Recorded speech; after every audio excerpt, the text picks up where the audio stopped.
Good morning and welcome to the Twilight Conference. Let's repeat. Good morning and welcome to the Twilight Conference. Not as great as I imagined, but I think great enough. Thank you very much for being here on our second day, and quite happy to have you all here, and also the people who is in home right now. Thank you very much to our own sponsors. In the first place, the INTA facilities. We're here in their space. Thank you for letting us organize this conference here. In second place, thank you to Navantia. The third place, thank you to SAES, which are present here. In the fourth place, thank you for the John Academy of Spain, people who are helping us to build this conference, to finance this conference, and to have you all here.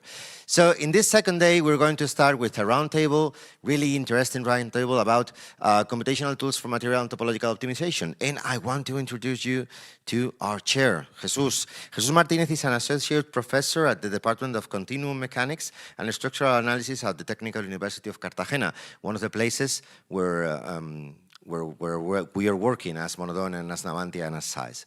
So, Jesus, thank you very much for being here. Thank you. The stage is yours.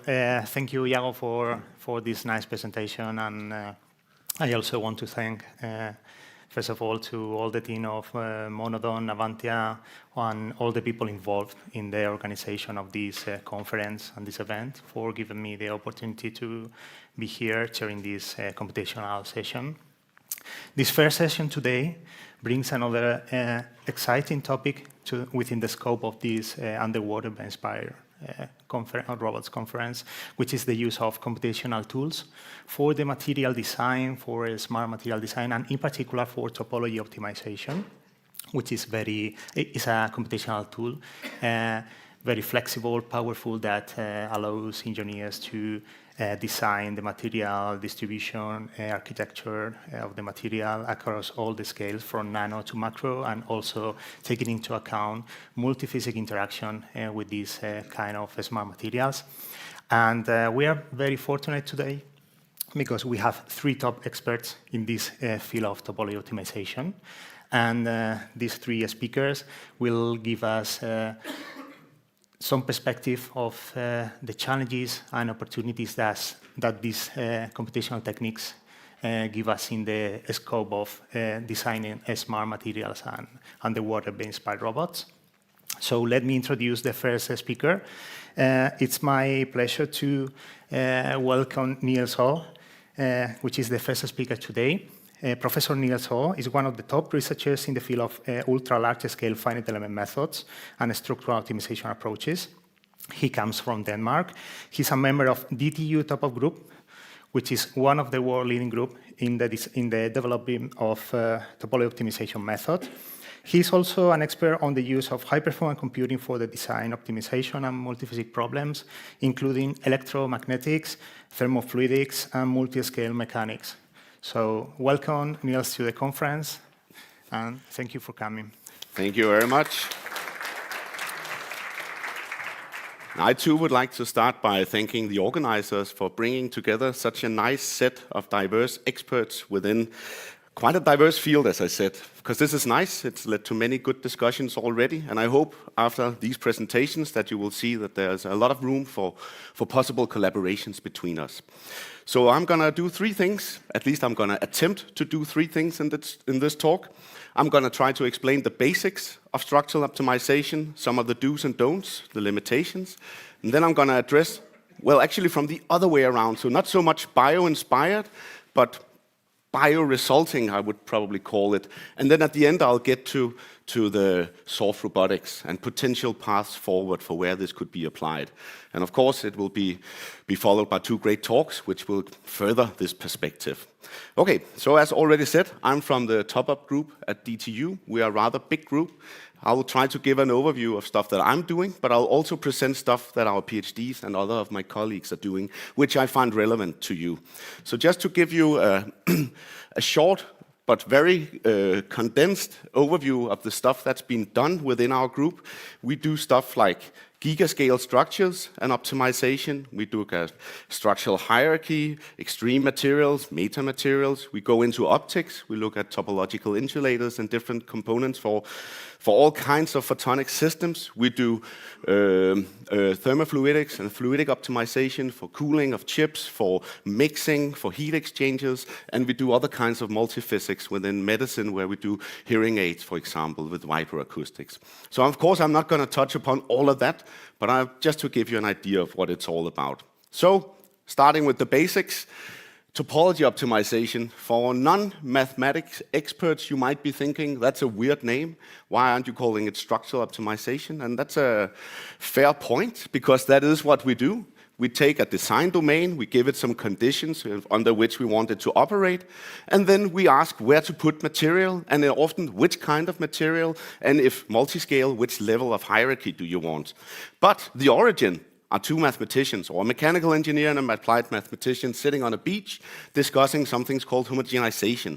And this is close to 40 years ago, and that gives some nice math. I'm not going to touch on that, but you can actually describe stiffness optimal structures in a set of rank n laminates.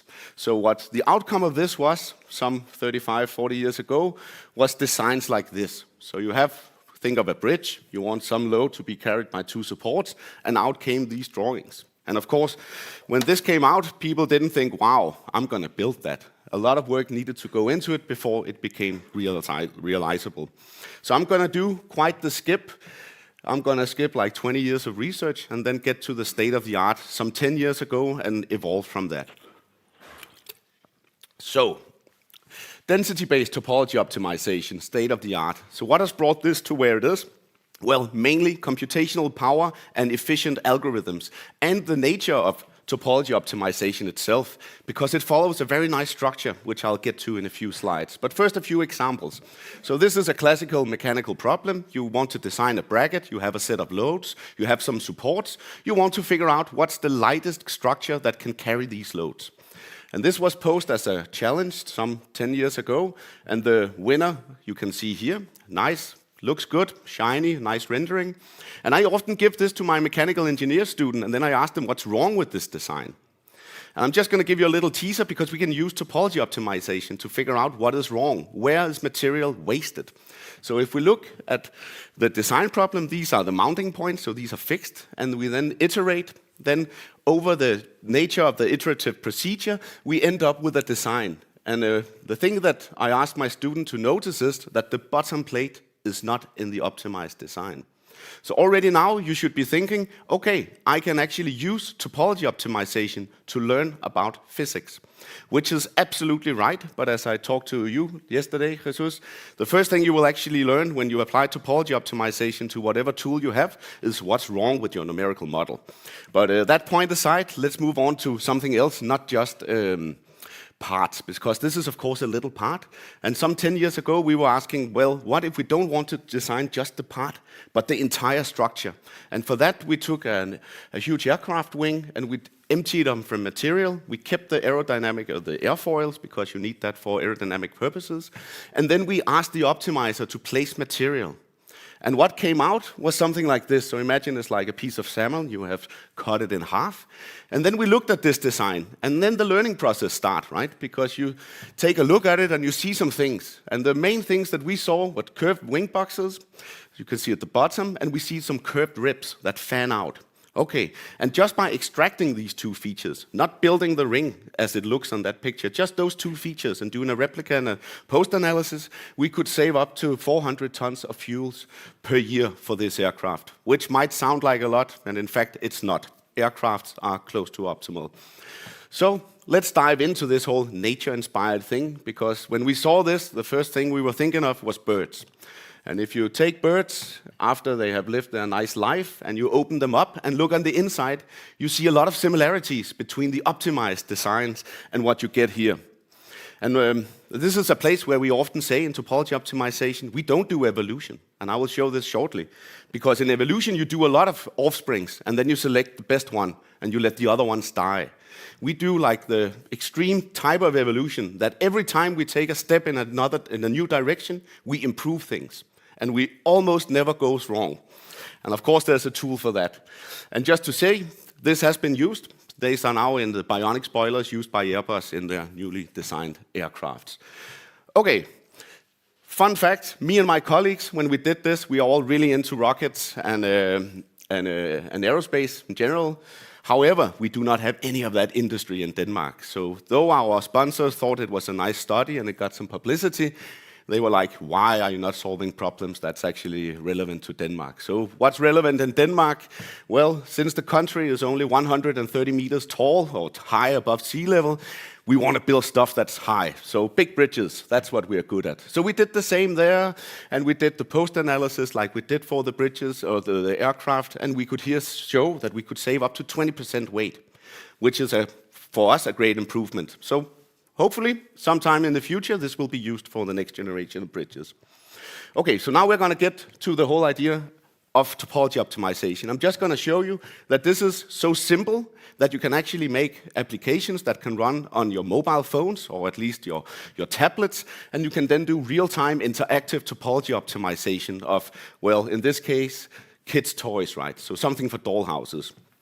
Okay, yes, so that was like the sales pitch, why use this. Let's get into a little bit of the details. So in structural optimization and in all kinds of design optimization, we work with two sets of variables. We work with the physics, we call them state variables, and we work with some indicator of a geometry, which in this case is called rho, because in the history of topology optimization, people thought of this as a density, like a mass density. Okay, and they couple through the physics. And this has names. If you go to mathematics, they would call this PDE constraint optimization. Okay, so that's the first thing you need. So how do we tie geometry to the physics? We can do that in a number of ways. So let's say I want to represent an hourglass shape shown here with a red contour within this black square, or not square, rectangular domain. You have a number of options. You can, one, take your favorite numerical tool, body fit the mesh, and then you can do shape optimization. Or you can do either of the two that you see to the right. You could either do density-based, which is what I'm going to focus on, or you can do something that evolves the boundary in a smart or more efficient way. But that, unfortunately, will be for another talk. Having all that put together, we then pose a standard optimization problem. And this should be read as follows. Minimize a given objective function, the merit function of what you want to obtain. It has to fulfill a set of constraints. These could be physical constraints, these could be geometric constraints, these could be manufacturing constraints. And then we have a box constraints, which are there for practical purposes, and then there's the physics. And the goal, well, most often, and I'm a mechanical engineer, would be to design something like this. But today, or actually yesterday, I asked Copilot to make a nice futuristic underwater robot, so might not be the best robot in the world, but I hope you get my idea about it. Okay, so a little bit more about the technicalities.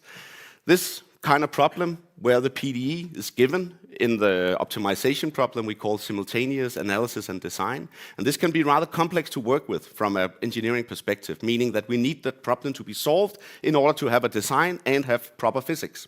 So what we always do in the engineering branch of topology optimization is we get rid of the PDE and make that a function call. Because this means we can terminate the optimization process at any point and have a physical sound solution and whatever design. And since we're engineers, we don't need to be at so-called KKT points all the time. We just want something that's better than what we had before or than exists. And then to the good news. All this can be put into a single flowchart like this. And basically all the problems that I'm showing today follow this flowchart. And this, I think, is probably the reason why it is such a success, because it's the same every time. Of course, there are a lot of details that I'm neglecting a little bit and maybe overselling, but the idea is the same. Okay, so here's the method. It's nice and simple. We can do anything. Let's look at some of the do's and don'ts. Because what I didn't really talk about was what happens in the iterations, right? So you could think of it as an integer problem. For every pixel in this picture, do I have material or do I not have material, black or white? And if you do a little bit of math on that, and you check the combinations, you can see that even this Duplo, or a very basic example, with only 100 design variables, leads to 10 to the power of 29 combinations. So these are totally intractable. We cannot do that. So that's why we relax it and let the design variable be continuous. And that's one reason for it. And when you have something that's continuous, then you can use gradients.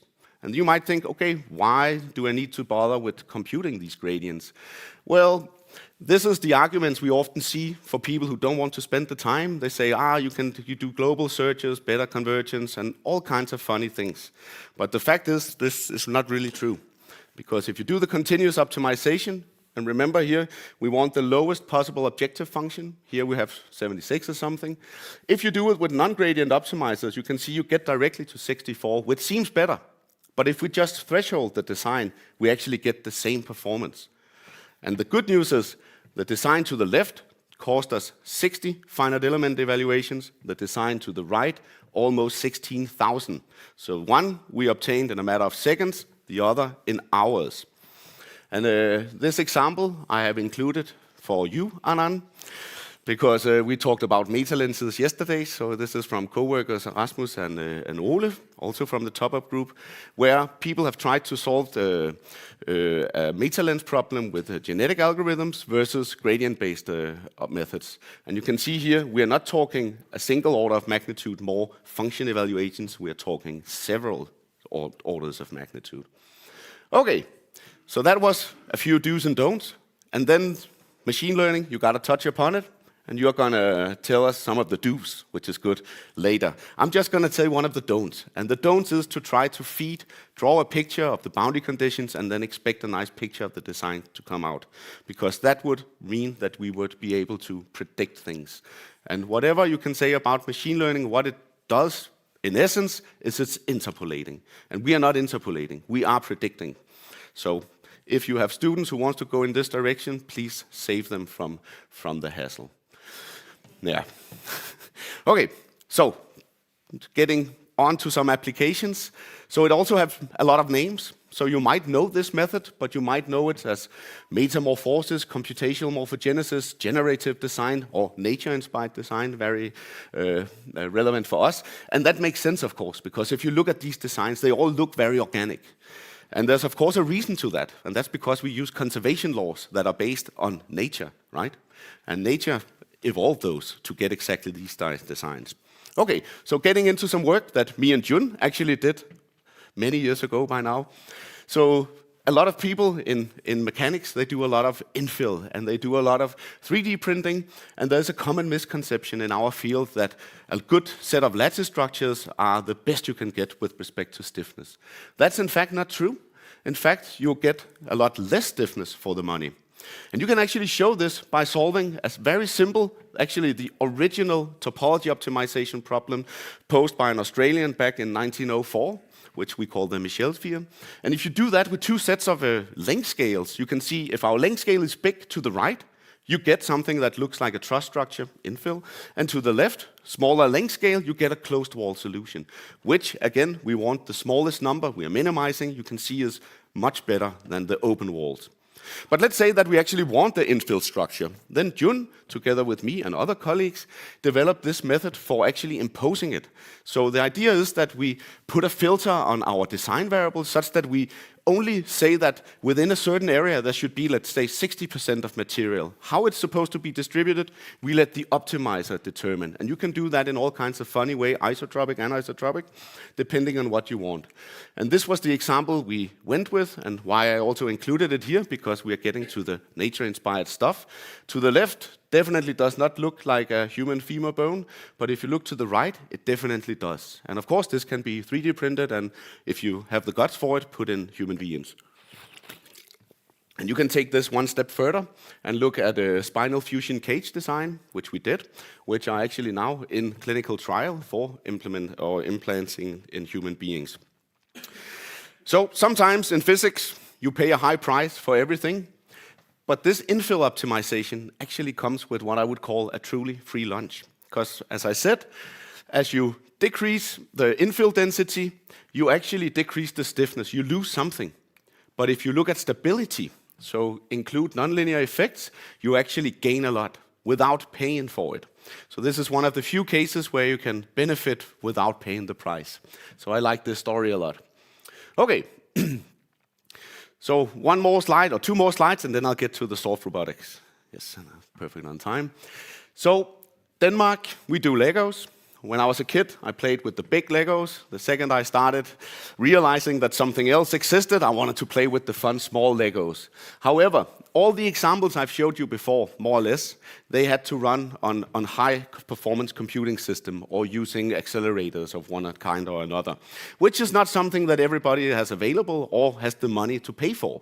So we have been looking at this question for some time. What do we do if we do not have such a big refrigerator in our basement that we can use to our liking? So what we did then was to go back to where I started. So going back to homogenization, and I'm just going to show you the result of that. What you see here is the density at the grayscale in the behind, and then you see components in tension and compression with red and blue respectively. So what we do here, because this is a tensor field, and we're going to use the knowledge we have about rank N laminates. And in this case, with a single load, it's only a rank 2 laminate. So we can actually do some really smart other optimization problems from computer graphics, where we extract these orientation fields, overlay them on each other, project them onto the density, and out on the other side, we get a very nice fine-scale design. And we get this in 2D, a factor of 100 faster that you could do this if you wanted the equivalent run with the standard method. And of course, dimensionality means that if you go to 3D, which you can do as well, you can do this several orders of magnitude faster than you could do with the standard approach. So this we have, nice examples from high risers, the Lotte Tower and the bracket that I started out by showing. Of course, in this case, there is no free lunch. You have to pay a little price, but this is also still only, 10, 15 years old research, so the discipline. So things are progressing quite fast and stuff will happen for sure. And I think you will even cover nonlinear homogenization, maybe some dehomogenization? Yes, excellent. You're going to see some really cool stuff by later. Okay, so I promised that I would end up with some directions for where we could take this with respect to underwater robots. So I don't work with underwater robots. I mean, I'm from Denmark. We usually stay on top of the water. It's shallow. We have a lot of wind, meaning anything with a sail or a kite, whatever, goes really fast. But nonetheless, there are places where we could join forces. So I'm going to start from one end and end somewhere else. So metamaterial design. So here I'm showing you an example where you take two standard isotropic materials with positive thermal expansion coefficients. You combine them in a specific way such that you design a mechanism that actually gives you negative thermal contraction. Okay, so you crank up the temperature, things become smaller. Of course, it costs a little bit to produce them, but you could do it. You could also ask for negative Poisson ratio materials, and these are used extensively, especially in biomedical applications, like think of bypass operations. You put something small into a vein and you pull it, and it blows up. And you can do that, and this example just shows if you do not include nonlinearities, you do not see the whole picture. If you do, you get something that's much better. And I'm sure you're going to echo that in not too long, right? Or maybe. Let's see. So that's one way of looking at metamaterials. There's also the more classical ones, which originated in photonics or phononics, where you want to do a material that within a certain frequency range for any incoming wave does not contain any propagating modes. And that's shown here. We have a unit self, assuming infinite periodicity. The gray band in the image shows where no waves can propagate. And the small funny k and k just means that we are somehow shining, in this case, mechanical and acoustic vibrations in from every angle and see what happens. So first thing we did, which I think is, or actually which is why this study is fun for this audience, we did it with solid and air. And what you can see from this plot is we get a huge band gap. But what I can tell you from this plot is the lines also mean that we might as well have done it for the mechanical part alone and the acoustics. The coupling is not in effect. So that was a boring design. When you like multiphysics, you want to see multiphasic effects. But everything changes if we take this and put it underwater. So we did that, and now you can see, so we have the green, that is the structural modes, the red, that's the acoustics, and the black ones, those are the coupled modes. So here we definitely see the full effect of coupled physics, and we do get a nice band gap, not as big as in solid air. Okay.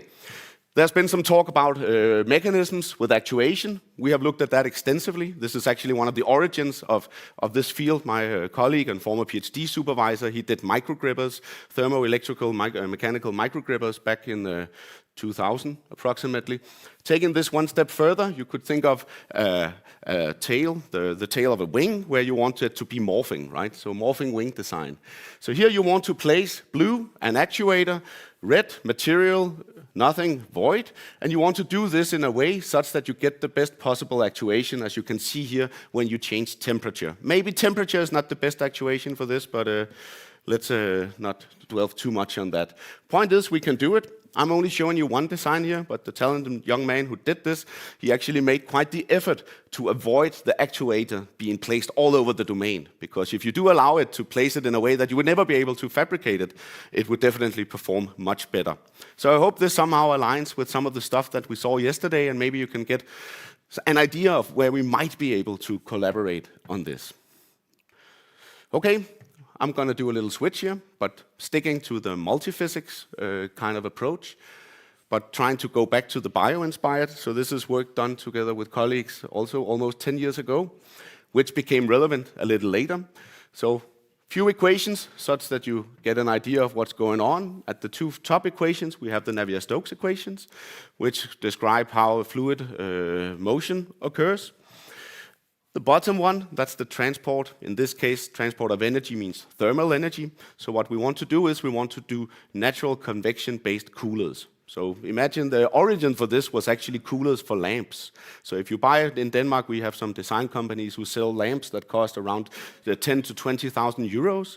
And if you buy that and you put in high bay LED, and then you have to put all a fan, which makes noise, then people who have spent 20,000 euros on a lamp are rather disappointed. So how to get rid of that heat in an effective way? That is to use a natural convection, or the chimney effect, or whatever you have, whatever you know it by. Okay, and just to show you this is one example. Oh, sorry. And what you see comes out is a geometry that, again, looks extremely organic. And I remember me and Joe and Ole, when we did this, we were laughing and saying, this looks like something I've seen when I went diving.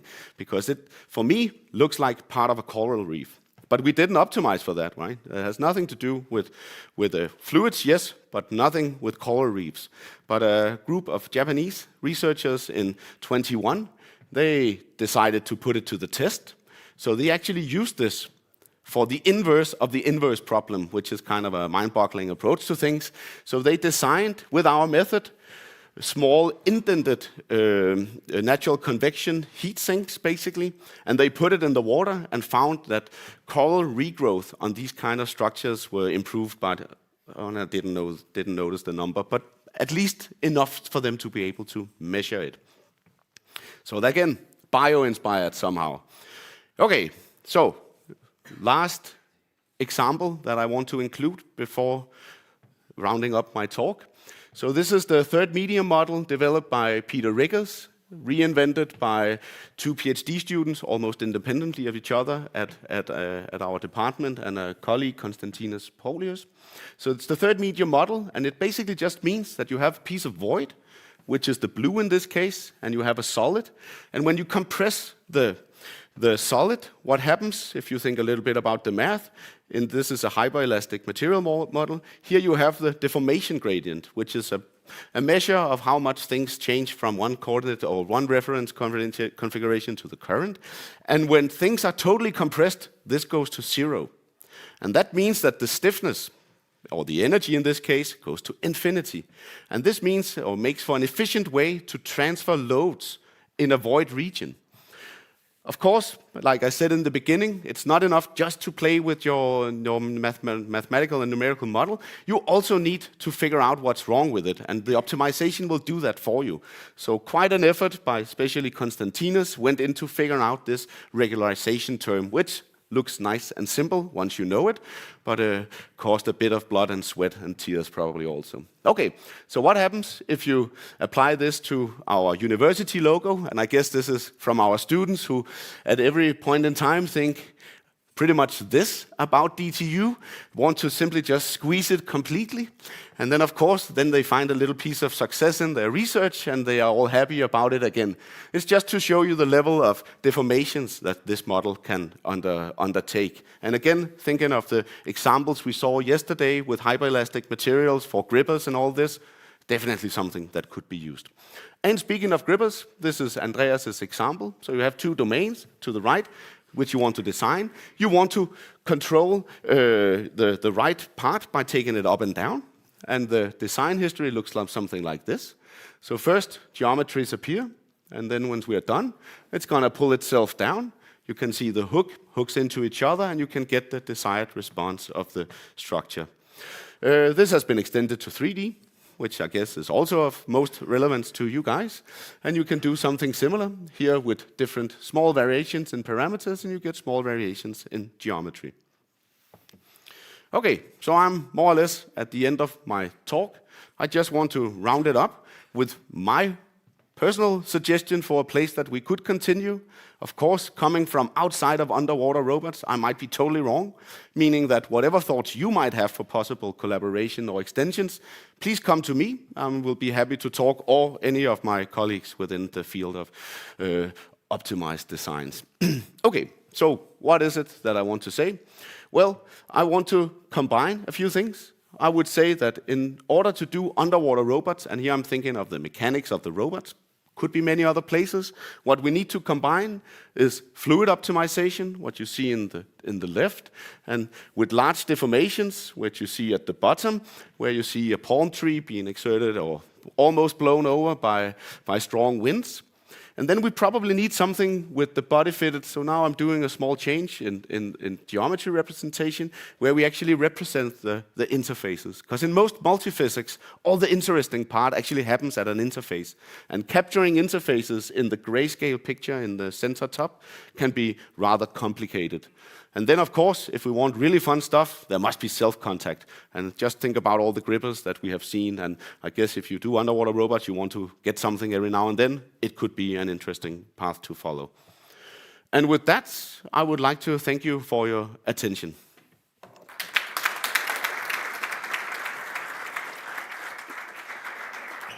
Well, thank you very much for this nice presentation. I think you covered lots of application during the last decades in the field of topology optimization. We have much time for question in the audience. Is there any question? Okay. Yeah.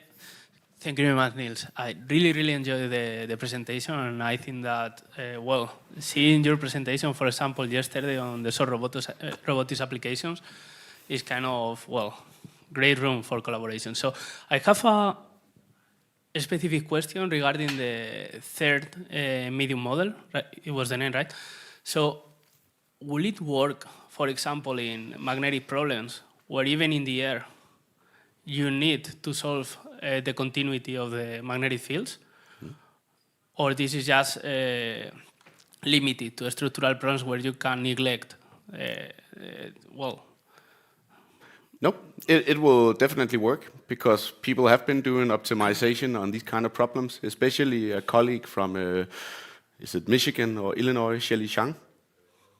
Well, I can find the details. She's actually been doing this for mechanism design, which is actuated by magnetic fields. Yeah, so you can do it, and definitely, yes. Let's talk to later. Yeah, definitely. Yeah, Marva? Yes, thank you, Niels. Really interesting presentation.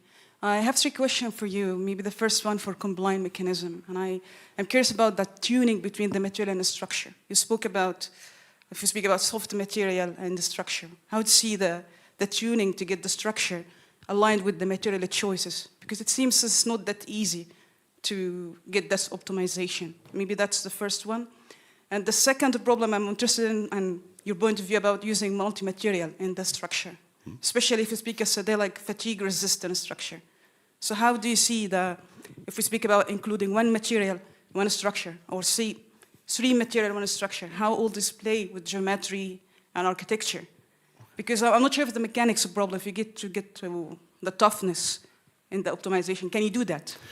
The third question is about the infill. You see the infill, so you speak about the manufacturability, how you make sure the design could be manufactured, but if you speak about the stiffness and infill, how you see the variable infill density affecting the stiffness, can you do that? Can you get the suggestion that that's what I get? I'm not sure how you get the correct geometry in the optimization to achieve negative positive ratio or invariable infill density. I know it's different, but that kind of things I'm struggling with, how you come up, you make sure it's, in the examples, if you can mention that, yeah.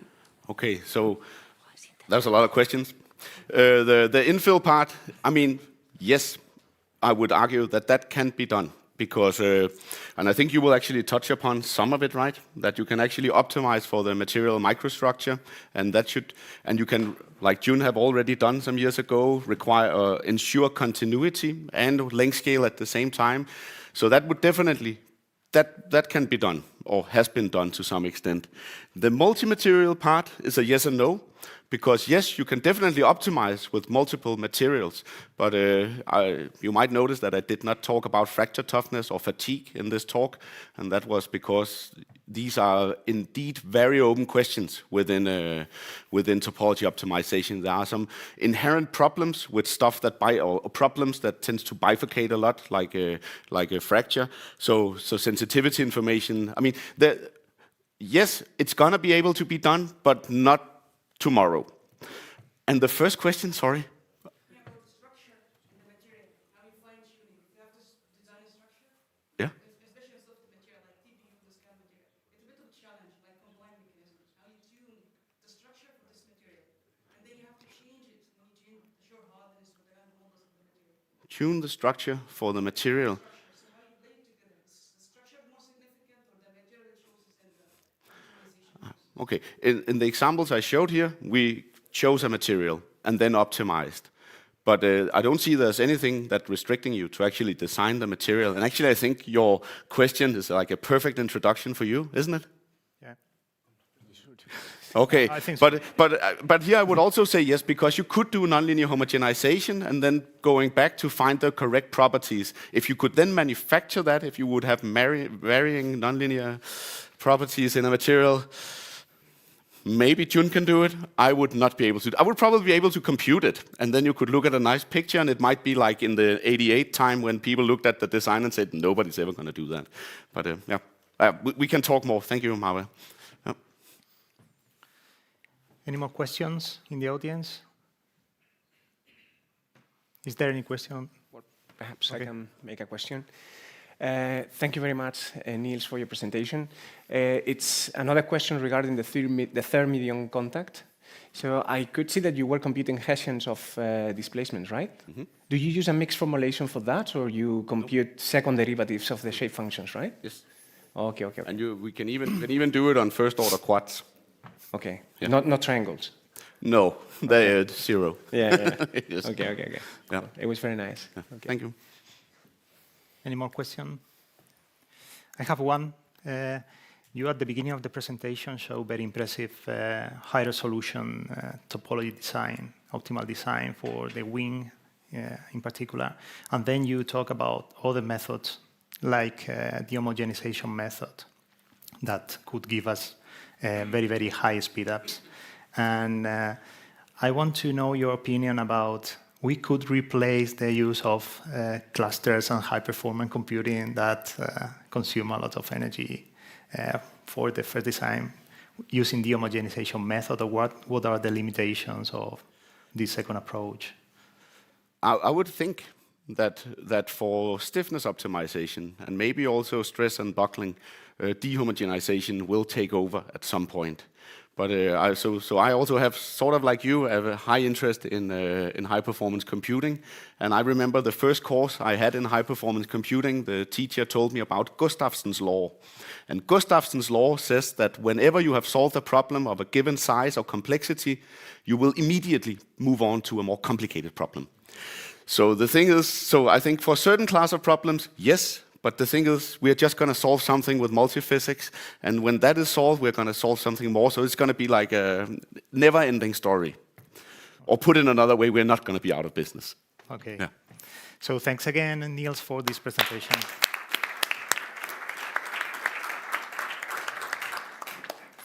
So now let's move on to the next speaker, who is Rogelio Ortigosa. He's an associate professor in Cartagena, in Technical University of Cartagena in Spain. And also he's an honorary research fellow from Swansea University, where he did his PhD in the Sinkeveen Center for Computational Engineering. Also, he's an expert on finite element formulation for numerical modeling of smart electroactive polymers. For this research, he received several recognitions, and currently he's involved in the design optimization of multifunctional materials, including electro-magneto thermomechanical interactions. So thank you, Rogelio, for coming.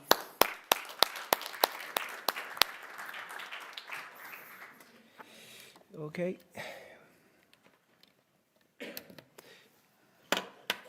I'm sorry, I'm going to take a glass of water. So thank you, Jesus, for your introduction, and thank you to the organization for inviting me to this nice conference where we are currently enjoying all the talks. I really enjoyed the talks yesterday, and I'm super pleased with your talk. I learned a lot of things. But I'm sorry to disappoint you because I'm not going to be doing topology optimization of microstructures. Okay? Okay. So, but I hope that this is the only disappointment through my talk. So in my talk, I'm going to be talking about smart materials. These are materials that, when subjected to external stimuli, it could be an electric field, magnetic field, you can see plenty of stimuli there, thermal, chemical, etc. Well, these materials can deform, and they can change their stiffness. I'm going to be focusing on two types of these smart materials, electroactive and magnetoactive. So in electroactive materials is an electric field that drives the deformation of the solid. Mokarran yesterday gave a very interesting talk on electroactive materials, particularly on the electric elastomers, and he gave many examples of energy harvesting applications, okay? With regards to magnetoactive materials, well, in this case, it's the magnetic field, which is going to drive the deformation of these deformable solids. And Daniel, here today in the audience, is going to be giving a very nice presentation on biomedical applications of magnetoactive materials. But like I said, I'm going to be focusing on these electroactive and magnetoactive materials. And the interesting feature of these materials is that they are very soft. You will see that they are very soft, and hence they can deform a lot when they are subjected to electric or magnetic fields. And this is what makes them very appealing, very interesting, very attractive for applications in the field of soft robotics, okay? So the objective of my presentation is actually to make use of computational tools such as topology optimization, optimal control, machine learning, but not for design, okay? That has to be clear. For the design, okay, of smart materials when subjected to electric fields, magnetic fields, from a computational perspective, okay?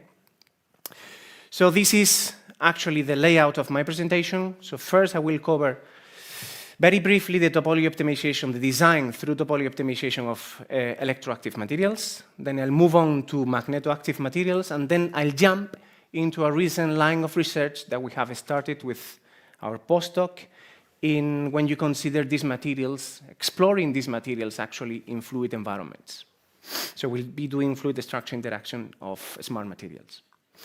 So I'll start with the topology optimization, the design through topology optimization of smart materials, electroactive materials, sorry.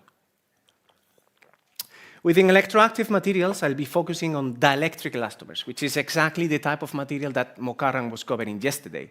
And he very well said that these are polymer materials, rubber-like materials, incompressibles, that when sandwiched between electrodes, they are going to decrease their thickness because of Coulomb forces, and they are going to expand in area, okay? And they can deform a lot, and you can have applications in soft robotics. For instance, you have this soft gripper, you have this other manta ray propelled through the actuation of electric fields on the flaps of this device, and of course, energy harvesting applications that Mokarran showed yesterday. I come from the field of computational mechanics, like my colleagues, and I use computer for the simulation of these materials, okay? And in the end, we like implementing our codes, our numerical algorithms in our in-house platforms. And in the end, if I want to simulate this, I need to have a mathematical model of these materials. And the mathematical model, I'm not going to go into the detail of the equations, just to let you know that we have two coupled physics. We have the electrical physics, and those are represented by the Gauss law and Faraday's law. And then we have the equations for the mechanics, which is the conservation of linear and angular momentum. And these physics are coupled through a constitutive equation that ideally has to be provided by experiments, and that is going to allow us to define something called a strain energy density, which is this psi function. Hopefully this is going to work. Yeah, there you go. This is this psi function that appears here, which encapsulates the constitutive information, the constitutive law of this material. Just to mention that it is a non-linear constitutive equation in terms of deformations and electric fields. Okay? So we have a couple of partial differential equations, non-linear, and we are going to solve them discretizing in space using finite elements. Okay? And this is a very nice example of what we can do simulating these materials. So we apply voltage on these materials, and what you can see on the bottom is actually results from our in-house platform, electrically induced wrinkles on these materials, which, on the other hand, also appear on the experimental lab. Okay? But the question is how to design these materials. So you saw that you place on these materials, you sandwich them between electrodes, and then you get contraction in thickness and expansion in area.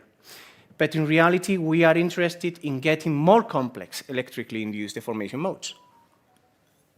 We would like to have out-of-plane deformations like the one shown here, changes in curvature, etc. And in order to achieve that through topology optimization, we are going to pursue two approaches actually proposed by Professor David Clark in Harvard University. So he proposed two very clever examples, two very clever approaches. The first one, you can see it, hopefully, I'm going to be able to point correctly. There you go. No, this is the first approach.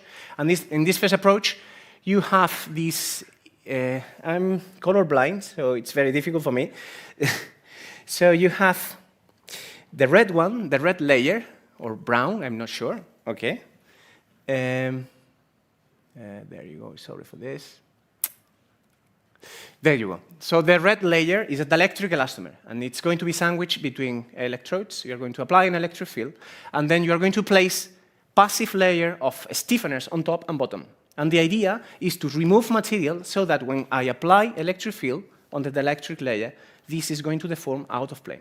Okay, so this was proposed by Professor David Clark. Alternatively, there is another approach, which is the one below. Well, don't use stiffeners. In this case, you generate a heterogeneous distribution of electric field within the material. And in order to do that, what you need to place is electrode regions, these things here that I'm not able to point, sorry. These things here, this is better. These things here represent electrode regions, and you need to design the shape of these electrodes in order to generate this heterogeneous electric field distribution. And hence you can get these out-of-plane deformations that you are seeing here. I'm going to start describing this one very briefly from the mathematical standpoint. Okay? So again, I have a mathematical problem that I'm going to try to solve with using topology optimization. I'm not going to design the dielectric layer, which is the gray one here. Okay? What I'm going to try to do, and the objective is what? I'm going to apply. This is initially planar, okay? I'm going to apply an electric field on this material so that I want this to deform in a specific way. I want this to attain this target shape. So I want to minimize the distance to a specific target configuration. How am I going to do that? Well, somehow I'm going to remove material, like Niels said. I'm going to remove material from this layer and this layer so that when I apply the electric field, the material deforms in a specific way. In order to do that, we make use of a pseudo-density, like Niels said very well before. We make use of the SIM method, solid isotropic method with penalization. So, and we introduce a pseudo-density variable, which is this one that you can see here. And that one is introduced in the layers of the passive material, the stiffener here on top and bottom. So that when this raw variable takes values of 1, it's going to take values between 0 and 1. When it takes a value of 1, it means that you have a stiffener. And when it takes a value of 0, it means that you remove material. okay? We implement this within a grading algorithm, and we let the algorithm evolve. This is iterative, like you could see in Niels' presentation, and eventually you can see some examples. Very simple examples. You can get more complex electrically induced deformations, but this is for illustration purposes. So imagine that you have, again, this device here, this dielectric elastomer in red, and then the objective is to get a deformation when you apply the electric field such that you want this point B, you want to move downwards to a specific place, and the point A, you want it to move upwards, and then you want these to replicate in the circumferential direction, okay? Then if you apply topology optimization to this problem, the result that you get is actually you need to place the stiffness on top and bottom layers like this is dictating, okay? And then you apply the electric field and you get exactly the target shape morphing configuration that you prescribed at the beginning. Slightly more complex electrically induced deformation, in this case on the right, you move this point downwards, now the point C goes upwards and A goes downwards again, and then you repeat it circumferentially. This is the result that the topology optimization algorithm is telling us. This is the way you need to place the stiffener on top and bottom layers, okay? Now we move to the other approach that Professor David Clark proposed. In this case, we don't have stiffeners, we are going to have a multi-layer device. So we have several layers of dielectric elastomers. This gray thing represents dielectric elastomer.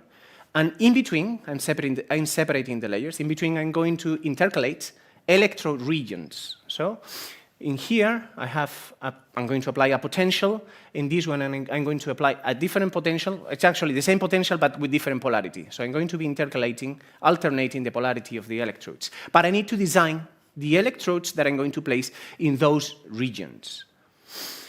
And the way I'm going to do it is following the following approach. So imagine that you have this device. I'm increasing and zooming the thickness direction. This is much thinner, okay? But this is for visual purposes. So imagine that I have 6 layers of material, and in between I'm going to place like 5 regions where I want to design, surface regions where I want to design my electrodes, okay? I'm going to apply voltage on this one, on this one, on this one, on this one, on this one. And I want to design, like I said, the electrode. In order to do that, I'm going to make use of a phase field on each of these surface regions. And that phase field is going to take values between 0 and 1. 1 means that you have electrode. It would be this red region here. So you have electrode, and blue means, 0 means that you don't have electrode.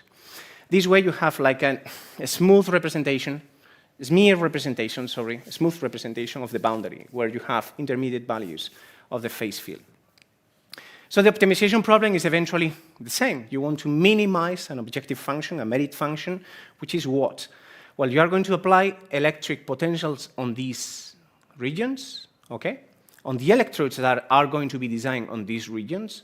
And eventually, you want that the electrically induced deformation is something that you prescribed, okay? So you want to minimize the distance to that target configuration.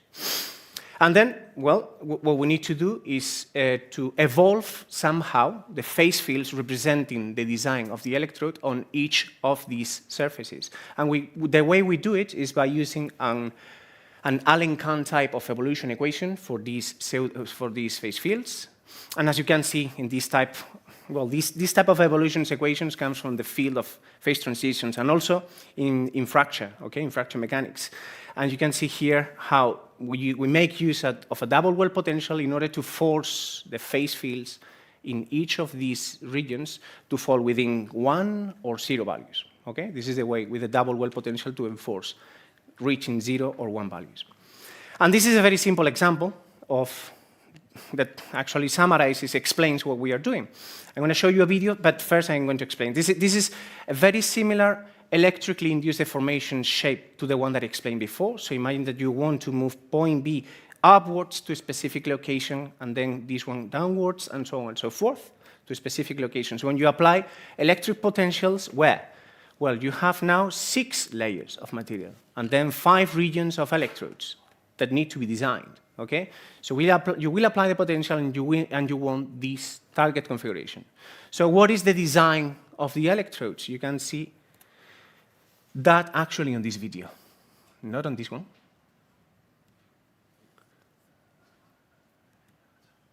On this one. So In every topology optimization algorithm, we start with an initial guess.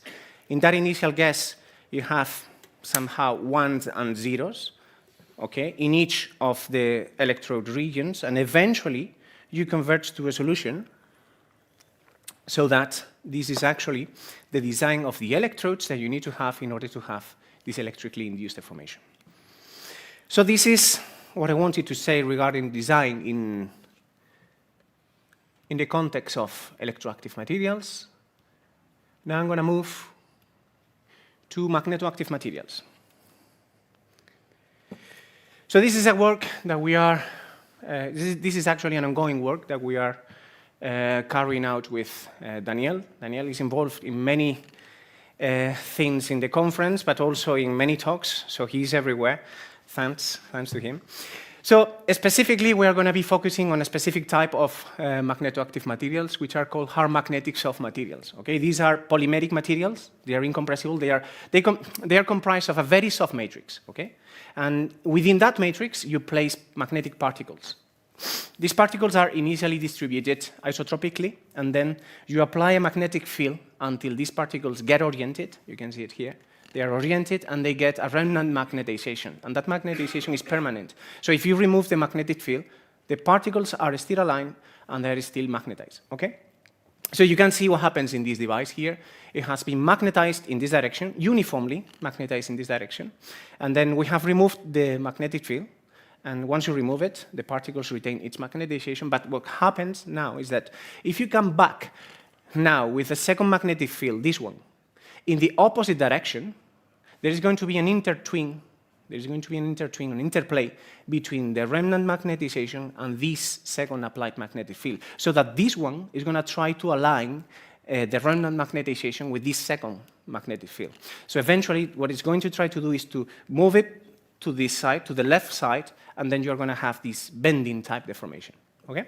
So these are magnetically induced deformations on the solid.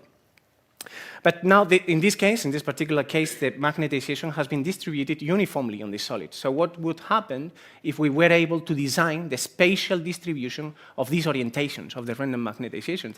In that case, we could have more exciting magnetically induced configurations, like the one that we have here. This is the objective of the second part of the talk.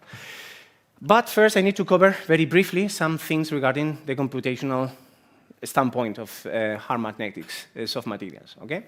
So again, I'm going to consider a partial differential equation for these. The mathematical model is represented by a partial differential equation, and the relevant thing is that we have, again, in this problem, a strain energy density, which is nonlinear, and it's typically decomposed additively into something passive and something coupled. This term here is actually responsible for that interplay between the remnant magnetization and the second magnetic field. Well, the relevant thing for this presentation is actually, and this is the contribution from my colleagues at Universidad Carlos III, from Daniel, is that this passive response usually, when you have magnetized the material, the particles within the material are aligned. So the material is no longer, even when it's passive, when it's not actuated, the material is not isotropic. It's transversely isotropic, actually. And you should include that anisotropy into the passive response of your material. And this is what they proved in the laboratory. So basically, they considered two materials, soft matrices, the Doe and Silger. And they embedded particles within this material with different concentrations. They carried out a uniaxial tension test, and they did it for the material without prior to magnetization and magnetized in different directions, okay? There is no magnetic field in these experiments. They are already magnetized, and the fact that the curves don't lie on top of each other is actually telling you that, the material is anisotropic. It's not isotropic, okay? So they carried out these experiments, and these experiments were good for us in order to derive a strain energy density, which is what I need in order to conduct simulations, okay? The way I created my strain energy density was through machine learning using neural networks, okay?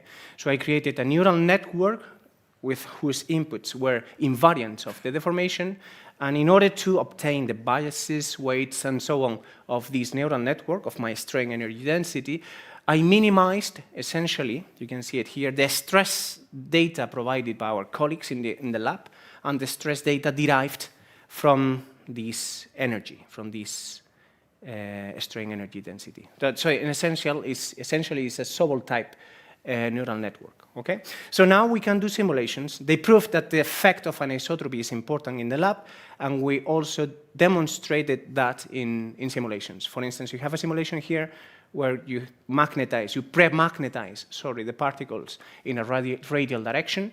You fix the inner radius, and then you apply a magnetic field downwards. There is a mistake here. This is downwards, okay?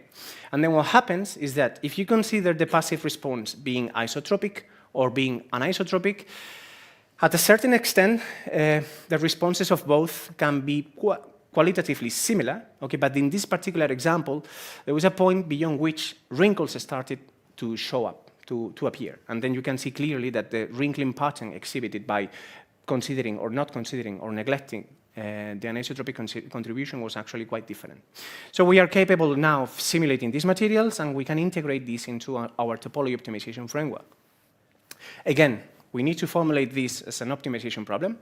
What I want to do is I want to apply this field, this BA field, and applying this field on this material, I want the material to move to the form to attain a target shape, okay? According to what? Well, I need the topology optimization algorithm is going to tell me in what places I need to magnetize, in what places you are going to magnetize material, you are not going to magnetize the material, and this is done by introducing this pseudo-density field, which is actually regulating magnetized and non-magnetized material, and also in those regions where you magnetize the material, in what directions. So the direction of the magnetization is also a design variable in my problem. Okay? And here are some preliminary examples that we obtained with our colleagues in Carlos III. All the samples, all these designs were initially plain, okay? And then we said, okay, let's see what magnetization orientations we need to prescribe in order to attain a specific target configuration. We wanted to get this shape configuration. We run our optimization, our topology optimization problem. We pass this data, this information to our colleagues in the experimental lab. They magnetize according to the guides of the topology optimization algorithm, and then they again apply a magnetic field, and they get the magnetically induced deformation, which is pretty similar to the one that we are obtaining numerically. Okay? 5 minutes? Okay, then the third part, which is the most challenging part. So how do these materials behave in fluid environments? Like I said, we just started this line of research, and it's the most challenging one that we have ever faced. We wanted to explore, like I said, these materials in fluid environments. There are nice applications nowadays of these materials in the lab. So there are people which are experiencing with dielectric elastomers, not robots in fluids propelled through dielectric elastomers, okay? But I want to simulate this from a computational standpoint. And there are many challenges here. The challenges are, well, if previously you had a set of nonlinear PDEs, coupled multiphysics PDEs, now you have the fluid. You're adding more complexity, and it's a dynamic problem. So things are starting to build up. So you may think of using machine learning in order to leverage the computational cost of this problem. So imagine that you have now these soft materials in a fluid. Don't apply electric or magnetic field. If you have them, what's going to happen? They are flexible, right? So in this example, which is actually a benchmark in fluids, don't apply anything. This is a flexible material. We have this ball here, which is rigid. You have the fluid coming from the left to the right. Initially, nothing happens, but then vortices start shredding, and then you have this oscillatory movement of the solid. And it's going to be oscillating quite a lot. This poses a challenge because now the partial differential equations that I'm going to be solving barely fit within the slide, okay? So we have, again, the nonlinear equations for the solid, for the mechanics, the electro. If we apply magneto, these equations are not going to restrict to the solid. They are going to be solved also in the fluid. And then we have the equations for the fluid dynamics, okay? I'm not going to go into the details of the computational strategies used because I don't have time, but just to mention that here you can see that you have the fluid, you have the solid, and there has to be a coupling, and that coupling comes and happens in the interface. Okay? The interface is going to give you quite a few problems. Okay? Anyway, so we are starting to run and exploring some simulations in order to gain some insight into what's happening, what's going to happen. So again, this example in which the fluid comes from the left, you don't apply any electric field, the material is obviously going to bend to the right. But what happens if we now apply electric potentials in different configurations? Well, in this case, you apply electric potential across the thickness, you get elongations. In this one, if you apply it in the thickness, in one part, in the right part, and in the middle one, not touching the one on the left, you start getting a bending to the left, and then you can compensate actually the deformation of the solid. And actually, if you find the right combination of potentials, that one is going to remain perfectly straight, okay? And how many minutes, Jesus? 2, okay, cool. So this is a very challenging computational, okay, now I can relax. I'm gonna finish on time. Very challenging. This is 2D, but we are also solving 3D, okay? But what happens if you want to solve the inverse problem, which I was mentioning, which is, what potential do I need to put, what electric potential do I need to put in order to let this solid move in the specific way I want it to move, okay? This is what we are doing. And for that, it is very convenient to generate a digital twin. We're exploring not just neural networks, but other methods, a digital twin of the solid which is immersed on the fluid, okay? We parameterize the response of the fluid in terms of the potentials that you are going to place in discrete places in order to, well, somehow leverage the computational cost of this challenging problem. And that was all, okay? I just wanted to share with you my thoughts. Perhaps I'm wrong, perhaps I'm right. After talking with Daniel, it seems that I might not be very wrong. But what I think is that you cannot just focus on one spectrum of the field. I think that the synergy between computational simulations, experiments is actually beneficial, and it's actually the way to push the advance into the design of these materials. Okay, thank you very much. Well, thank you, Rogelio, for this nice presentation about the use of optimization techniques for multifunctional materials. Is there any question in the audience about this talk?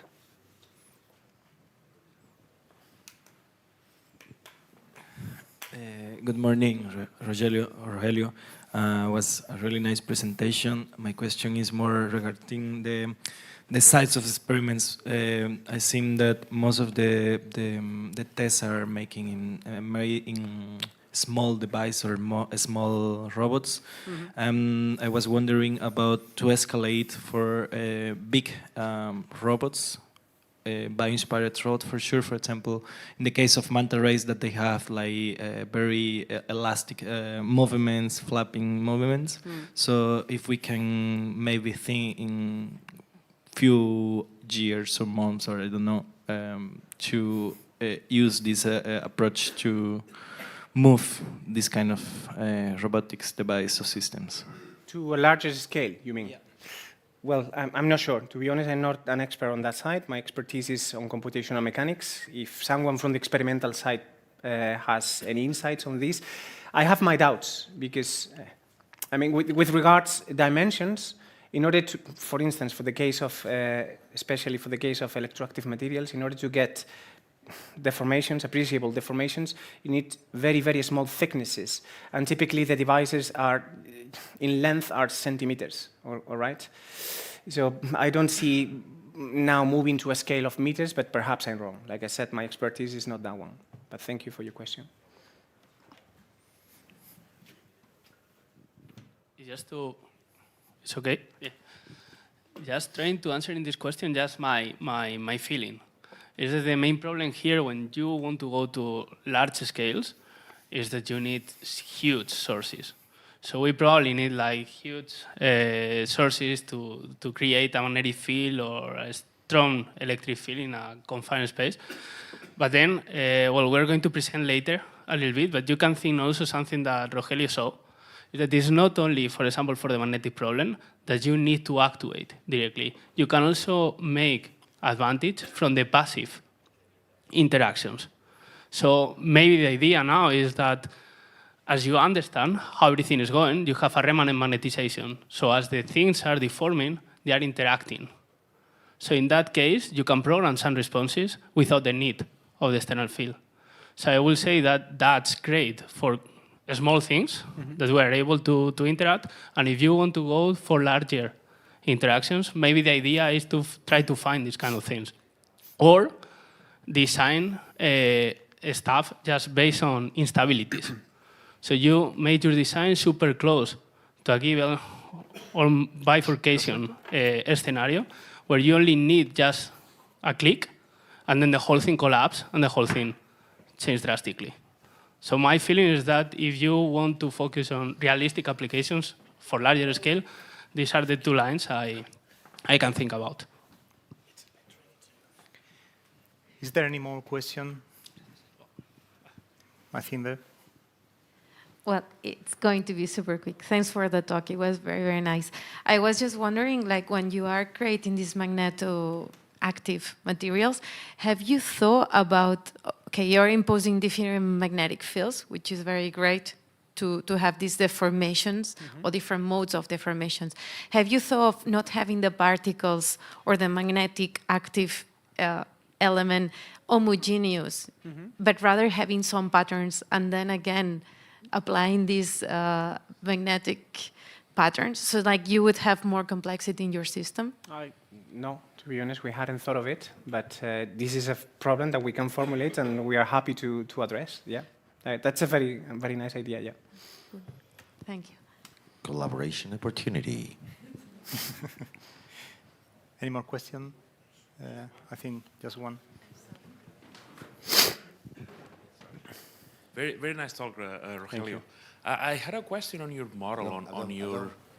Sorry, I had a question on your model on the DEAs, right? So usually these actuators, you need to have some kind of like rigid frame to have some pre-strain for that, right? So how can you design those weird kind of subtle geometries and some points coming up or down?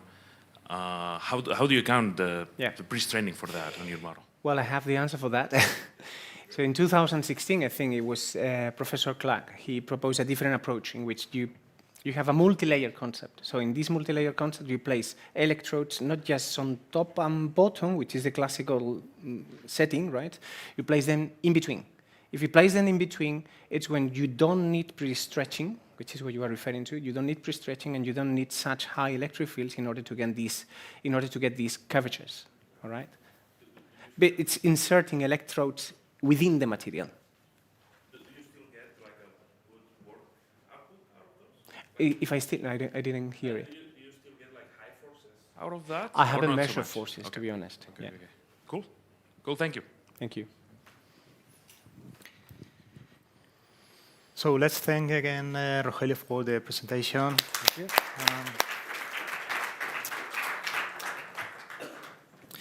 So let's move on to the last speaker before the coffee break. The last speaker is Jun Wu, Professor Jun Wu. He's very well known in the community of topology optimization, very active researcher. And he's an associate professor at Delft University of Technology in Netherlands. Before joining Delft, he was a Marie Curie postdoc at DTU, where Niels comes from. And he obtained his PhD in computer science in TU Munich, and also a second PhD in mechanical engineering from Weihai University, and received many recognitions for his contribution to the field of topology optimization. And nowadays, he's focusing on computational design and digital fabrication, and his talk is about this, about how use topology optimization to optimize the process of additive manufacturing for smart material. So thank you for coming, Jun. The stage is yours. Thank you for the very kind introduction. And I would also like to thank the organizers and Daniel for the invitation and for putting together this wonderful event. It's a great honor to be here. As introduced, my name is Jun. I'm an associate professor from Delft University of Technology. My background is computer science, mechanical engineering, aerospace engineering. But for the past 8 years, I've been working in the Faculty of Industrial Design Engineering. In many other places, industrial design is either part of mechanical engineering or part of architecture.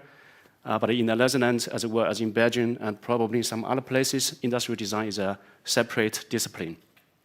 And in industrial design, we care about mechanical performance, but we also talk about human perception. And I'm talking about this because some of the examples, the motivation is not for mechanical purpose. And today, I'm going to talk about space-time topology optimization for smart materials and advanced manufacturing. I will focus more on the advanced manufacturing part. Space-time topology optimization is a new name we gave to describe the type of algorithms or the type of problems that arise from advanced manufacturing. As a disclaimer, it has nothing to do with relativity or with Albert Einstein. Thanks to Niels for giving a good overview of topology optimization. I also have one slide to explain this field from my own perspective and why I am so interested in this field. Here on the bottom left, you see a beautiful design from Joris Nama, is a Dutch designer. He created this beautiful bone chair back in 2003, so 20 years ago. To some extent, it's hard to tell whether he designed this chair or he discovered this chair. The reason I say so is because he didn't manually sketch the geometry. The geometry came off computer algorithm. So it starts from a solid block, and in this block, he identified where the forces will be applied when a person is sitting on top of it, and on the ground, he specified where the leg should be fixed on the ground. And starting from there, the algorithm, in an iterative process, removes material where it is less relevant. At the end, it comes up with a very beautiful organic design. Due to the similarity in the algorithm, like to only place material where it is necessary, also due to the appearance and the similarity to the bone, it is given the bone chair name.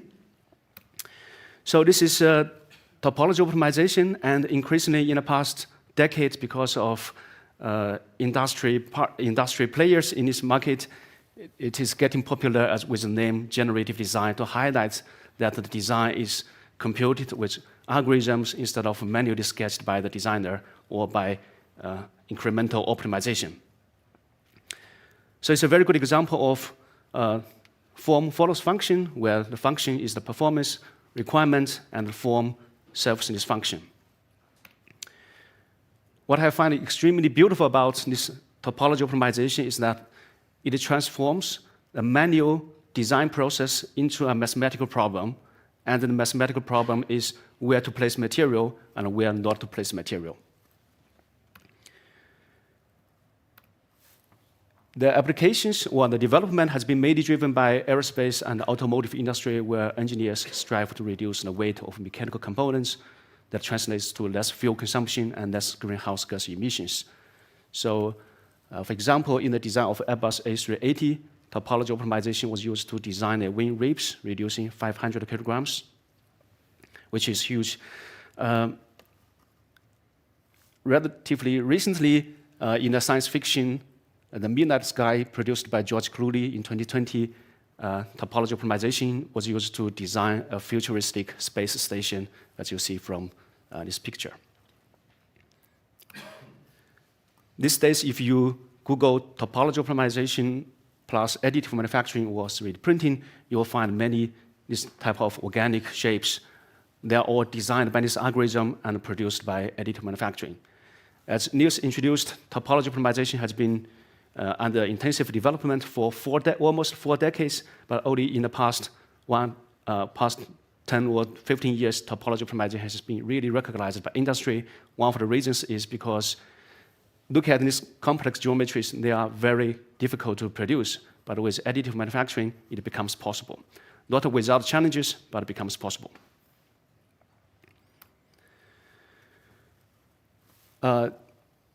If we zoom out from the mechanics part to the product design, and we know when we design products, we consider not only the mechanical performance, but also many other factors.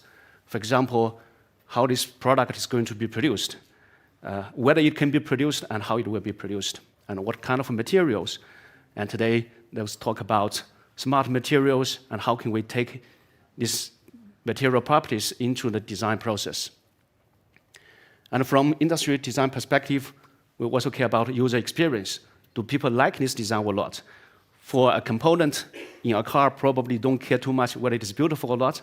But if it is a consumer product, let's say if it is a chair, we do care about whether it is comfortable, whether it is beautiful. My research has been primarily focusing on the design of hierarchical structures, or structures that are composed of microstructures, shown on the left, and this is a multi-scale structure, and also considering manufacturability, whether it can be produced in the intended quality.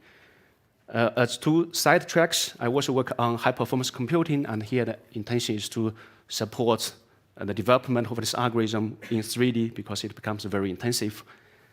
And the last one is about user experience, whether it looks good. So today I'm going to focus on manufacturability and manufacturing process modeling, but before that, I will quickly introduce the other three directions. The first one about computational framework. This video shows the computational design and optimization of an entire airplane. We are very much inspired by the effort to optimize the wing, but it's only a half of the plane. So here we try to optimize the entire airplane. And this opportunity is in collaboration with colleagues from aerospace faculty. They designed a V-shaped blended vehicle. And here we test if we have this different unconventional airplane layout, how should we design the internal structures? So here we developed this computational framework to get an understanding of how the structures in this V-shaped airplane would look like.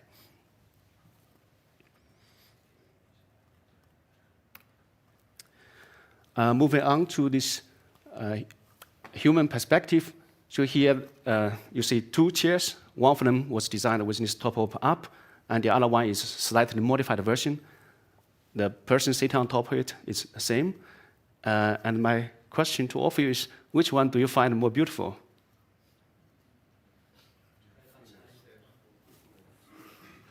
I see people pointing to the left, people left and right. Yeah, so here, the one directly come from topology optimization is the one shown on the right-hand side. And the left one is modified by our students who received training on aesthetics, and they know principles. And these principles are very difficult to describe mathematically, but they have this understanding. Based on that understanding, they modify the shape. And we did these experiments to 12 pairs of examples, and in 11 out of 12, the modified version, most people consider more aesthetically pleasing, which tells there is potential to improve the aesthetic quality of topology optimized results. Even though we don't have mathematical description, and we are working on how we can enable designers to influence the design process in order to come up with a design that is mechanically optimal at the same time having good aesthetic quality. Moving on to the multi-scale topology optimization, and this has been my research since I started to work on this topic 10 years ago. Here on the left-hand side is the cross-section of the femur. In the middle is a higher resolution topology optimization in 2D with these mechanical boundary conditions similar to a person sitting or standing. And these microstructures automatically grow from this grayscale evolution. And on the right-hand side is a 3D printed. Of course, the algorithm is applied to 3D. The algorithm just extension with no modification. Here are some more examples. In order to show the internal porous structures, we designed, on the left-hand side, we designed a chair which is made of 9 slices. It is laser cutted, not 3D printed. And it was, on the left side, it was my daughter, already 7, quite a few years ago. It's totally different. On the right-hand side is the application of this algorithm to design an internal cabin of this flying V concept. And it was exhibited at Dutch Design Week in 2019.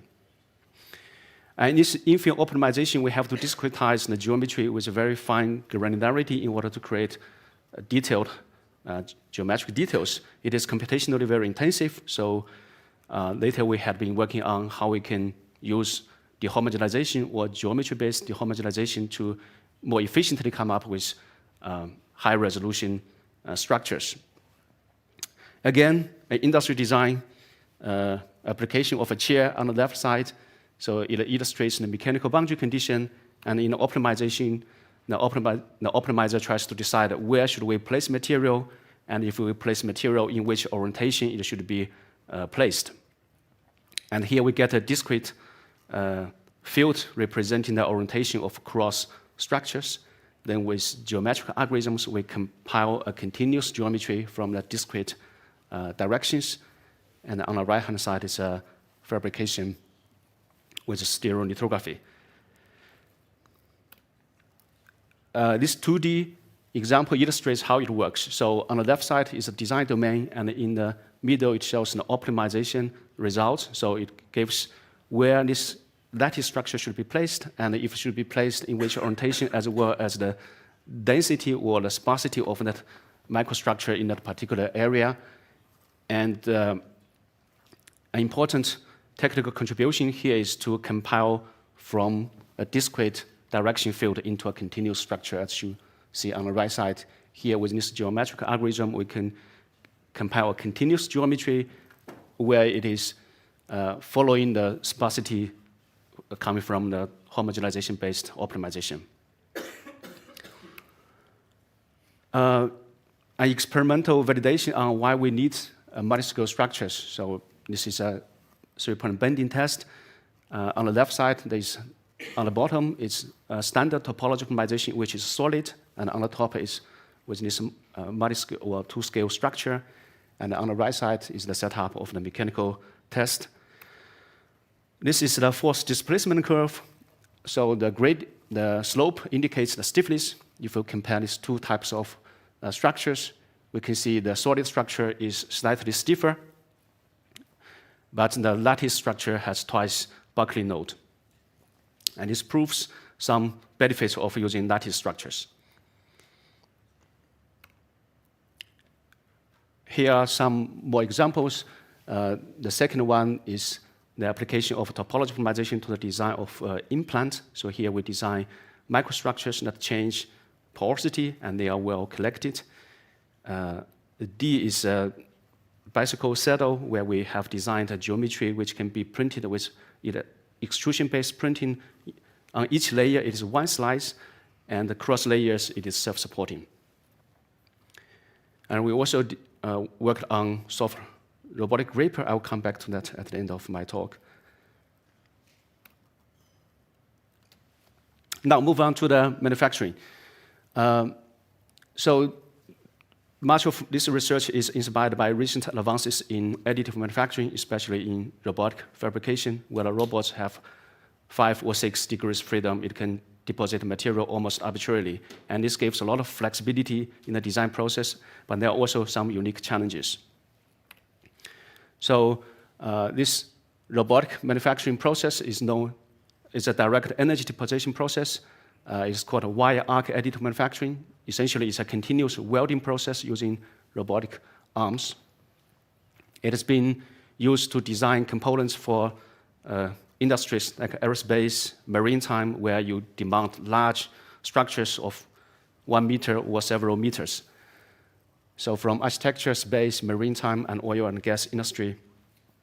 And Netherlands is pretty strong in this area, and there are 2 industrial partners in the Netherlands specialized in developing this large-scale manufacturing. This was before I went to TU Delft. It was 2015. This is an illustration. It's Photoshop, not a real photo. It's a vision from MX3D, the industry a startup in Amsterdam. In 2015, they made this beautiful futuristic scenario. The invention in the future, the bridges can be produced by robots that move on top of it. In the Netherlands, we are not short of bridges, but just as a demonstrator of this technology. Of interest here is not only the robotic fabrication, but also the design. The design was inspired by topology optimization. It is a very lightweight design. So it was 2015, the dream, and 6 years later, the bridge was produced and it was installed over a canal in Amsterdam. And on the right side, you see the inauguration of the bridge by the Dutch Queen. And if you compare these two pictures, you immediately recognize it is not the same bridge.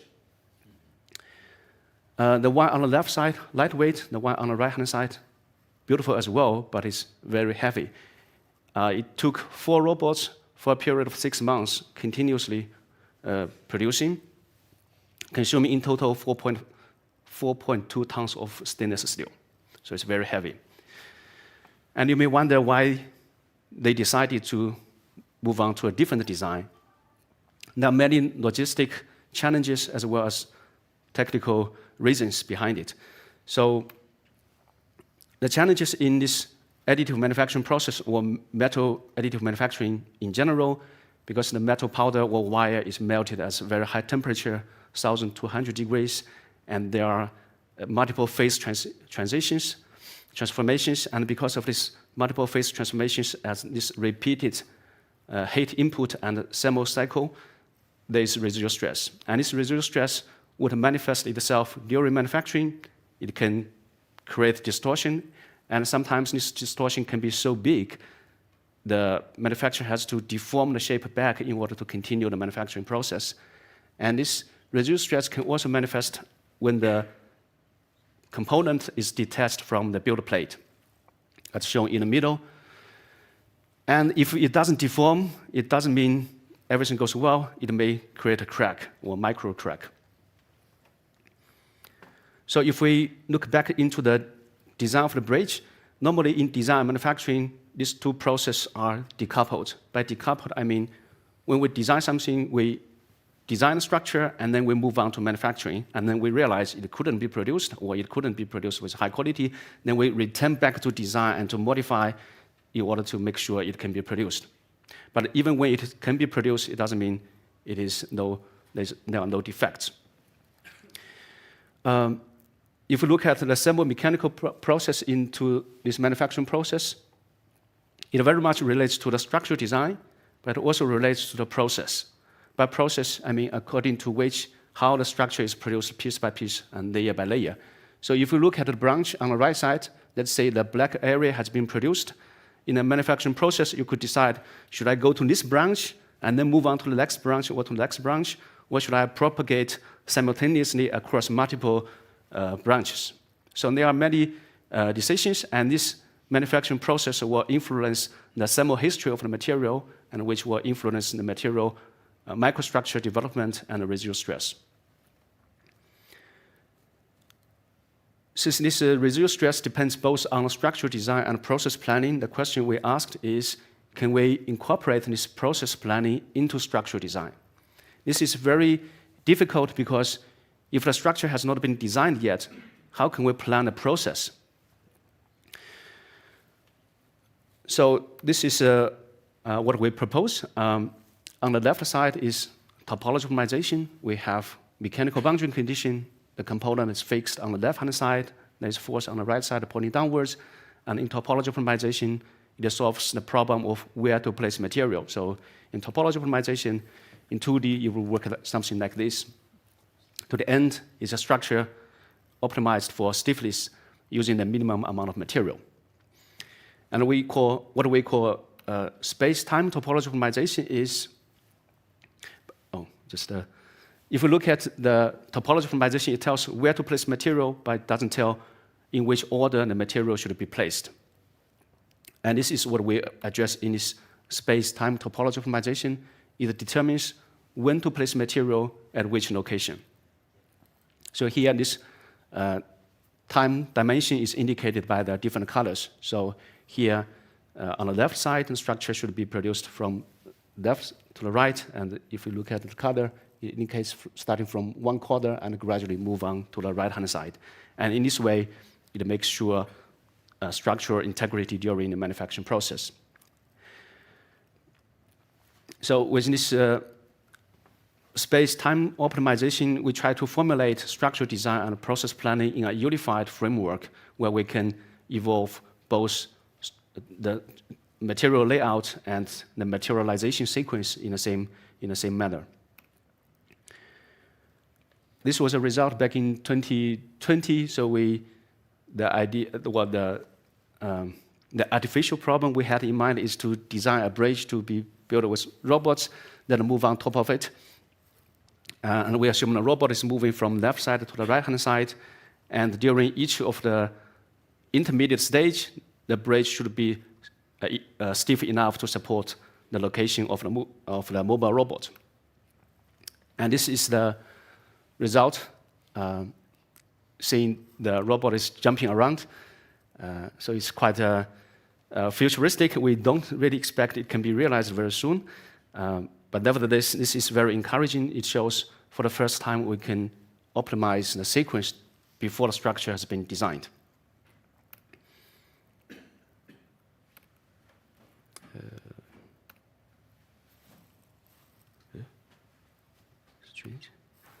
So how it is realized? So in topology optimization, we represent the material distribution with a pseudo density. The pseudo density ideally should be either 0 or 1, indicating where there is material, where there is no material. And in space-time topology optimization, we introduce a second set of optimization variables indicating in which moment it should be materialized. And this time value is a continuous value. So it's this is in contrast to the structural layout, which is a binary. And from this density and time field, we can segment the component into different layers or different intermediate stages. And upon these intermediate stages, we evaluate its mechanical performance and make sure it satisfies the design intention.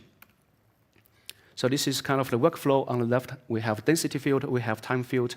And from these two, we compute the intermediate structure.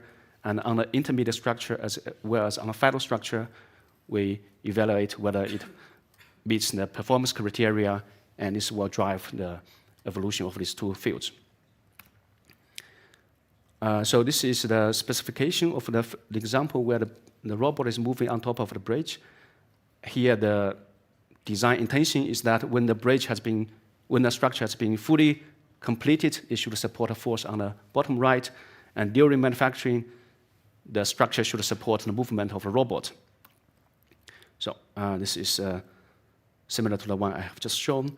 And in a computer, we can imagine different way of producing. Let's say we have a robot which can jump top to the bottom, and you can also imagine if there are two robots which simultaneously fabricate this bridge, and then, of course, this manufacturing capability will require adapt of the structure, sequence, and the design.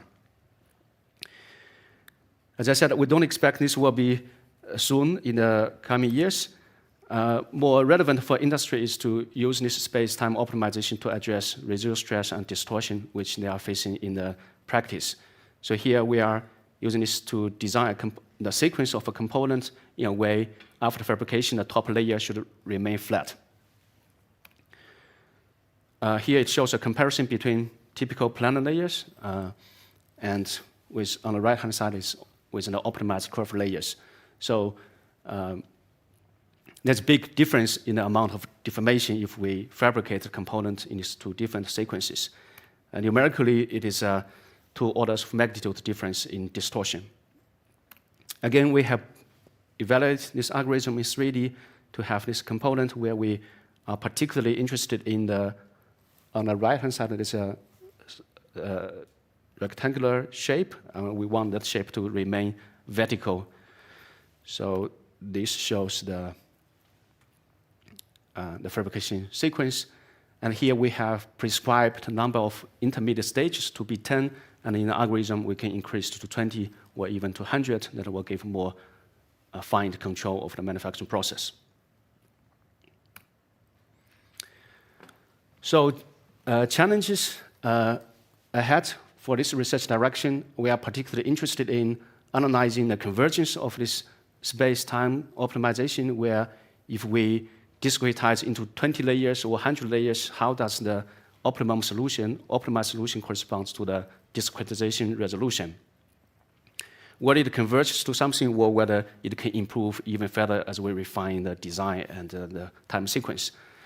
Move on to the second one, specifically for wire arc additive manufacturing. For now, we are using an inherent stream model, which is computationally very efficient, but is known to be less accurate for predicting residual stress. So we are developing, we hope to develop more efficient and accurate model to represent the manufacturing process. And also, we have to consider manufacturability constraints.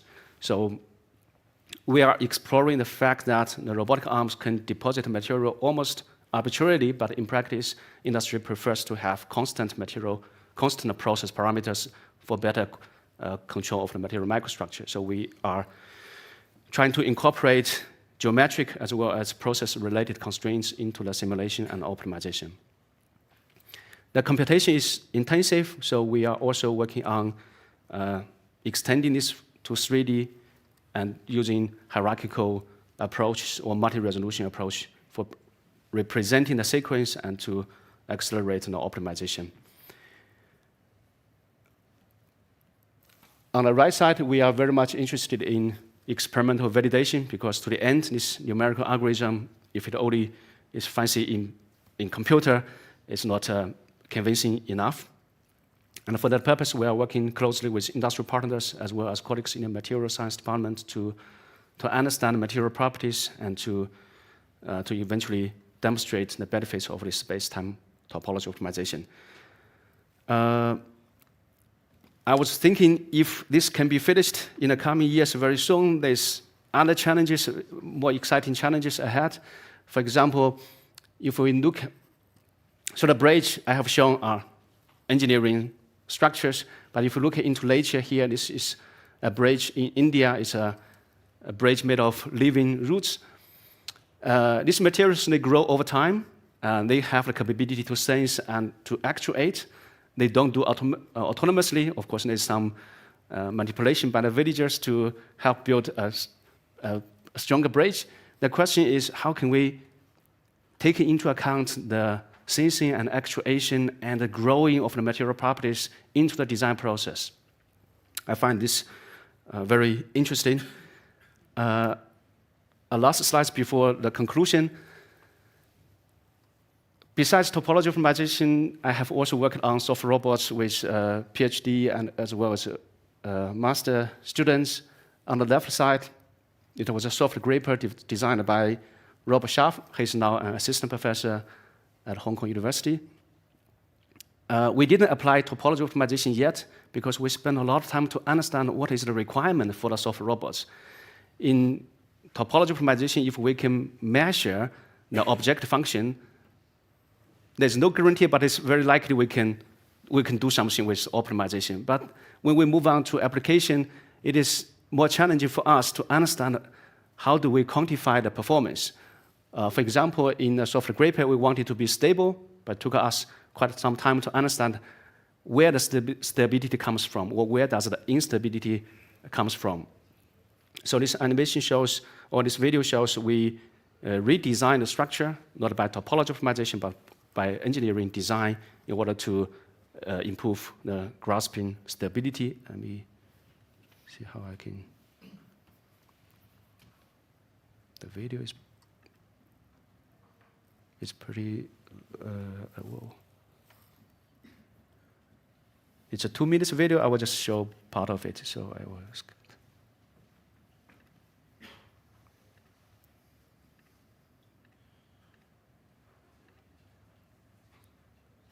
So this is a standard gripper actuated by pneumatically, and this is an improved gripper where the stability is improved.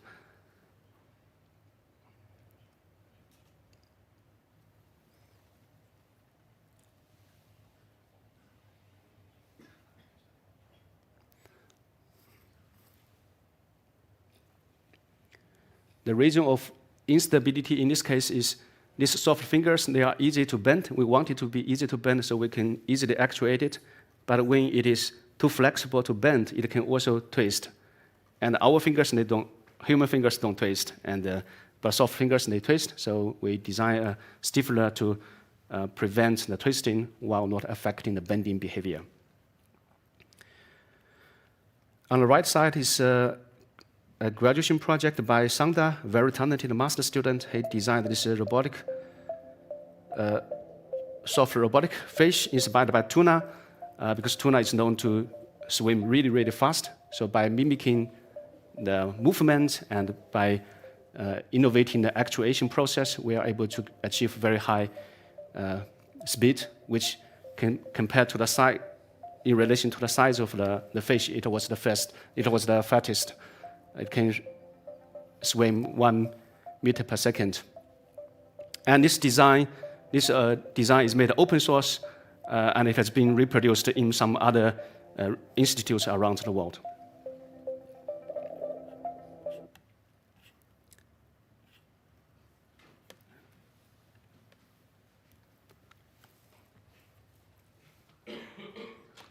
Conclusion and final remarks. The time dimension introduces some new challenges and interesting research questions for topology optimization, which is the time dimension can be related to the manufacturing process, can be related to the growing process of living material, or to the actuation, the time-dependent actuation of materials. And we have conceptually validated this space-time optimization framework by designing the structure and at the same time planning the fabrication sequence. There is a lot of future work waiting for us to build more accurate additive manufacturing process model, as well as experimental validation. And lastly, if we go beyond this engineering static structures, we have to consider, for example, in soft robots and living structures, I consider the most challenging is to build efficient and accurate mathematical model to predict the behavior of these soft structures, as well as to identify representative performance criteria. Because if we want to use optimization to design, we need to know what we are optimizing for and whether it really is most relevant criteria. With this, thank you for your attention.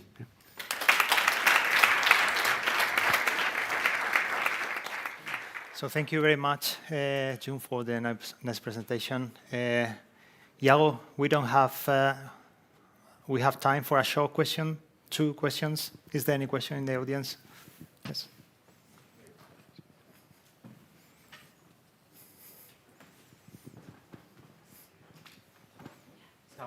Okay. Thank you very much. Very impressive talk. I'm just interesting the soft gripper. So that's what you are talking about. So the last time, the final. For example, in soft hand, maybe its advantage to can cope with it can cope with not only one target but also multiple objects. I mean, for example, the human hand can pick up the pencil, yeah, and so they can pick up for example the pet bottle and so on. We can human hand can pick up the various objects. Yeah. In the design method, the optimization methodology, is it possible to cope with such kind of versatility?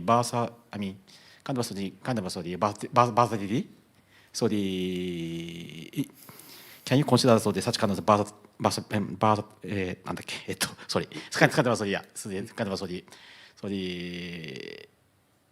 one can pick up not only one, but also various objects. Yes. Yes. So I understand your question as how can we design software robots which can grasp a variety of objects with different shape, different stiffness. I think this is software robots has an advantage to be flexible, and it can geometrically it can enclose different shapes. As I mentioned, in this, when we come from computational mechanics to this particular application, we have to understand how do we measure the grasping capability over a variety of shapes, and that part is missing. Okay. Yeah. Yeah. Well, I think.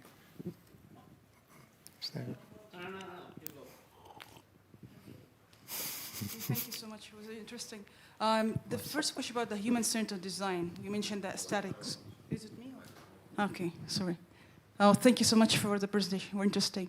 The first question about the human-centered design, when you mentioned about aesthetics, can you still explain it in mathematics? I didn't get if you can translate the aesthetic part in mathematical model. No, we don't have a mathematical model yet. And do you think in the future, is it needed or not? I think it is, if there's a magic equation to describe whether a shape is beautiful or not, I would be very excited about it. But I don't think there is such an equation. Or there is some very abstract equation to say the simplicity and the complexity, they should be balanced. That's one of the principles in design. Then the question is, how can we measure simplicity and how can we quantify complexity? So I think philosophically it makes sense, but to really describe it in a way the algorithm can understand is challenging.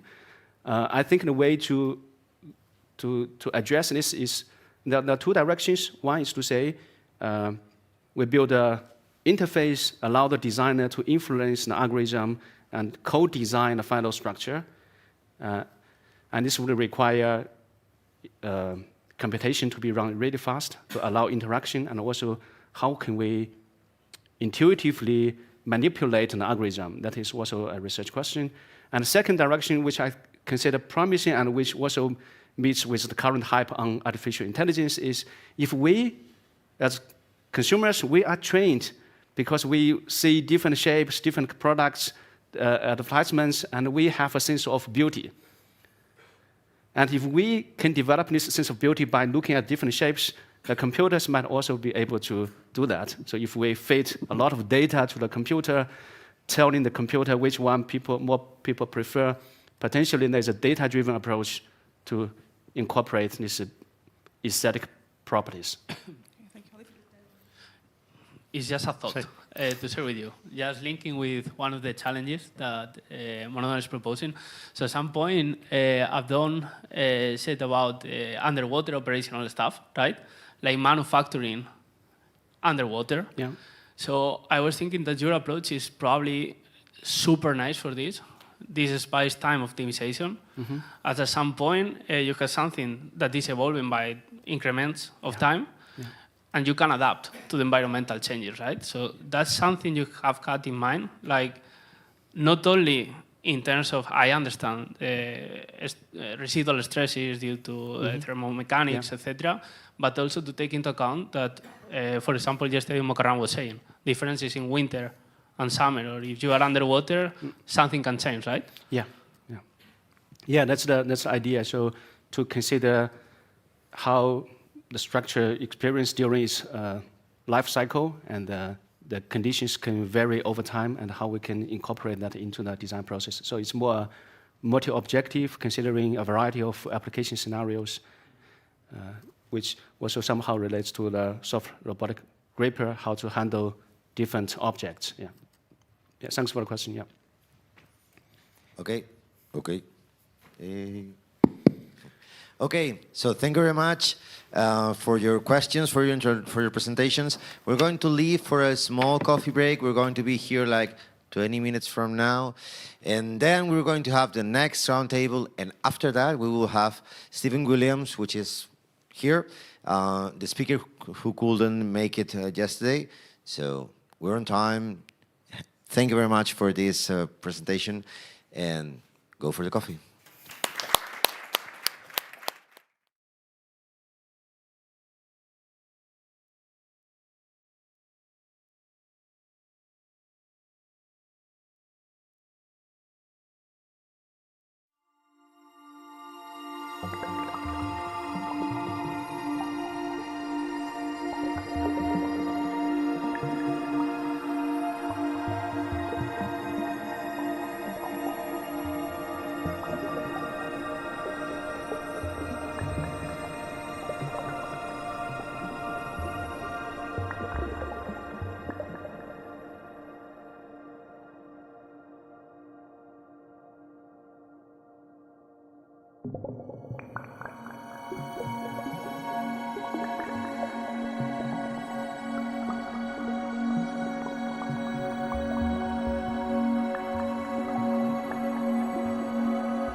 Okay, welcome. Another time. This time we have with us our fifth roundtable, and we're really happy to be here at this moment because we're going to see a discussion, a conversation between three of the persons who help us build this conference, three of the persons who think about this conference with our innovation lead, with Patricia Sierra, which is over there. The chair of this table will be, sorry for this, will be Maria Guix from University of Barcelona. Maria is a PhD in chemistry, and right now, I think it's probably if you present yourself, because... Anyhow, I'm giving a talk in the next round. Probably we can introduce myself. I'm coming from the University of Barcelona, and well, I'm more experimentalist, and I'm a really good friend of many of them, and it's really nice to be here. I mean, like... You see, you did it perfectly. Thank you very much. Okay, so with no delay, probably we give a start to this very nice session. I would say it's like we've seen so many ways of simulating systems. We already have catch up a bit on how to fabricate them and get them into reality. And in this next one of the main points is going to be how we can architect them to be shape morphing, to actually have this 3D to 4D change that is very desirable in the field of soft robotics. Our first speaker is Fabrizio Scarpa. So probably he can start getting the stage. He's coming from Bristol University. We hope all is going well in technology and everything is combined. And his research interests are in the field of mechanical metamaterials. He's designing, modeling, testing different cellular structures, and mostly accounting for structural integrity. And not only that, but also working a lot with composites. So that said, it means not working with one single material, but exploiting different combination of them to have and to exploit advanced functionalities of these materials. I would also remark that he's working a lot with biocomposites and bio-based matrices, which that it's adding an added challenge in this topic. And we are really eager to hear your talk, Fabrizio. The floor is yours.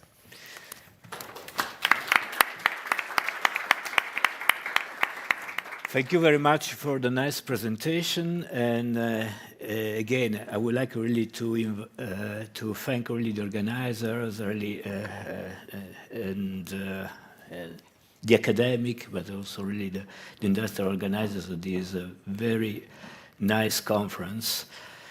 And from the Bristol Composite Institute of the University of Bristol, and I will talk about Hygromorph and poligromorph materials from bioprinting to 4D printing. I hope that later some of these terms will be a little bit clearer. So, let me see. I will first start to give a sort of small background about really the motivation of the research that I will describe in this talk. I will then talk about programmable composites hygromorphs, metamaterials using natural fibers. I will insist especially on 4D printing techniques with natural fiber called flux. I will show how it is possible to make shape morphing structures from hard polymers to soft polymers, like hydrogel systems. I will then talk about a new concept, the poligromorph material, so actuators and structures that are sensitive not only to water, relative humidity, but also to hydrocarbons. And then I will finish with some general discussion. Obviously, what you will see during this talk is not done only by myself, and I really want, first of all, to acknowledge all the funders, but especially all the fantastic collaborators that have made some of the realization in this presentation possible. Sustainability is big in the academic R&D agenda in UK, but not only in Great Britain, but also at the industrial level. And if you look the share of renewable materials in every type of industry is on the increase, certainly by 2050. I've just really taken as an example this picture that I took from the Bridgestone website, and you can see that by 2050 there are no renewable materials within the stock of the product of the company. We may argue whether 2050 is too late, but we are where we are. So in any case, if you look really at materials with sustainable characteristics, those are the highest rate of global research and development growth. In particular, natural fibers for several engineering applications as a market is expected to grow up to $77 billion by 2026, with a compound annual growth rate of 3.9%, which is quite sizable.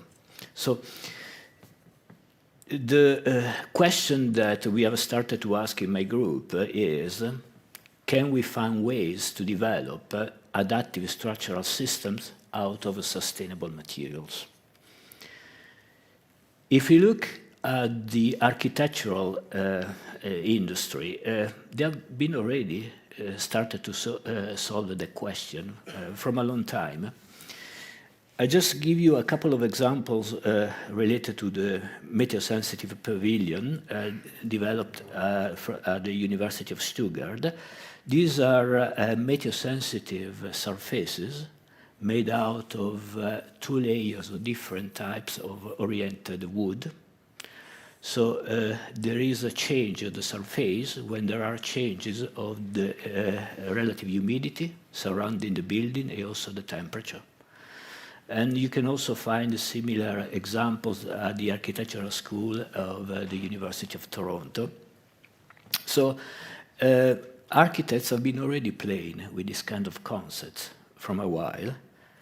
So our further question is, can we use other active bio-based composite materials with load-bearing characteristics, but also using novel manufacturing techniques like 4D printing? In terms of natural fiber materials, there is a fiber which is extremely interesting, and is flax. Flax has got really a stiffness similar to fiberglass, and the properties of flax from a mechanical perspective have been known since antiquity. But as a composite, actually, has got also a long history in terms of reinforcement. The Gordon aerolite was a phenolic flax prepreg with 70% of volume fraction of flax, developed back in 1939, and was developed at the time also to find a sort of suitable solution to the lack of supply chain of aluminium alloys just at the beginning of the Second World War. And Gordon aerolite as a composite was used also to prototype some fuselages of the Spitfire. Very interesting composites. At the time, they already started to experience these thermoforming processes that were allowing to make composite up to 7 millimeters of thickness. And 7 millimeters of thickness have been only reached recently for carbon epoxy composite, for example, in the wing of the Airbus A350 or similar types of composite. Already at the time, they were doing that kind of work. Composite that was also quite interestingly insensitive to relative humidity. At the moment, Gordon aerolite is still the stiffest composite with natural fibers on the market, well, for what is available on the market. And in terms of stiffness, in terms of really of tensile strength, only recently some epoxy flax and 50% volume fraction reinforcement prepregs have managed really to reach the tensile strength of the material. Quite interesting, flux has got an hygroscopic expansion of 21% and 95% of relative humidity, which is the largest between the sort of the technical natural fibers that you can find around. So it's an interesting type of reinforcement, and in terms of adaptive structures, nature really suggests a way how to use these types of natural fiber composite as actuators. And the inspiration comes directly from the architecture of the pine-cone scale. If you look at pine-cone scales, pine-cone scales are made out of a passive layer, is a stiff layer with a low axial swelling, coupled with a several multi-layer of active components. These active layers are soft with high radial swelling. In composite parlance, this is an asymmetric unbalanced type of laminate. Is a 0-90 with 90 at different early stacking sequences. But these types of configuration, when there are changes of relative humidity, allows, for example, to change the curvature from the dry state to a wet state. And inspired by pine-cone scales, we have developed several classes of thermoplastic composite with PLA, but also epoxy, shape memory epoxy flux composite with this kind of unbalanced stacking sequences. Just to give an idea what happens when you use this type of architectures with these types of at least epoxy flux fiber composites, and when you have changes in humidity, you can see in these quietly accelerated videos, the actuators, they have this type of in-plane coupling between axial and transverse deformation. They provide this kind of autoplane change of curvature when there are changes of the relative humidity, or when you take the actuators and you chuck them in water. And the final curvature depends on the architecture in these types of composites. So you have a one-to-one correspondence between the architecture, the type of composition, and the relative humidity. And the interesting fact that they can be also made using 3D or 4D printing. By 4D printing, we mean 3D printed structures with materials that evolve over time. And these types of actuators are actually load-bearing. They have a bending stiffnesses up to 14 gigapascal, which starts really to be quite interesting, and similar to equivalent type of composite that you will do using fiberglasses. And just to show you, when we use 3D printing, 4D printing characteristics, the type of really complex structures, this is a calla lily that forms when the relative humidity is changed from 20% to 50%. Flux is not the only fiber, or natural fiber that can be used for these types of actuators. You can also use kenaf, jute, coir fibers. The matrix can be a thermoplastic, polypropylene, or maleic anhydride, not only the thermoset that we have seen before. And quite interesting, you can really make this type of hygromorph composites and then apply every type of sort of technique from kirigami, architecting to obtain these types of metamaterials, which are bio-based in this case. And if you look at the actuation performance of these hygromorphs, this is quite interesting. If you plot the specific stress that provides the sort of the actuation authority, so maximum stress per density, versus the specific strain, so maximum strain per density that you can obtain, you will see that these types of composites, they sit nicely between shape memory alloys and hydraulics. From a certain point of view, they are surrogates of biomimicked units that are like really hydraulic pumps from a certain perspective. So in terms of really of actuation authority, these are quite interesting materials. We have made these types of composite using classical stacking sequence laminates and manufacturing processes, also using epoxy shape memory polymer matrices. The shape memory polymer matrices allows us to have 1 degree of freedom more in terms of design space. So we can combine initial moisture content inside the composites, the desired curvature also given by the stacking sequence, and the variation of the temperature through the TG of the polymer. And in other words, within the same type of hygromorph actuator, we can store 2 different shapes, not the single one that we have seen before. And just to give you an idea, and what we can do in that sense, this is a classical example in soft robotics. You can see this handle with 4 fingers. The 4 fingers are the 4 actuators. And in that case, we start with a specific moisture content. We put really the ball in full immersion, and we then can grasp really the ball. So we are talking about a ball that is 20 times really the weight with a single actuator. So this exactly the same configuration, but now a 50% of relative humidity during desorption, changes again the real shape, and we can still grasp the ball. So again, we have two ways really of grasping the ball in different environments. It's a different type really of passive configuration. The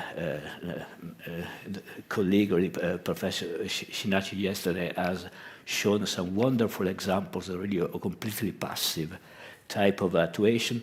This is another type, if you want, of passive actuation, but simply takes advantage of the surrounding environment. We have been also playing with these types of hygromorph to make metasurfaces, so complex surfaces with different types of curvature and shape. In this case, we also architect the metasurface using electroactive copper films for grasping. And so architecting the films plus positioning different types of hygromorphs with different types of characteristics, we start to obtain these sort of large handling capabilities. And just to give you an idea, this is a prototype that makes some autonomous actuation of 50% of desorption, and it has been architected in such a way that we have 2 series of hygromorphs that support these electroadhesive copper films. We have the change of the architected shape with the desorption. At the same time, we start to activate the electroadhesive copper films, and we can grasp directly this kind of very complex surface. Exactly the same type of metasurface can do also the double concave type of shape, because in that case, in desorption, because of the different type of architecture in a different set of patches, we can obtain now this type of double concave configuration, always with the same relative humidity in desorption. We start then to activate the electroadhesive copper films, talking about between 3.5 and 4 kilovolts per millimeter. And then we can grab a different, but yet complex surface.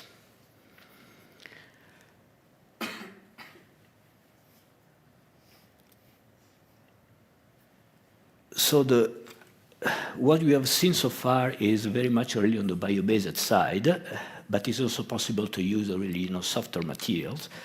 And we have been working on this class of bio-based alginate polyoxamer hydrogels with different types of composition, and we have developed really techniques really to control really the pore size at multi-scale level. And typically the stiffness of these types of composite static stiffness, quasi-static stiffness under compression, is between 90 and 130 kilopascal. The interesting fact is when you use this hydrogel base with particular classes of natural fibers and not necessarily flax, but another class that is under patent, and you use this composite to assess their vibration transmissibility properties, you obtain a sort of a damping material with a loss factor between 18 and 25%, but quite staggering a dynamic moduli, which is between 7 and 15 times the static modulus within 100 Hz or 300 Hz. This is a frequency range that is actually quite difficult really to handle for most of the fossil damping materials that are used on the market. And actually the loss factor are increasing with the base acceleration, quite interesting. We have done this test up to 3G, and in essence it is a bio-based material with a performance equivalent to fossil elastomers. And we have a patent that is going internationally from April 2025.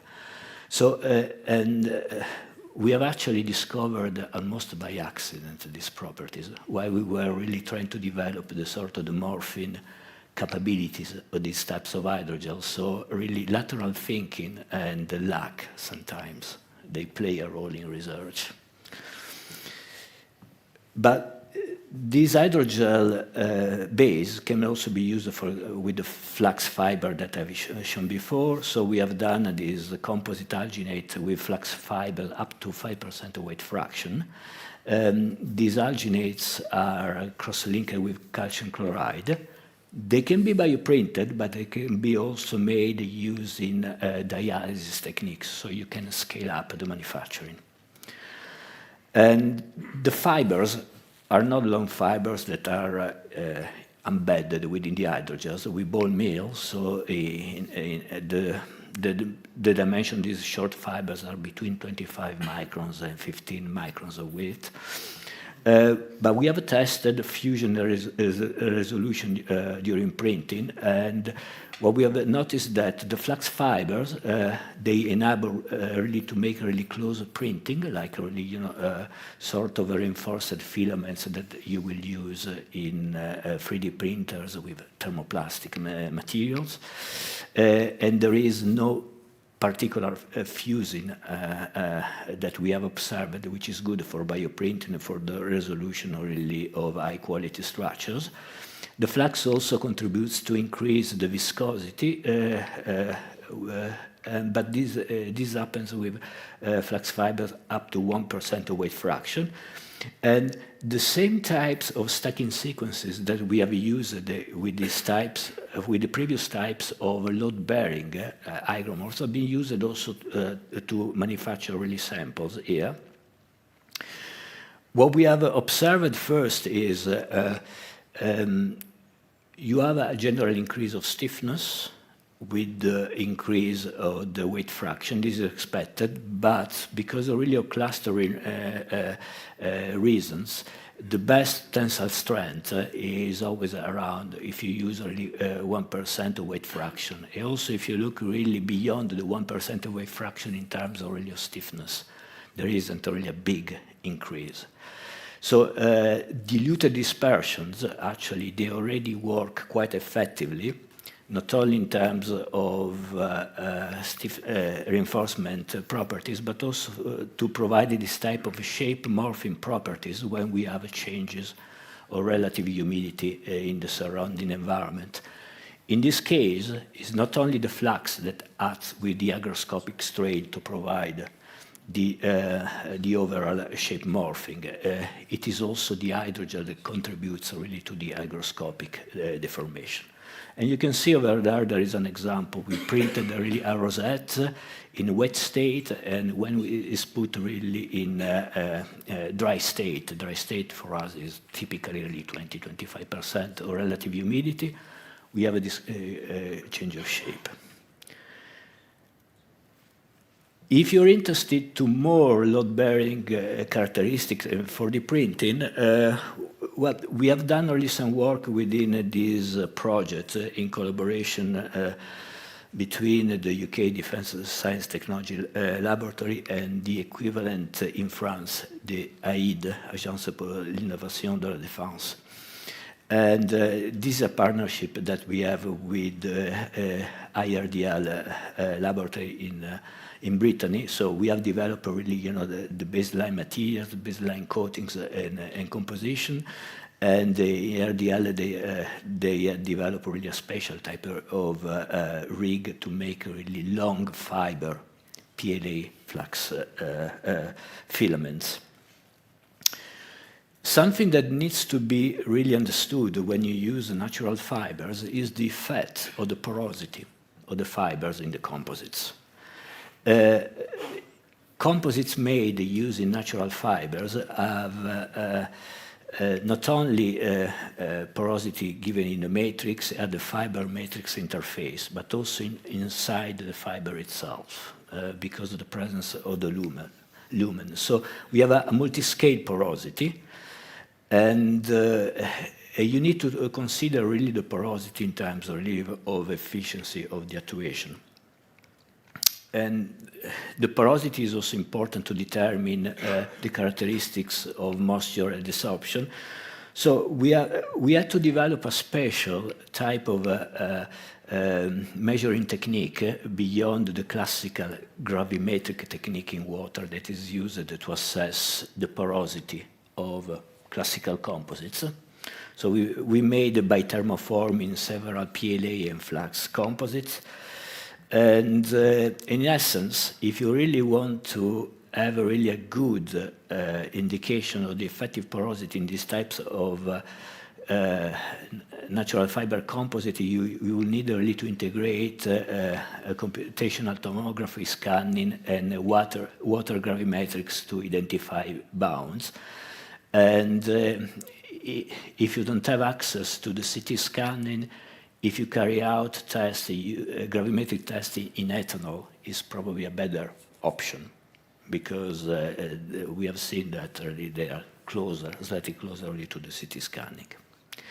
Another aspect that in 4D printing is quite important. This is manufacturability. I'm quite happy that the previous talk was already raising some of those points. But especially when you use these types of long fiber reinforced filaments, you have all issues related to the initiation of fracture in the composite at the interfilament interface.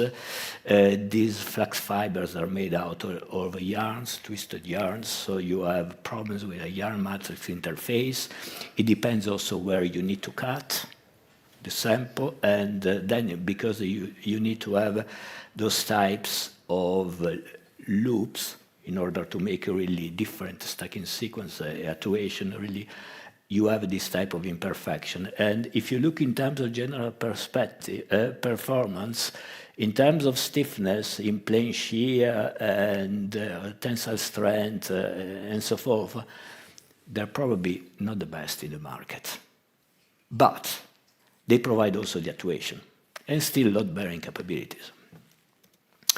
And just to give you an idea how their stiffness evolves with the moisture content or relative humidity, in the longitudinal direction, over there you see two different Young's moduli. In general, in this kind of natural fiber composite, you have almost a sort of a bilinear type of behavior under tension. So we take a really two modules really to give this indication of stiffness. But you can see that there is a strong decay, for example, from 20 gigapascal up to really 7 gigapascal in the longitudinal direction. Transverse direction is obviously matrix dominated. In this case, it's PLA, so you go from 2 gigapascal to 0.7 gigapascal. It is also possible to use, with these 4D printing techniques, more sophisticated ways to design complex structures, and over there we have developed this voxel-based finite element algorithm to deposit the filaments for target optimized curvatures architectures. Some of the speakers at the session before could suggest me really track loads of more sophisticated ways really to do better this kind of job. But what is also important again to consider is you need to incorporate really manufacturing constraints, because of the way that these filaments are deposited, really, you may have a really the model could provide really a good response on a single curvature, but on the transverse planes or local transverse planes, things may be a bit more fuzzy. And but in essence, these types of 4D printing techniques are quite flexible, and you can really design different types of morphing metasurface. I will conclude in terms of example to a recent piece of work that we are completing. It is about the development of poligromorph materials. What you have seen so far is responsive to relative humidity and water.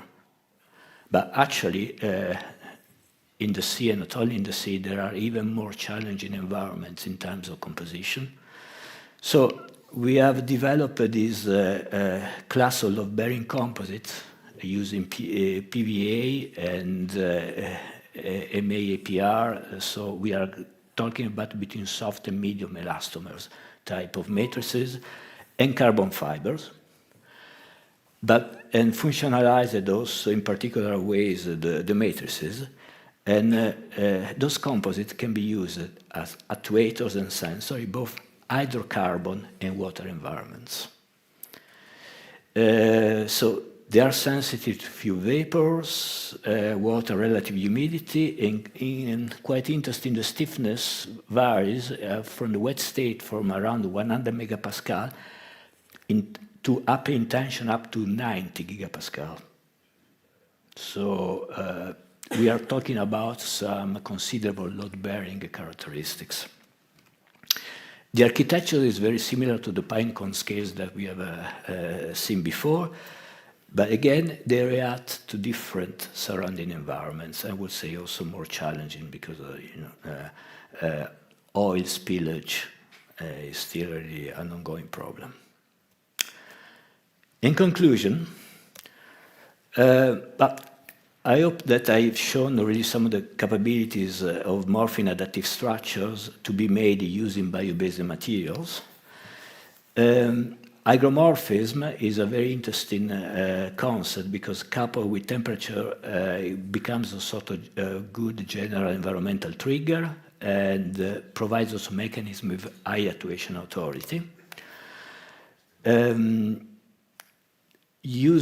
Considering not only water, but also other types really of surrounding liquid or vapor environments could be really an excellent way to expand the operational capabilities of these actuators. And they can be made either using classical composite techniques or 4D and also bioprinting, as we have seen. We think that we can also use it for different adaptive environments, and me too, I asked really the co-pilot to try to think about some application for submarines. But having said that, we had also really some initial thoughts about, for example, really hydrofoil, morphine hydrofoil being developed with this kind of techniques. And this is the end of my talk. Thank you very much for your kind attention.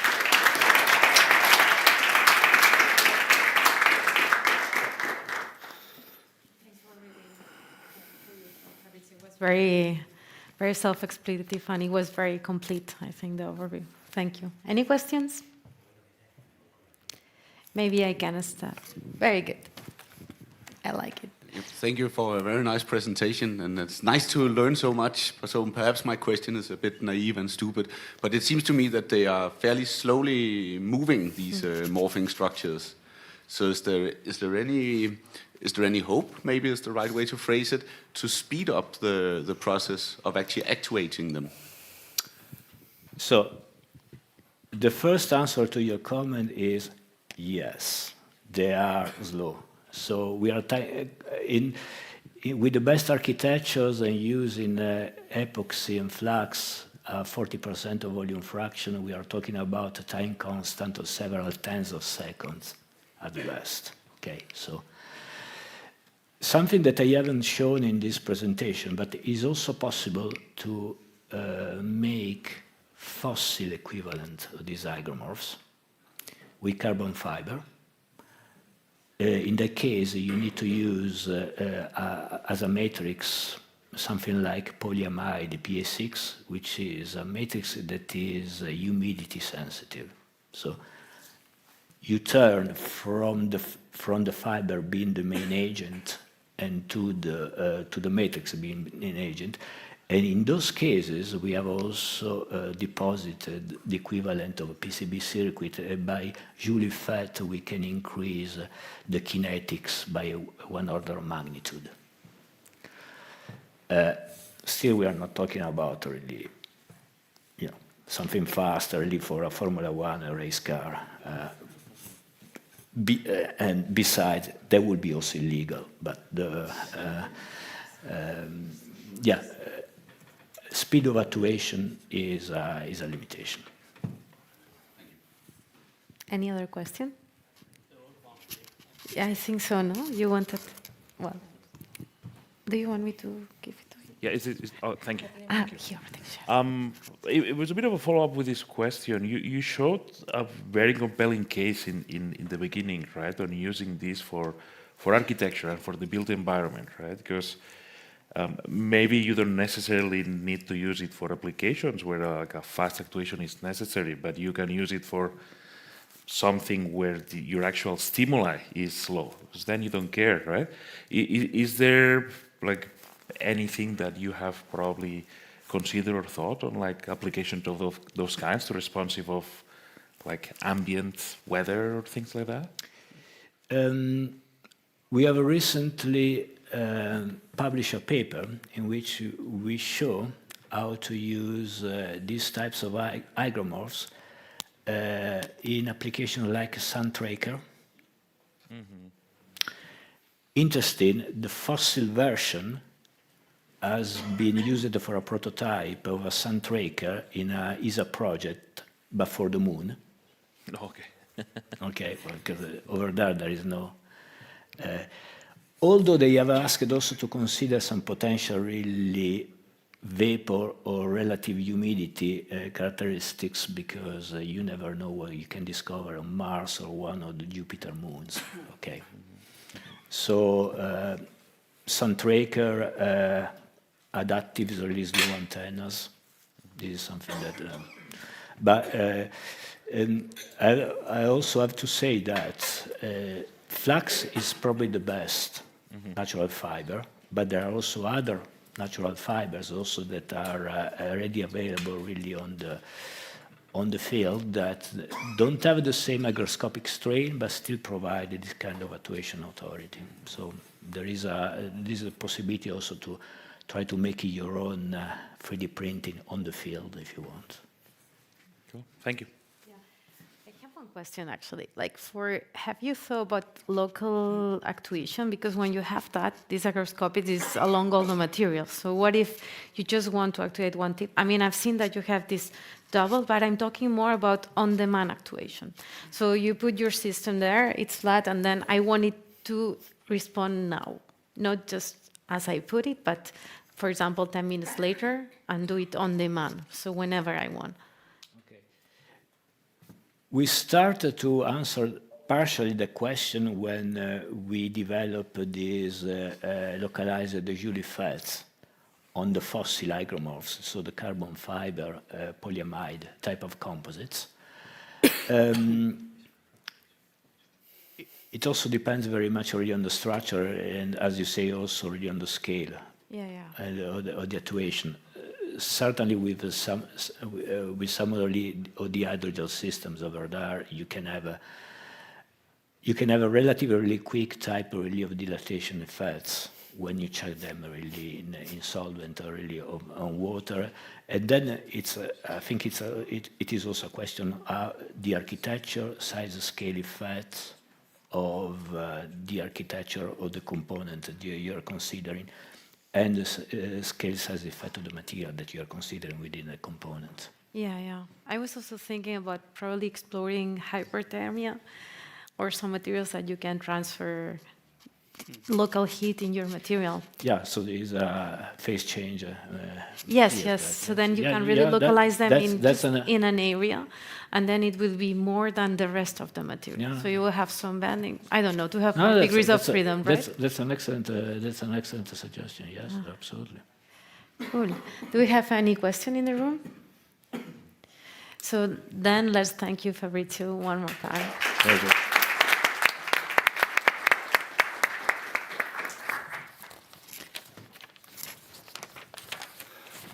Very nice, Fabrizio. No, you. So I think that I will not be lying if I said that we all know Daniel in this room. He's, as it had been said already before, he's one of the souls of this conference, and we really appreciate the effort that we have both in this session, both Abdon and him did to do so. Daniel is an associate professor at the Universidad Carlos III here in Madrid, and he had been granted an ERC starting grant and also some other national projects. He has a really good track record in research, and also because of that, he got several awards like the Young Academy of Spain and also the National Award of Science. But overall, he's the leader of the Multi-Biostructures Lab, and we are really glad that you are here to explain a bit what you do with the multifunctional materials. Let's welcome him again. Well, thank you very much, Maria, because, if you realize I was supposed to be the chair of the session, so I was imagining me just saying this stuff about myself, and it would have been quite embarrassing. So happy that you chaired it. So, first, I was thinking now, and I would like to start just with some personal thought that I realized when you're discussing the strong connection of research and industry in UK, in Japan, in China, when you talk to many people in the US.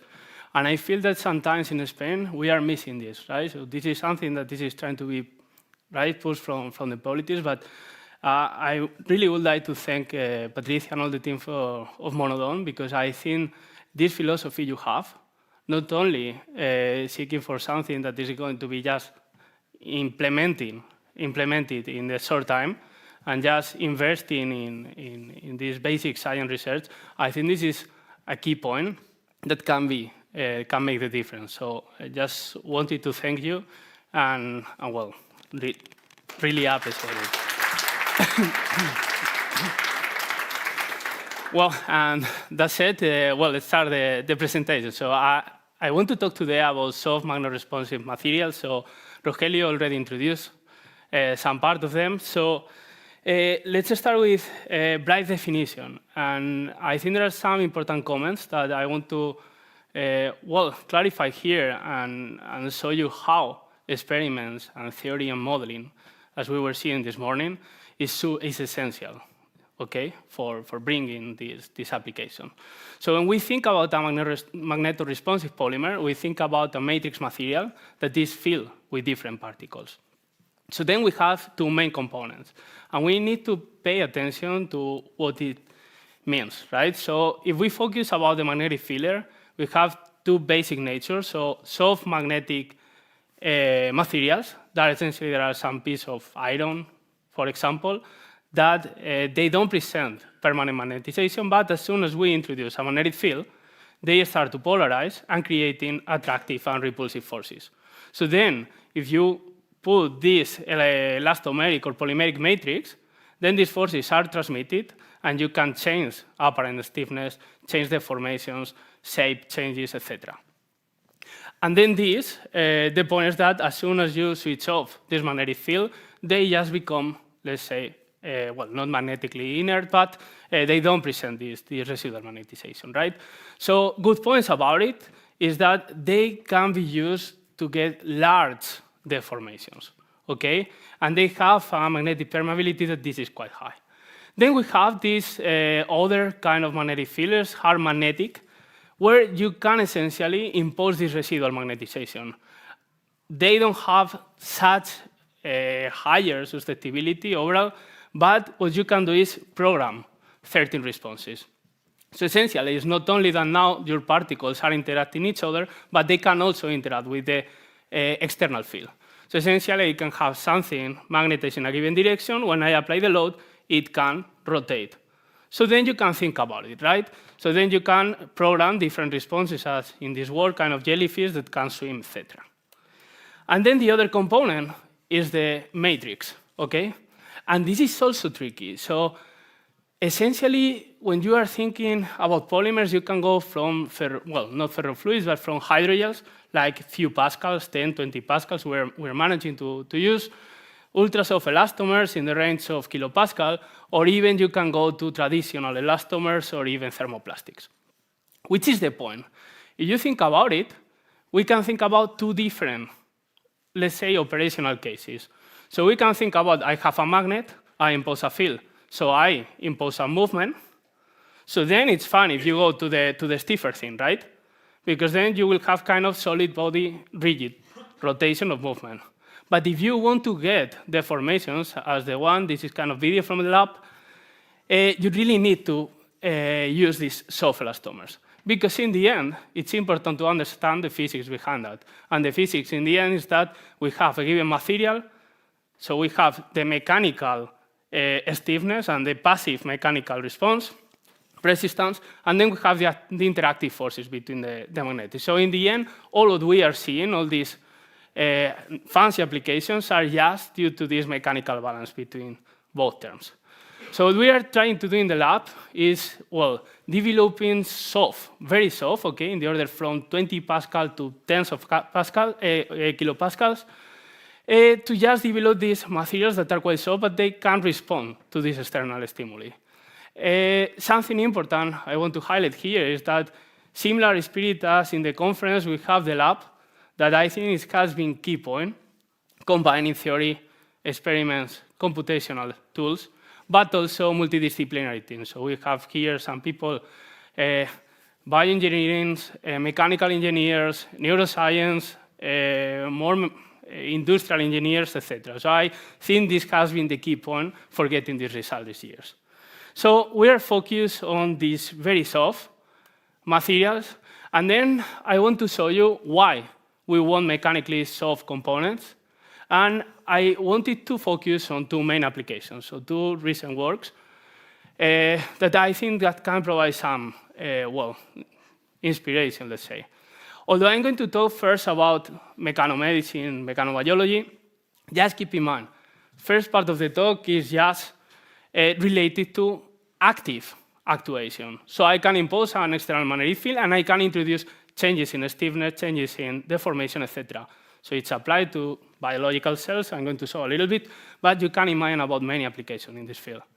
So why in this case? Because in the end, if you look about the soft biological components, we are in a range that this is quite soft. So you can imagine, even at the small level, cells, if you put something that this is rigid, cells behave in a different manner, and sometimes they don't like them.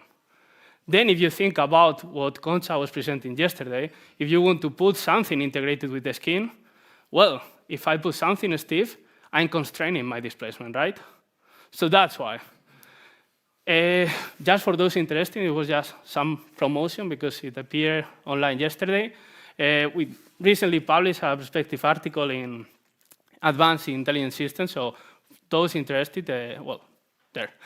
And then the second point I wanted to focus, and well, just on purpose, I wanted to highlight, I searched for that, so it appeared a couple of courses on advanced intelligent systems. So Richard is going to say later, there's some promotion also, because we are going to have a special issue associated to the conference.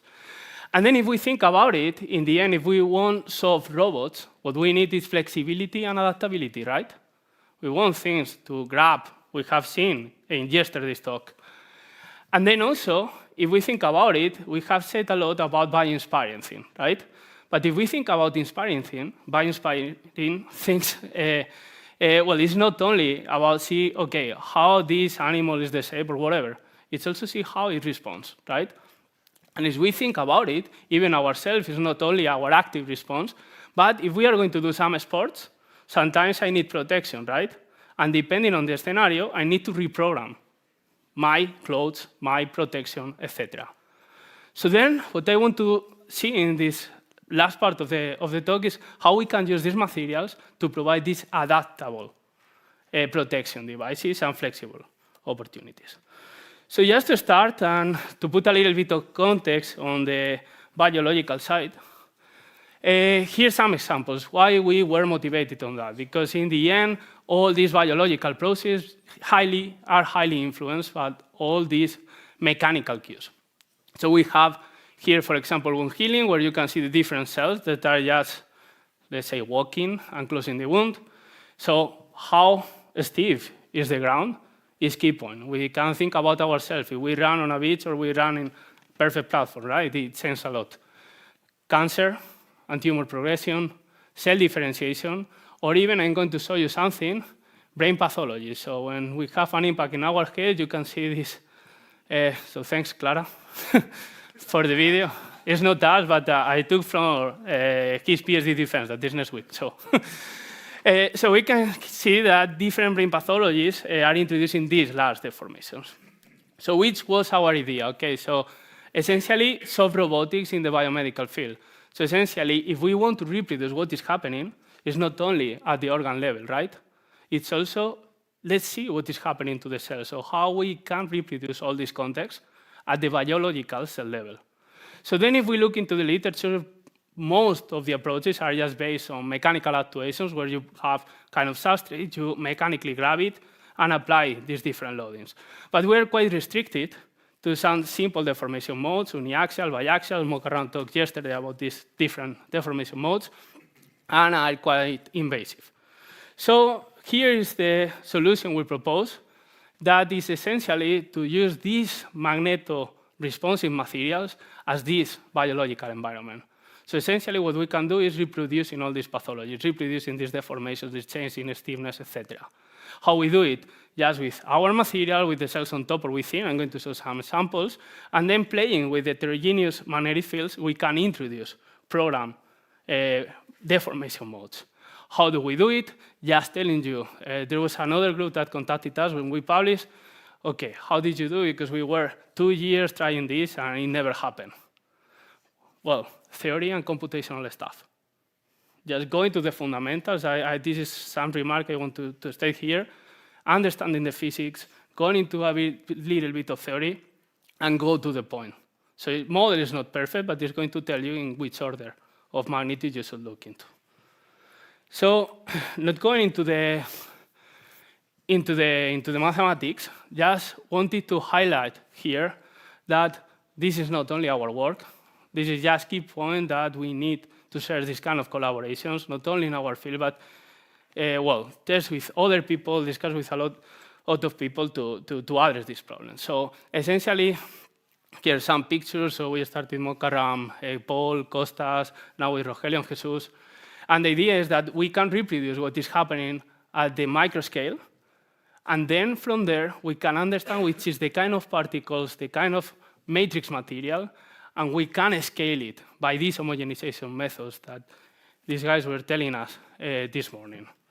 So then what we can do is reproducing, for example, what is going on within the brain. So here you have an image of deformation stages when you have an impact in your head, what is going on. So if you see this white circle, then you have a zoom, seeing how these deformations are evolving within the brain. So what we can do is just take in our system, impose the different positions, relative position of these magnets, and introduce and reproduce this thing. And then what we can do is couple to other systems. What we can do, not going into the details, but just letting you know, we can measure how cells under these scenarios are changing their mechanical properties. So, okay, what is happening to them? They are making software stronger, whatever. So if you think about it, this is kind of also a biomarker. If we are able, by other technologies, not going into the details, but we can measure in a non-invasive manner how is this distribution of mechanical properties, then we can get something much better for diagnosis. So we discover some changes reproducing like a stroke, a sustained actuation, or a TBI, traumatic brain injury, like a dynamic and fast actuation. And then what we can do is go in a little bit deeper and see what is going on with the cells. So we can see now in vivo what is happening. And then we can see that the cells, for example, were just restructuring the skeleton, and depending on how they were remodeling, then we could connect it. So we can go farther and see, well, just let me explain before what this is. So this is some cells from the brain.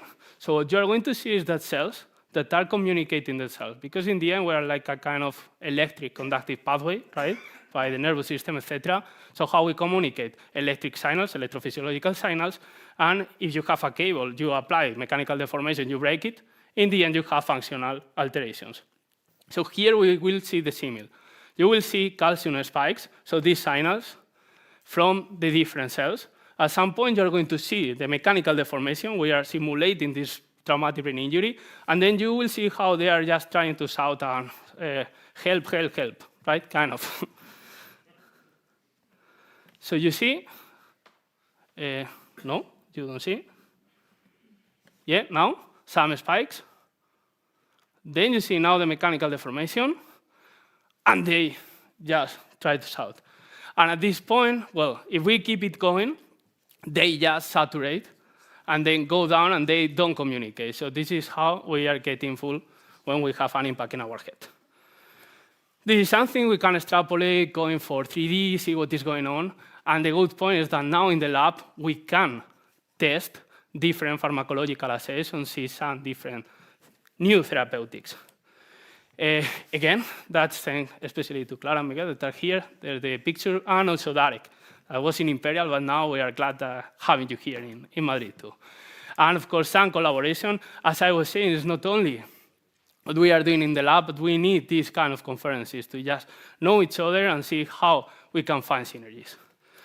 Okay, let me move to the following slide. Now it's more on the soft robotics. Okay, Bioinspired, I introduced a little bit before. So then if we look into nature, I was saying yesterday balloon fish. My girlfriend don't say that, it's puffer fish, okay. So the point is, we can see these animals.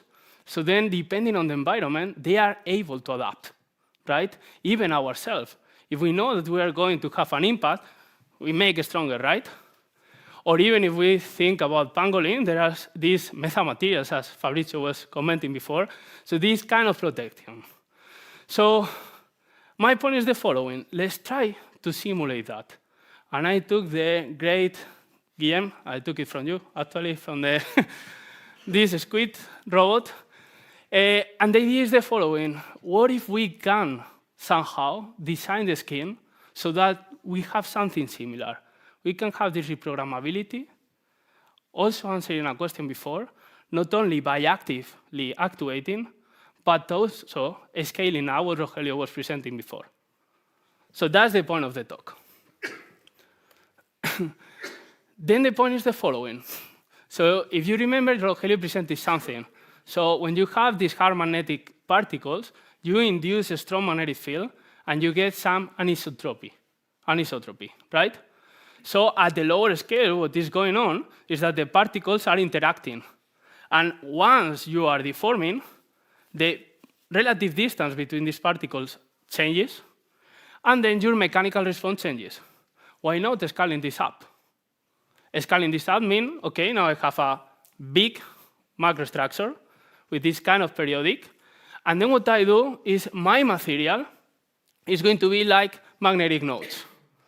So then I can play with the stiffness of my material, as I was saying at the very beginning, different materials, the stiffness and strength, magnetic strength of the nodes. Now we can manufacture them, and combinations. And these combinations, if you think about it, when they are going to deform, I'm going to show some nice videos, I think. As they are deforming, they are changing the relative position and introducing these magnetic interactions. So let's see. Also important is that, so some previous work were playing with rigid magnet, but when you have a rigid magnet, you can see it there. Let me see if I can. Okay, I cannot. Yes? Anyway, this sharp curve, that it means that it's being super, super stiff. So if you are protecting something soft and you have something super stiff, once you get the impact, okay, you repel it. But then the whole thing is coming to the protected target. So that's the point. And then what we discover is the following. First of all, that by actuating externally, introducing a magnetic field, we can get, at the unit cell level, some responses with a transient response once this is under actuation, and then it can lead to different stable states. So it's not only that we can introduce this field and then change something at that moment, but we can introduce a long-term stable state. Let's see this point. What we can do is, okay, as we were saying, it's quite difficult to generate these magnetic fields. Okay, no care. Let's try to play with the passive, okay, these program interactions. So what we can see there is that in black, we have the reference curve. And then playing with the strength of the magnet, you can alter. Think about it. These curves are telling you how much force I need to put on the system to get a given deformation. So here is the interesting point, this right-hand side. We can get something that to introduce a given deformation in the very beginning, you need a jump in force, so you have a strong mechanical barrier, or we can even introduce this case, what we call configuration 3, where essentially a small mechanical force is going to introduce the instability and this transition. So actually, we can scale it up and have the same at the macrostructural level. So you can see how, under this deformation, we have some material plus structural interactions. So then we can get advantage not only of the material properties, but also about these passive magnetic interactions. So what we can do with that, designing structures that just click and they collapse. Something cooler for me is the following. Well, not only think about mechanical and structural transitions. What we can see is that if we impose an active magnetic actuation, we can somehow scale up what we observe at the unit cell level. What is most interesting for me is the video I'm going to show here. So here we have, it's a little bit slow. So here we have all the nodes looking up. So you have an apparent magnetization in a given direction. See, this is a fast speed camera. So we introduce a single magnetic pulse and see what is going on. Now we have kind of domino effect of instabilities that induce a transition, and now we have nodes, if you realize, one looking right, one looking left. So the apparent magnetization in that direction now is null. So we can also think about these kind of things just to send in information, etc. Then I was saying about protection, right? Okay, let's see what we can do. Well, in the paper, we also have like active actuation, how we can modulate that. I want to focus on passive actuation. Oh, I didn't say, but essentially we can take the nodes and reprogram them. So it's not that fast. Okay, yes. Okay, so that's the idea. Now, how I can design these structures to protect. This is the reference case. So there, in the black line, what you can see is that this is the kinematic energy of the impactor over time. And then, basically, if the last point is up, you are not absorbing energy, so the impactor is just rebounding. And if you are very low, it's like your structure is absorbing the energy. So see, we can improve this absorption if you realize the whole thing was collapsed. Now, playing with this magnetic interaction, see what is happening in the middle. We have an extra resistance now coming from these magnetic interactions. So we can make it. What we can say is, OK, let's try to go to another configuration to get same absorption, but making it happen much faster. Or even, what we can say is, OK, I don't care about the absorption. I just want to repel fast. So we can get it. So just mentioning this is work. So Carlos also here. Thank you, because a lot of patience for that, I know. And a collaboration with the group of Katherine Villa in Harvard. So the main idea here is that we have this reprogrammability. Okay?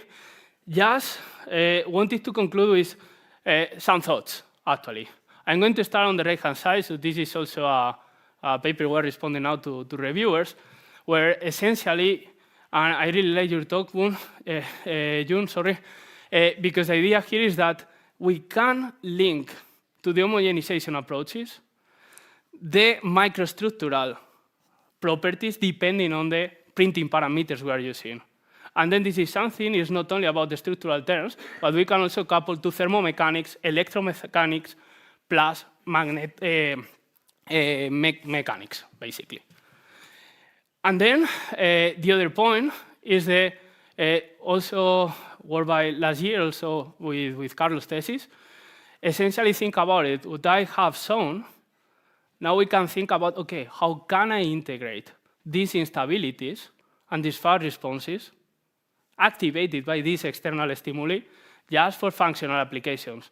So in the end, my thing is just biostable transitions. So that's my thought, and just concluding thanking again for the organization, all the speakers. I'm really enjoying it. And well, thank you very much. I'm happy to answer any questions that you have.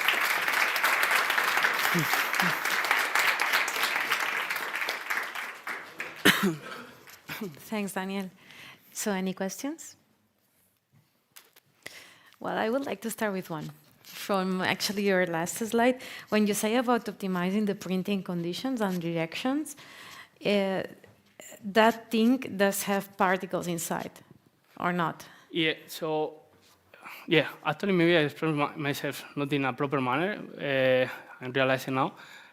My main take-home message is that we need to couple hybrid platform. When I say hybrid platform, it's experimental plus computational platform. Okay.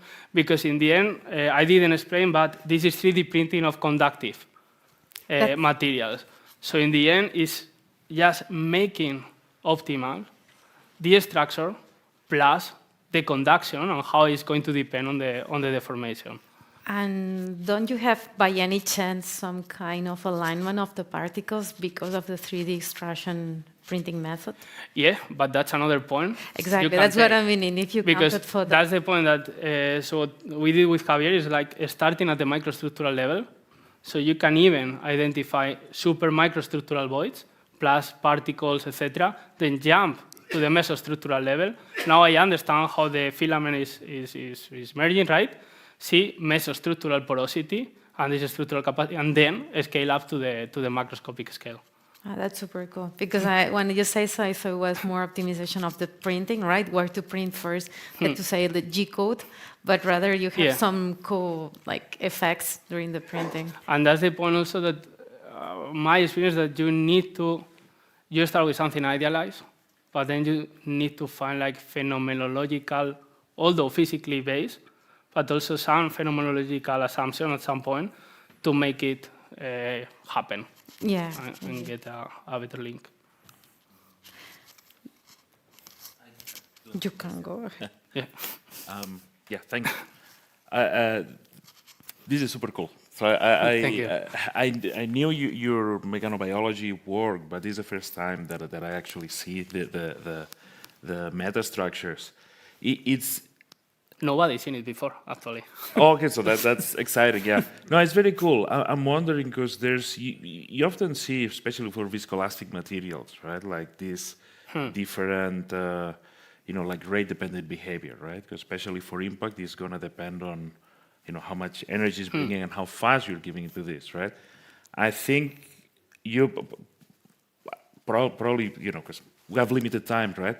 But with this, I guess you can really tune what your curve looks like. And you can kind of bypass some of the limitations of the material and have your own rate control in the system. Have you done this thing?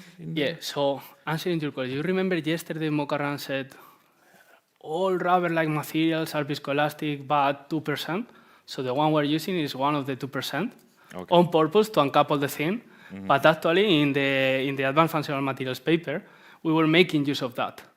Because in the end, essentially, if you think about it, it's like water. When you have a viscous thing, if you go slowly, no much mechanical resistance. If you go fast, you hit. And there are some relaxation. So we are also using that in that sense. Like using it not as a disadvantage, but as an advantage. So you can now have an extra designing variable, not only the magnitude of the magnetic field, but also the application rate of the And also, if you think about it, it's kind of scaling up, because that's another paper coming, Ernesto. The idea is that with magneto-relativical elastomers, you can change order of magnitudes. On the stiffness. The stiffness, but also the viscosity. But here what we are doing is uncoupling, because my matrix material now is rate independent. So what I'm doing is kind of like that, just introducing this apparent different viscosity, although this is not a viscosity, but just by the magnetic interactions and how they evolve. Yeah, no, super cool. Looking forward to where it comes out. Yeah. Hopefully soon. Hopefully. I think Fabrizio has one. You just one. Okay. Eco, super cool stuff. Just a remark or a question, and then a real question. It may be nice to consider, for example, either rotating triangles or rotating parallelograms as a unit cell, because you may improve some sort of a rotary inertia characteristics, because actually, then it's my question. Consider also all the imperfection and the porosity that you obtain early by 3D printing early the whole configuration. This is not 3D printing in this case. It's molded. It's molded, but there is porosity also there. Yeah. But so you don't have really a perfect structure. Okay, so how robust, or is there a configuration of magnets more robust than the other in terms really of keeping the shape when you consider several samples manufactured in the same way?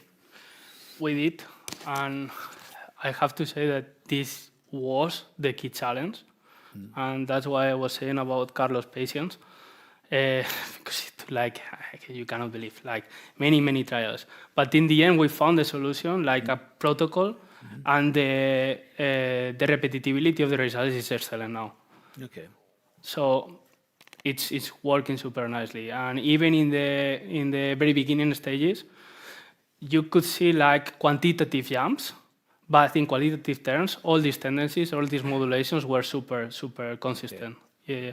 But I agree with you. But we wanted just to... The point about the squares is that you can have a periodic structure. So you don't need to go one by one. If you combine different things, you have just a kind of tool that you come, extract the nodes, you rotate, and you put again. So you can make the thing faster. But yeah, for sure, it's something to explore. Yeah. Okay, thank you.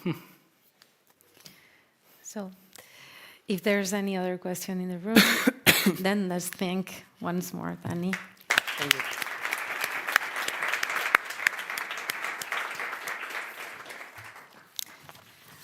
And now we are coming to the last speaker of this round session, Abdon Pena-Francesch. He's an assistant professor at the University of Michigan at the Materials Science and Engineering and Robotics Institute. He's the leader of the Bioinspired lab, and he's creating polymer materials towards healthcare, robotics, and also environment. And you'll see that he's exploring very nice 3D printing techniques also.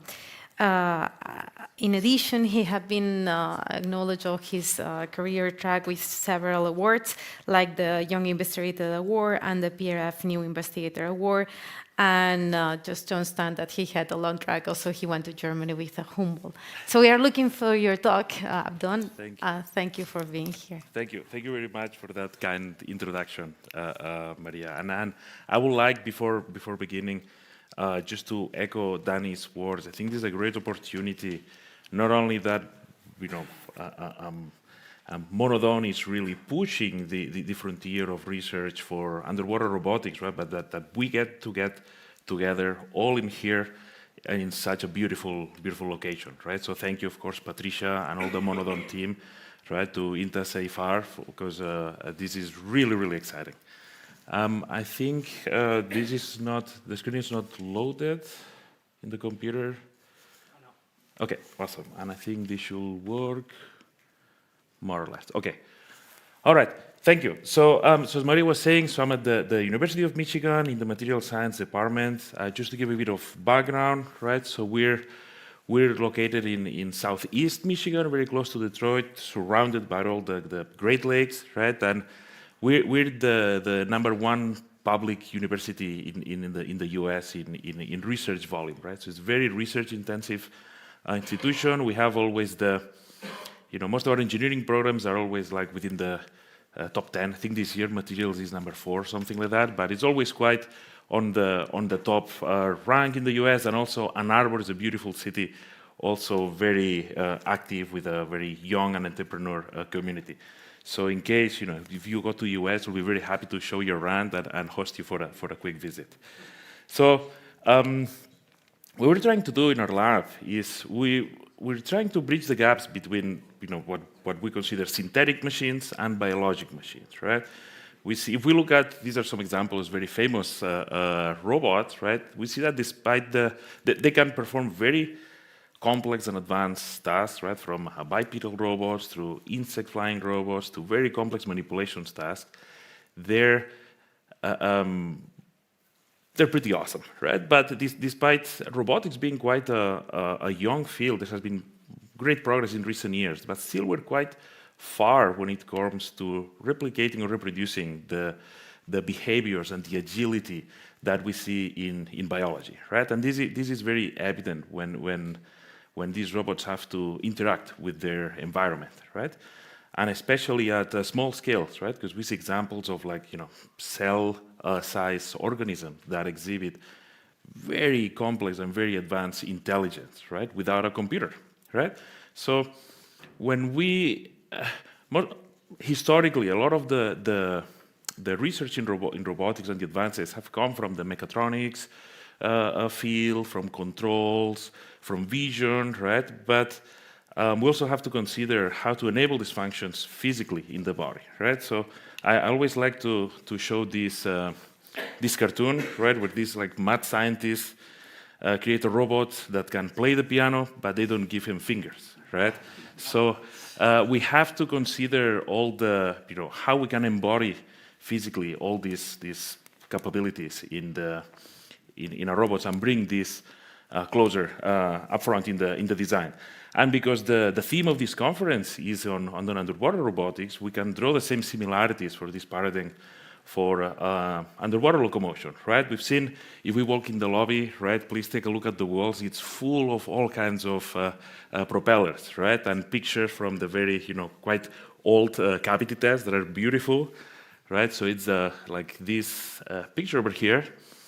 But these, obviously, there's a reason why these are used. They work great, right? But they do have some limitations because you need high power, high speed and torque, but you have cavitation problems, you have noise problems, right? But when you look at nature, we don't see that many propellers in the animal world, right? So you have developed many crazy mechanisms for swimming in water, right? Going from covering many length scales and also like Reynolds number, many like flow regimes, right? So definitely, and these are like very energy efficient, right? So when we're looking into making robots that can have a very long like battery life or like high autonomy, right? We should try to look to understand the biomechanics of these animals, right? And how we can integrate this in the design of robots. So this is what we try to do in our lab. We work a lot on really understanding how, interesting materials, structure of some organisms, how these are made in nature and how they operate in nature, and how we can adapt some of these concepts into synthetic materials design, right? How can we encode some of these robotic functions for manipulation, for locomotion, for sensing into active materials? And also, how can we make sure that these materials can perform in extreme environments, right? Very broadly defined, this can be like very extreme temperatures, in biological environments, under mechanical damage, for sustainability and for autonomy. So in today's talk, I wanted to give you a bit of more of a broad overview of what we do and opportunities that I think that are relevant to underwater robotics.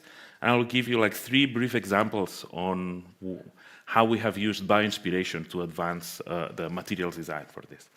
So the first example is on aquatic locomotion on the surface of water, right? So we took inspiration for this on this insect called water treaders that they can walk on water, they have hydrophobic legs, right? But when they're threatened by a predator, they secrete this surfactant, right, that has very low surface tension, and they sit in the water.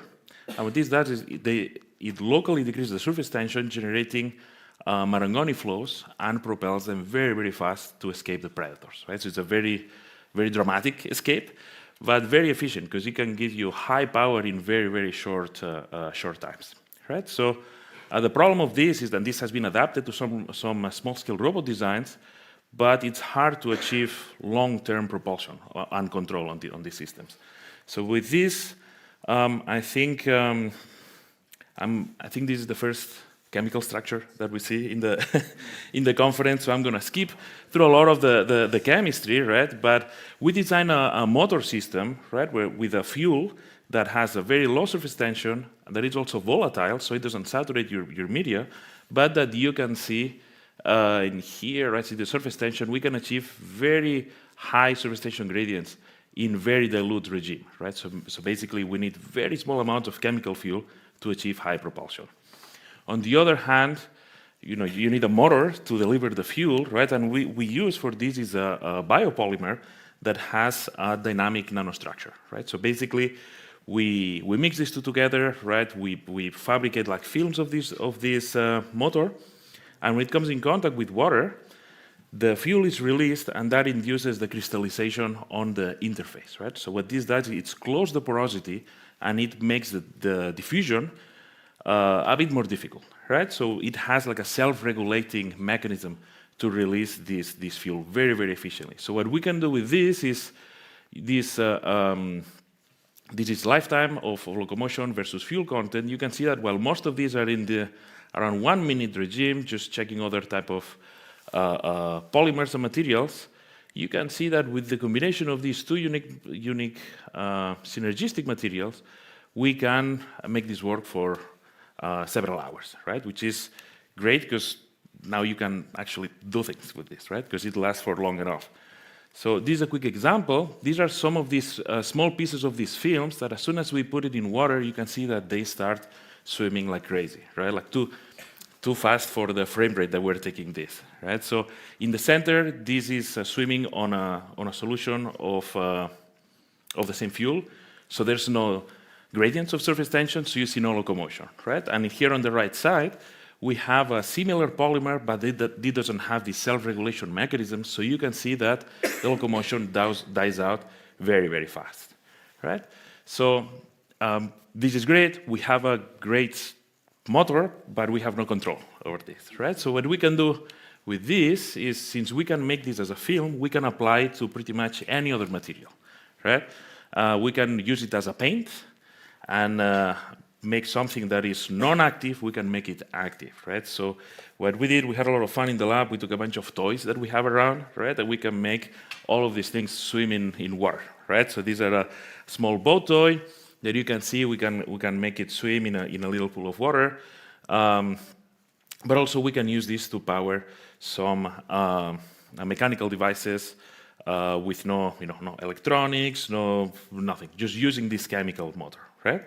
So the advantage of this is that rather than putting it in toys, we can use this as a modular motor for other types of small-scale robots. So what we did in these two examples, right, we used here on the left, right, we incorporated some magnetic nanoparticles to have some control on the direction, right? So with this, what we can do, you can see when there's no fuel, we can, by applying magnetic fields, we can change the orientation, right? Pretty much like a compass.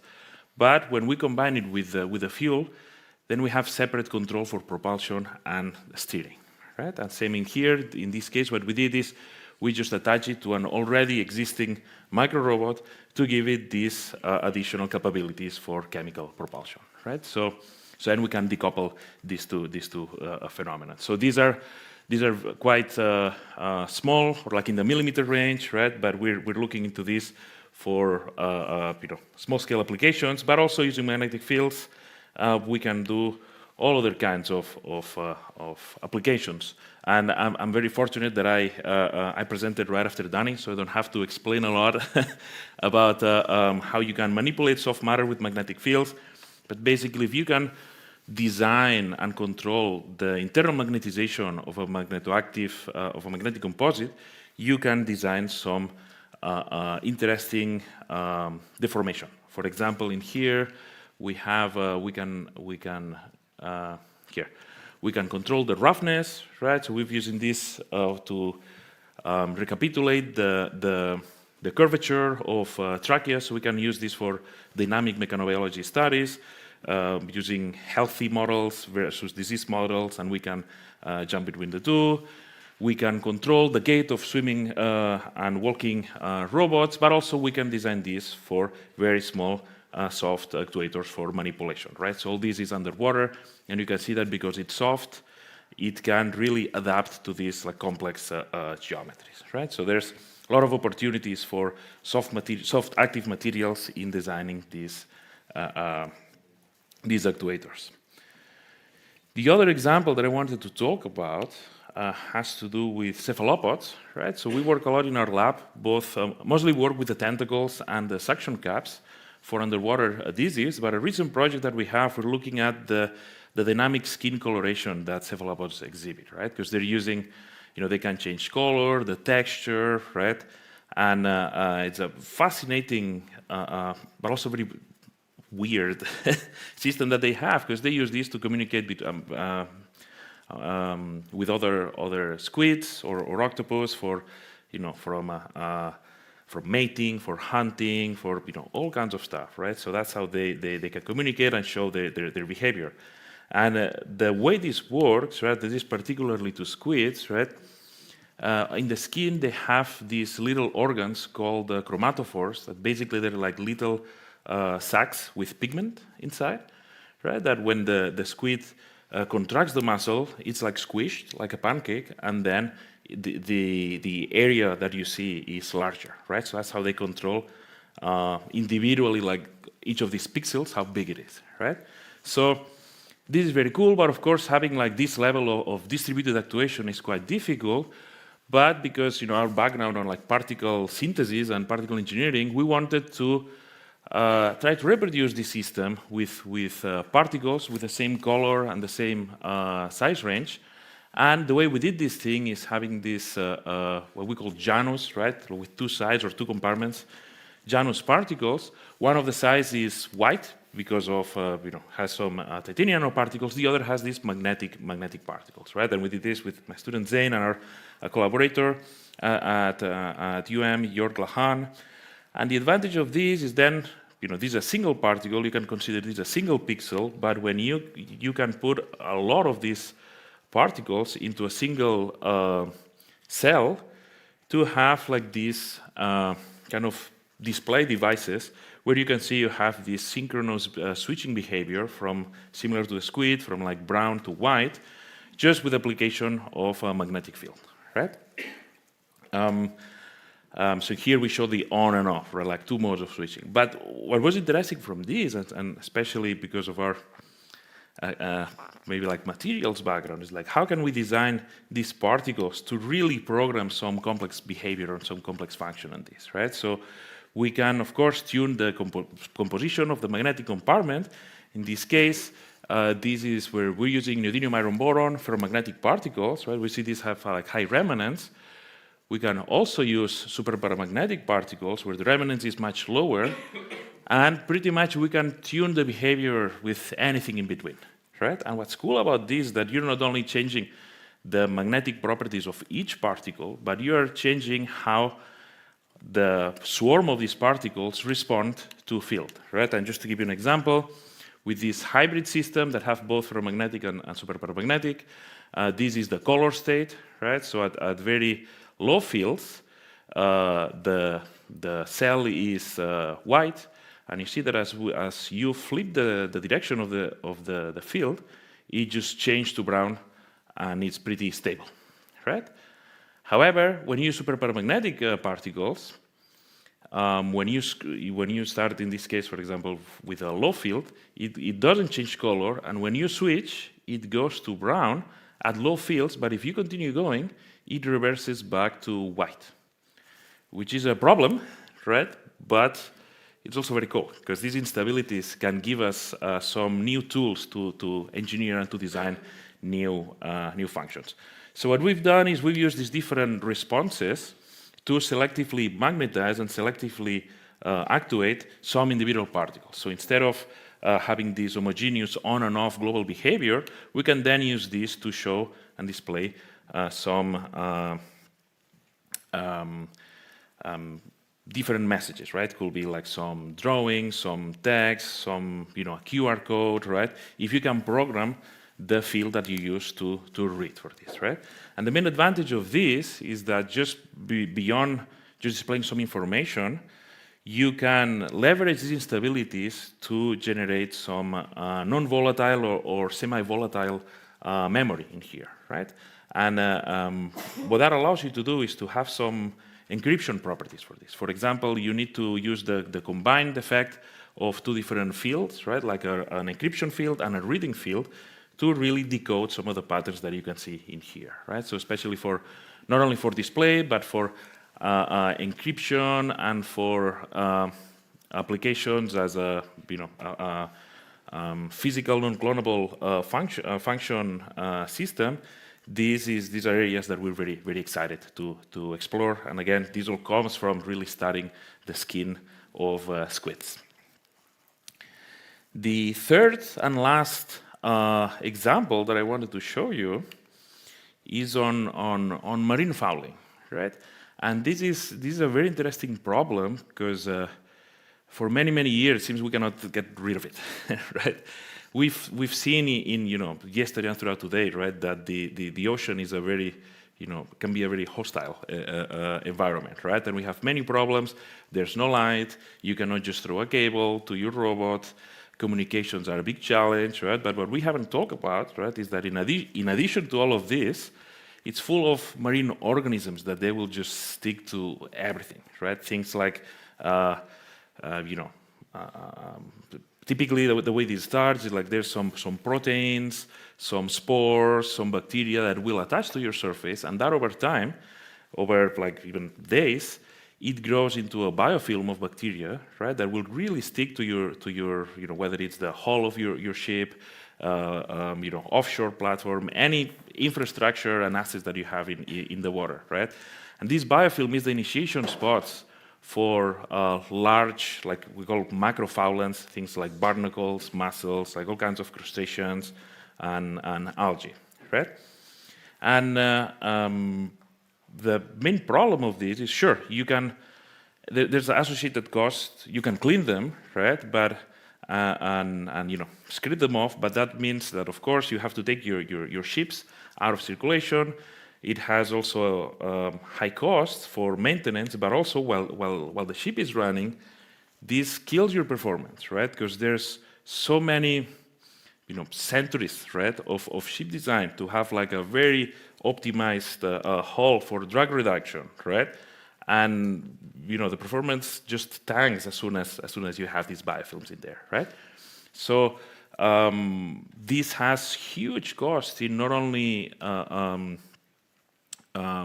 the amount of fuel that is used to overcome this problem, but also this comes with a huge CO2 emissions associated from burning this fuel, right?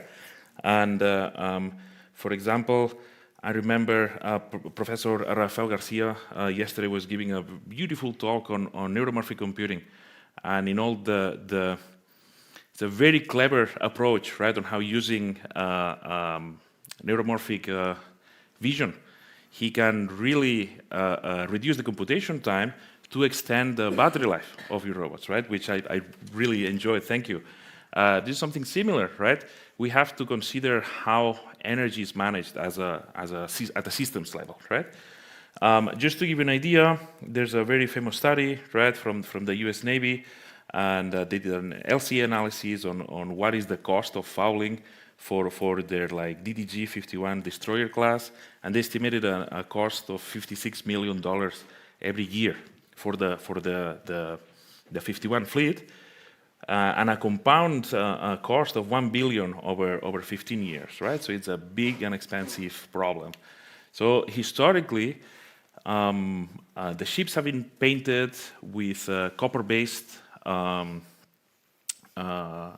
materials and paints, right, to try to kill this bacteria, right? Or there has been some other chemicals like tributylene that have a biocidal effect. But the problem is that you kill your bacteria and you kill everything else, right? So there have been a lot of problems for I think you have like two or three more slides, yeah. So it's just a problem from a biopreservation perspective.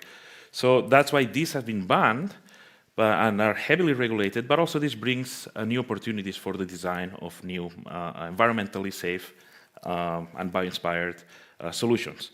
And that's what we're trying to do, right? Work on bio-inspired deuterionic polymers that are inspired on protein amino acids. Basically, these polymers, they have both positive and negative charges, right? But they're distributed in such a way that the global charge is 0. And what this does is it has a very strong interaction with water, and it creates like a protective hydration layer that keeps these foulants away. So we do a lot of chemistry and polymer synthesis in our lab to design new materials for 3D printing, for coatings, right? And one of the examples I wanted to show is how we can functionalize silicon elastomers that are used as a paint and protective coating, basically, and it's hard to functionalize, right? So in this case, we use this, we have like a multi-layer approach using dopamine, using a linker, and then using this, in this case, it was sulfobetaine, right? To have like this sandwich, right? With a top layer using this deuterionic polymer. And you can see in here, this is a PDMS, right? You can cultured with fluorescent bacteria.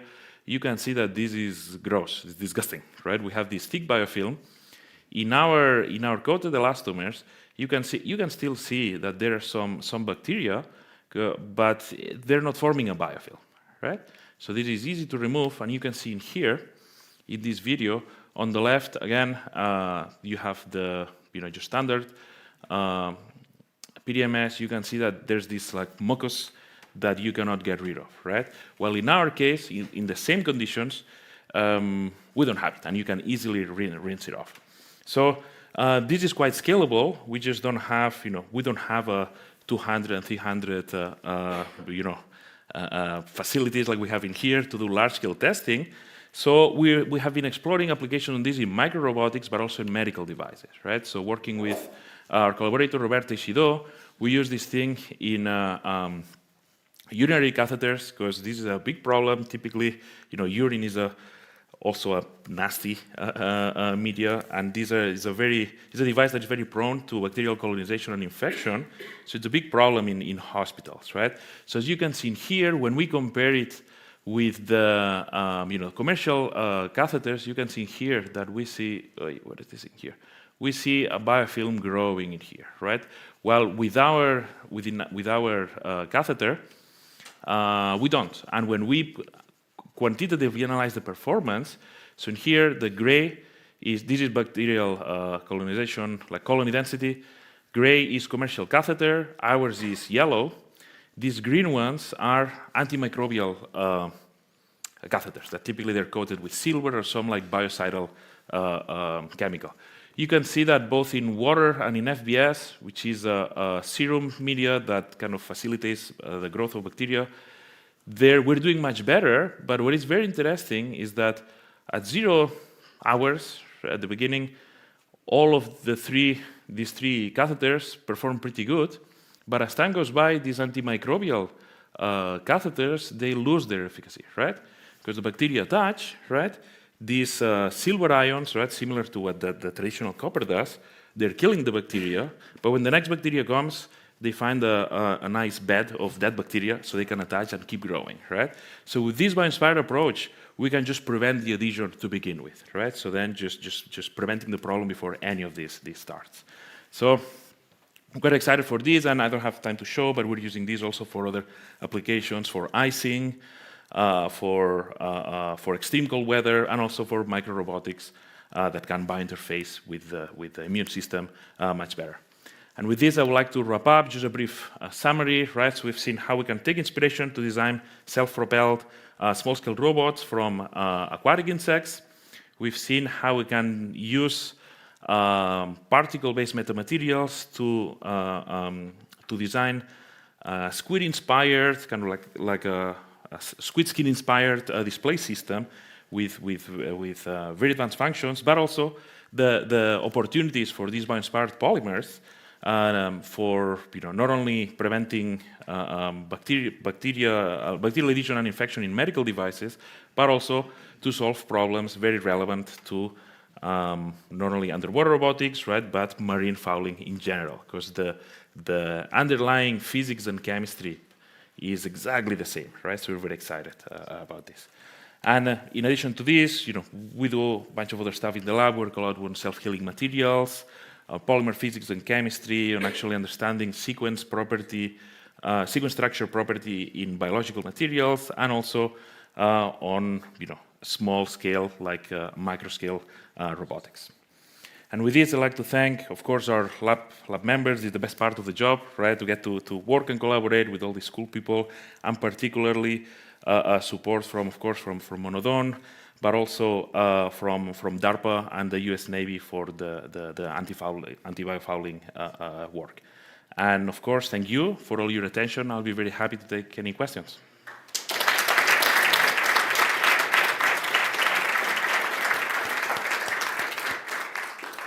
Thank you. Thanks, Abdon. There's one question there. Okay, Adon, that was really nice presentation. I really love because hard to see a bit. Yeah, okay, thank you. I love this subject and how it can apply in bioinspired robots. You told at the beginning that the problem of most of the systems that we saw underwater are that propellers normally are no steel, so you can detect. Most of submarines and all these devices are detected, and they are like most of the other armies know where they are and all these things. So my question is, two main applications. The first one is you see suitable to implement it like in a fish tip. Mm-hmm. This was the first one.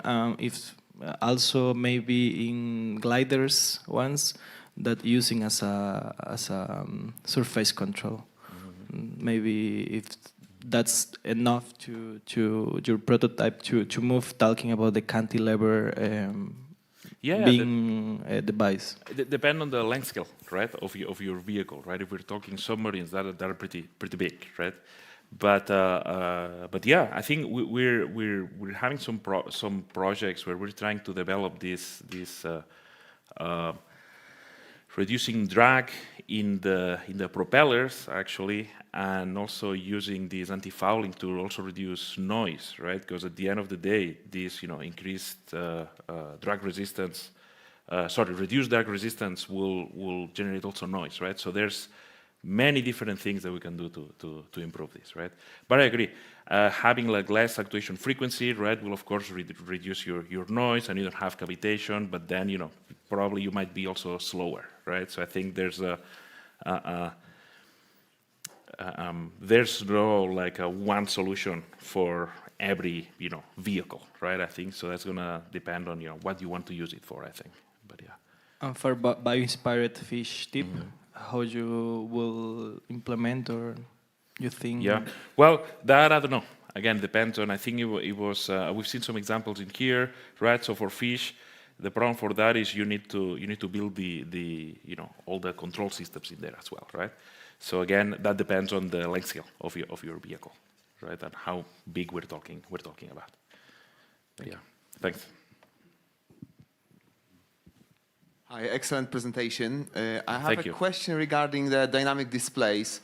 So if you compare it to the traditional e-ink displays, what are the main advantages of your system? Yes. Maybe in terms of like the speed of the flipping of the capsules or the lowered ghosting. Yeah. So how would you comment on this? So as a display, right, if you look in terms of resolution, it's not the greatest, right? Because you know, we need you know, you have a writing resolution and reading resolution that we're limited not only to the particle size, but also on how small can you control your field, right?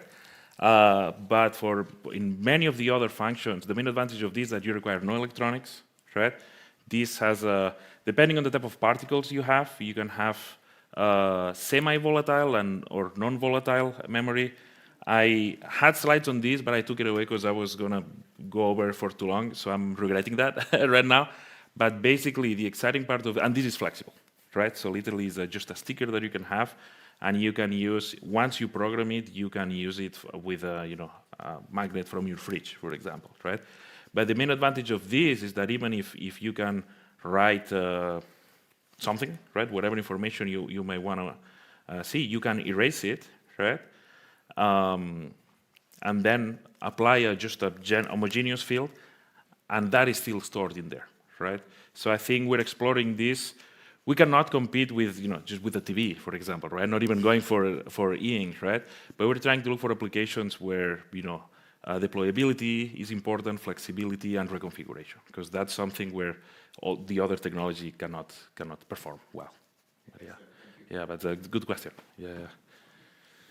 Maybe you were a reviewer for the paper, because they they asked precisely this. Yeah, thanks. Cool.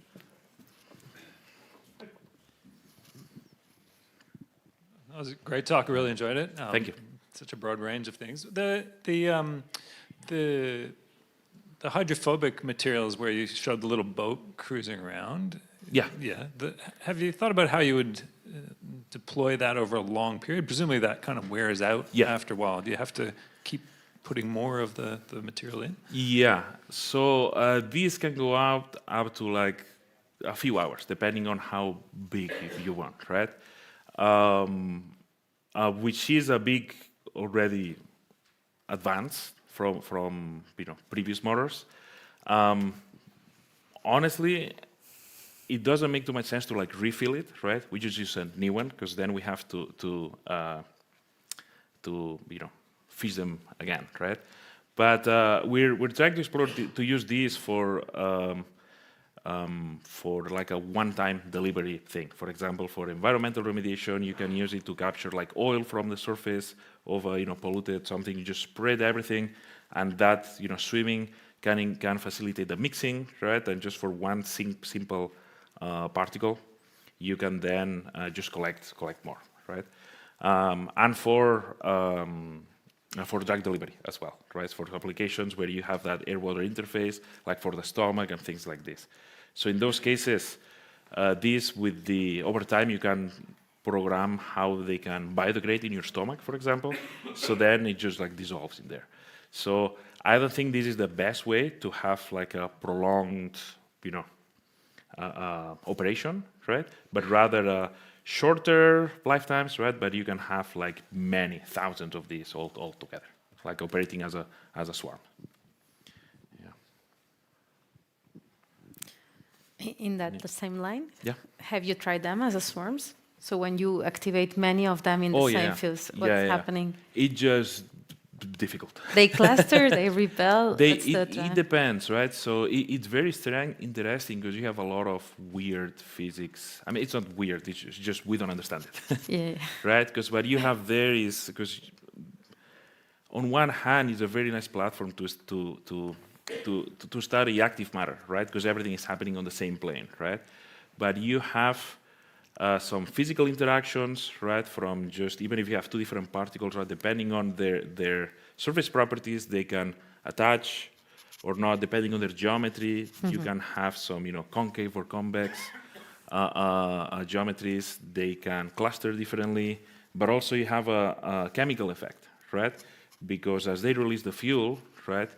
When the next particle comes, also, that gradient is smaller, right? So we see some kind of like predator-prey behavior. Yeah, that's what I was going. It would be very nice to see complex assembly while they are moving. It is, but that is echoing what Danny was saying earlier, right? We need to have a good understanding first. We're collaborating, or we're trying to, because we're both busy and we're slow, right? So we have a great team of soft active matter physicists in Michigan, like Sharon Glotzer and Nick Kotov, that they really work on simulating self-assembly and this kind of like dissipative systems. It's just hard. No, that's we just throw it. There's cool behavior, but we don't have control over it yet. But yeah, that's a very cool. Very interesting question. Thank you. Well, at the end, thank you very much to you and to all the speakers of these sessions. I think that I can join the others saying that we really enjoy all the discussions and all the overview that you gave about your research, and I think that we should thank them all once again to close the session. Thank you. Thank you.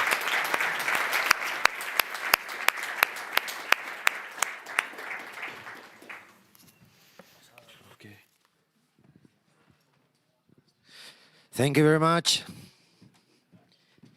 It was an awesome presentation. So guys, we're almost ending the morning. We have one speaker more. And let me use my iPad this time to present him in order to remember his biography. Because it's one of those persons that you need to have your things right in order to do everything fine.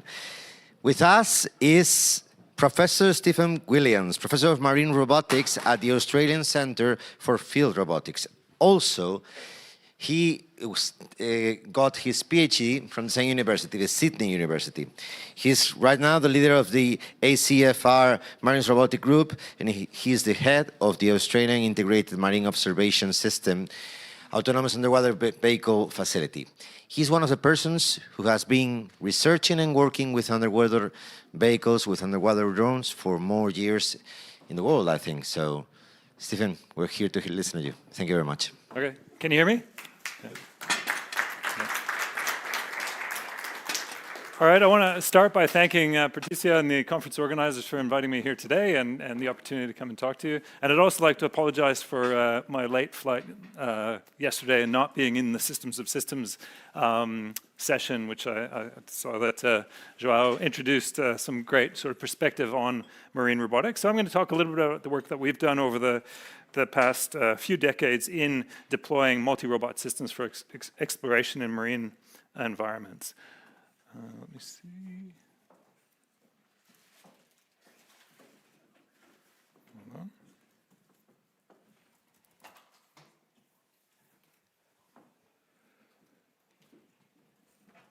Just give me a second.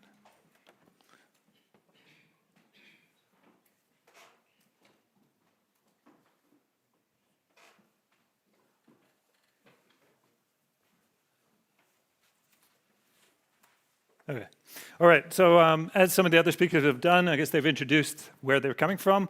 I think I saw Arnan was from Melbourne, so I'm not quite the farthest away. I think Melbourne's a little bit further away.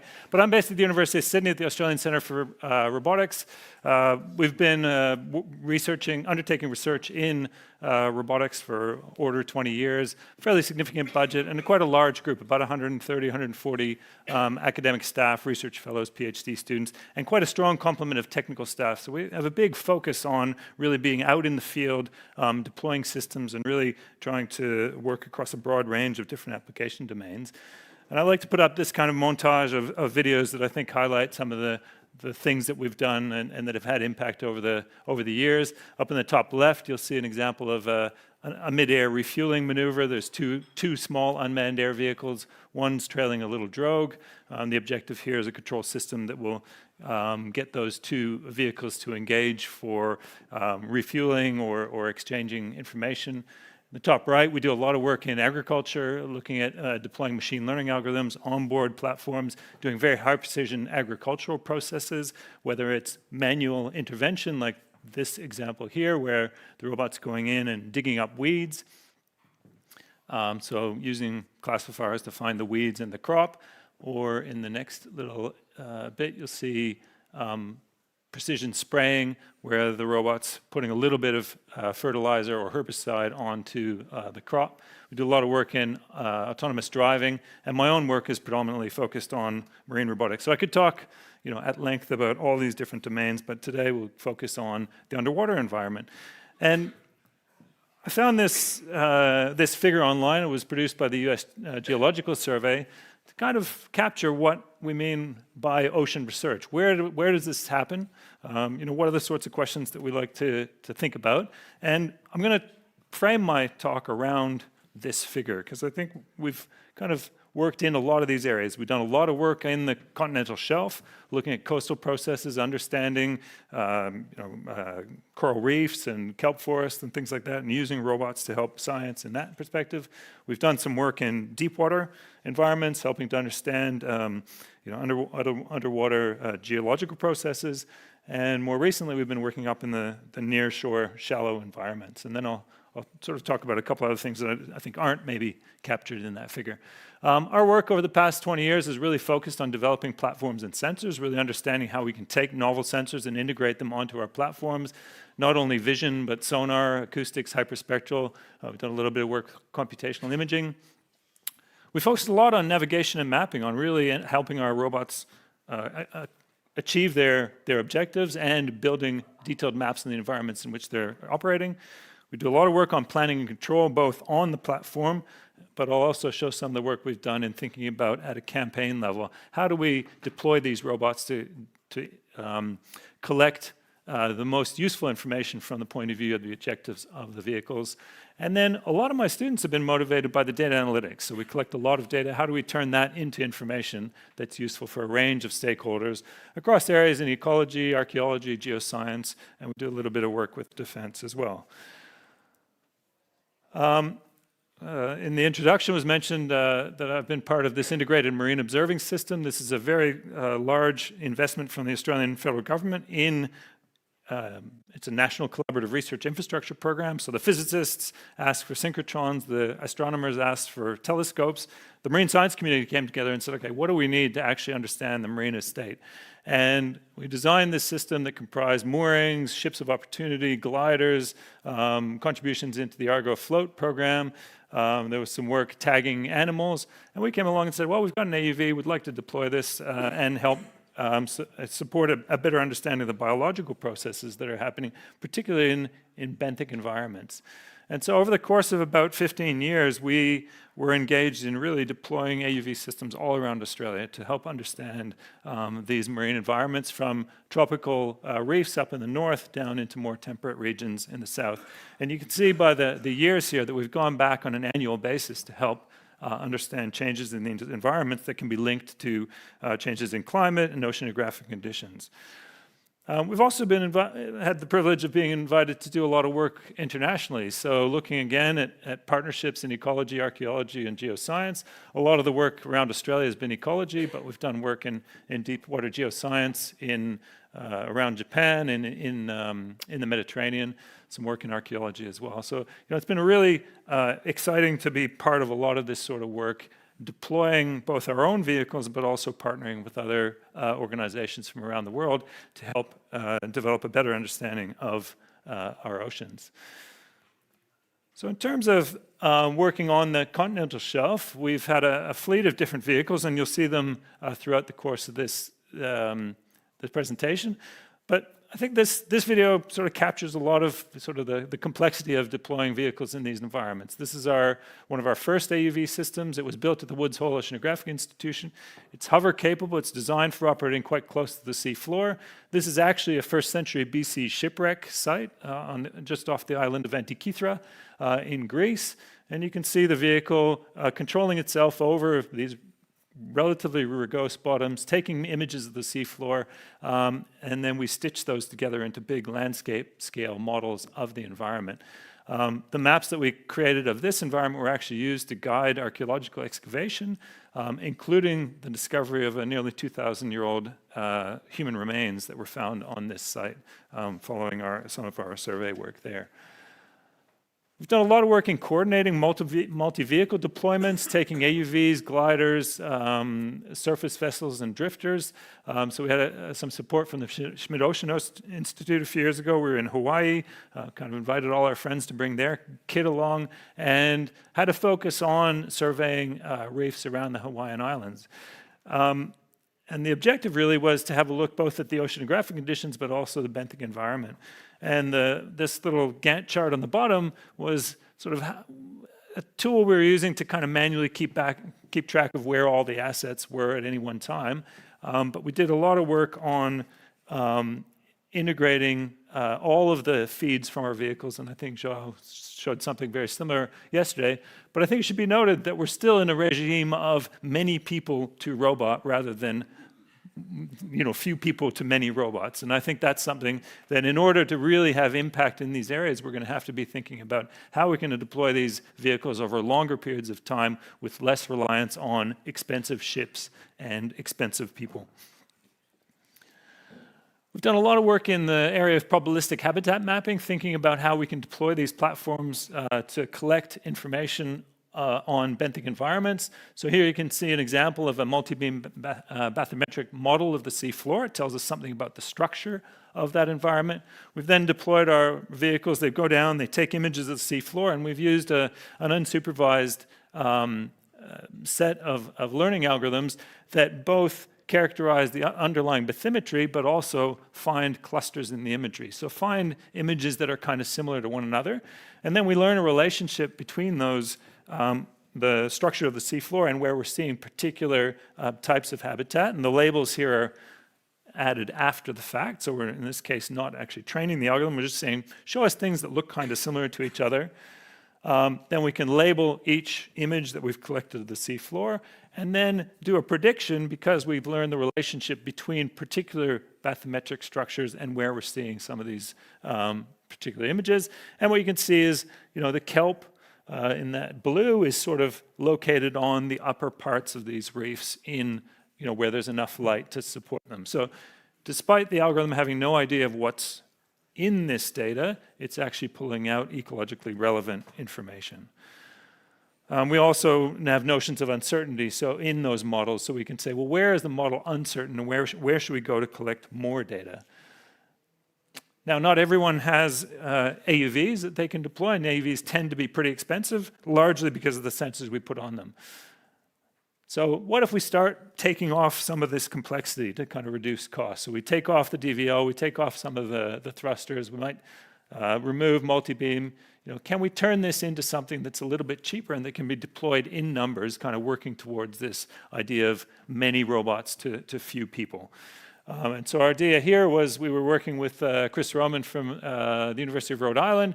He came along to one of our cruises with this imaging float. And in fact, So here's an example where we deployed this float. We also had the AUV running around. In fact, this was a completely unplanned video from one robot of the other because they were on a collision course and we had to retask the float to get out of the way of the AUV because we weren't actually coordinating them explicitly. But it got us thinking about how can we start doing some of this kind of imaging work with very simple robots. So this is a small imaging float. It's got a single degree of freedom, so it controls its depth, and then it gets pushed along by the currents. And so we built a few of these, and we thought, well, could we deploy these from an unmanned surface vessel? We threw this out into Sydney Harbour, and when everybody thinks of Sydney Harbour, they think of the Opera House and the bridge and all the beautiful environment. This is what some of the bottom of Sydney Harbour looks like. Not brilliant, but then we took these platforms offshore, got some very nice images of sponges and reefs. And then we took this offshore of Sydney with an unmanned surface vessel that included a little arm that could reach down into the water and pick up these floats. So you'll see on the left there, the WAM-V actually deploying the float, recovering it in the middle, and then putting it up into there's a little holster, so this thing can carry 4 of these floats. And we were working with colleagues at the University of Technology who were building models of the currents to help us figure out where we should put the floats so that they would drift over target areas of interest. And these deployments were done just south of Sydney, so we had some bathymetric data. We deployed the floats. They would go down, sort of drift along, and then come back up. They'd take images of the sea floor. We had deployed our AUVs in this area, so the little S-shaped path there is some previous deployments we'd done with the AUV. We used our unsupervised clustering to find sand, reef, and kelp in the imagery that we'd collected. And we thought, okay, now we'll build a model of where we would likely find these different habitats. And so what you can see is the model prediction, so where we think we're going to see sand, kelp, and reef, and the uncertainty with that. And you can see that along here, we're really not sure where the transitions between different habitats are. So the objective then is to deploy one of our drifters, integrate new data, and then replan. So we've deployed a couple of drifters. We've put them in. You can see there's a little bit more green kind of appearing in the top middle of that prediction. The uncertainty's gone down. We might do this again. So we're kind of iteratively collecting data, building models, and using that to drive the further exploration. And what you can see is that this was the previous data that we'd collected with the AUV, and the model has basically told us where to deploy these vehicles or deploy the drifters in subsequent deployments. So we're really wrapping the modeling together with the planning to figure out where we should go to collect further information. Our most recent deployment, actually, was we've been in Tonga a few weeks ago. I had a couple of guys supported by a foundation called the Inkfish Foundation in collaboration with NTNU and the California Academy of Science. They're interested in documenting mesophoric reefs around the world. They're using divers, baited underwater video systems, and then ROVs and AUVs to get down into the deeper environments where they want to collect this data. And we took actually a pair of our small agile underwater vehicle systems. So these are AUVs that we've developed through a collaboration with Defense, actually, to look at operations in nearshore environments. But they were interested in very agile underwater AUV systems that could be deployed in nearshore environments, but we're also deploying them over complex reefs. So these vehicles sort of are a hybrid between an ROV and an AUV. We're getting 8 to 10 hours of battery life out of the platforms. They have high-resolution imaging systems, a pair of strobes, and a full navigation suite. The work was done in the north of the Tongan Island chains, looking around some volcanic structures. And in this case, the kind of multi-vehicle aspect is not just multiple robots, it's robots and divers. And they collect very complementary information. So the divers are going along, they're collecting tissue samples so they can characterize particular corals. They're also doing some photogrammetry, very high-resolution photogrammetry of the transects they're surveying. And the objective of the AUV was to provide context by surveying 6,000 square meters of sea floor, just mowing the lawn along these quite complex bottoms. So you can see the vehicle, it just goes back and forth while the divers are down collecting their information. And one of the things that we were doing here was trying to find areas that were suitable both for deployment of the AUV and the divers. The divers had limited time on the bottom. They're on rebreathers and down to 80 meters of water depth. They wanted to get multiple depth bands, so they would go down to 80 meters, run a transect, swim up a slope. So they wanted something that was relatively steep. Our robots, on the other hand, we don't want it too steep. So we did a little bit of work automatically finding areas of bathymetry that looked suitable for both the divers and the AUVs. Deployed over some quite complex bottom. The vehicles have some obstacle avoidance sonars and a navigation suite that allows them to complete their dives. We take lots of images of the sea floor. And then we stitch these together into large-scale models in the environment. So you can see this is about 150 meters along this slope by about a 70 meter. It's almost 45 degrees. So it's quite a steep slope that we're reconstructing. And the divers have gone through and done their own surveys along this area of reef. So I guess here we're getting collaboration between, well, sort of implicit collaboration between the robots and the data that they're collecting and the data that's being collected by the divers. And now we're working on stitching all that data together and georeferencing all the observations provided by the divers. So we go into deeper water environments. We've done a lot of cruises around the world and been invited to be part of some of those, deploying camera systems on both autonomous underwater systems and crewed platforms. This is some work we did off of Okinawa in Japan. These are artificial hydrothermal vents. So the Japanese have gone in, they find areas of the sea floor that are hydrothermally active, and they've actually gone in and drilled into the sea floor to induce hydrothermal vent activity. And the white patches here are bacterial mats that have grown around the kind of hot water that's coming out of these vents. That thing in the middle is a drill guide that they use from a kilometer up to drill into the seafloor. And they're thinking about the potential for these hydrothermal vent systems often have very high mineral content. So there's implications for deep sea mining. But we went through, we had a couple of robots, one of which was deploying at high altitude over very large extents, but with lower resolution. And then we had some of our camera systems which were being used. And here they're classifying or manually finding different species of crabs and mussels and things in the data that they've collected. We also got invited to do some work in Greece. This is in the Colombo caldera, so this is an underwater volcano. Here we were looking at hydrothermal vent activities, so they were deploying gliders to characterize the oceanographic conditions, but also trying to find new vent sites. This was actually work funded by NASA in the context of potential interplanetary exploration of the moon, I guess Europa, where there's water-filled moon. So this was kind of an analog for that. Here what we did is we characterized the bathymetry using some of those unsupervised tools I showed earlier. We then had reference for where there was previously known hydrothermal vent activity, and then made some predictions about where they would find new venting activity. And in fact, they did find some new vents on this particular cruise. So really trying to use some of this analytics to help guide the exploration in these sort of tools. In the nearshore, we've just wrapped up a project funded through a Defense Cooperative Research Center looking at littoral survey, so getting our robots up into very nearshore environments. We've done these sort of dense surveys up in the near shore. And in this case, what we're trying to help is look for unusual things in the environment. So we deployed a little acoustic tag into the environment. And our objective here was to find things that really shouldn't be or were unusual relative to the rest of the environment. So this is the imagery that we're collecting. So we're sub-millimeter resolution on the sea floor.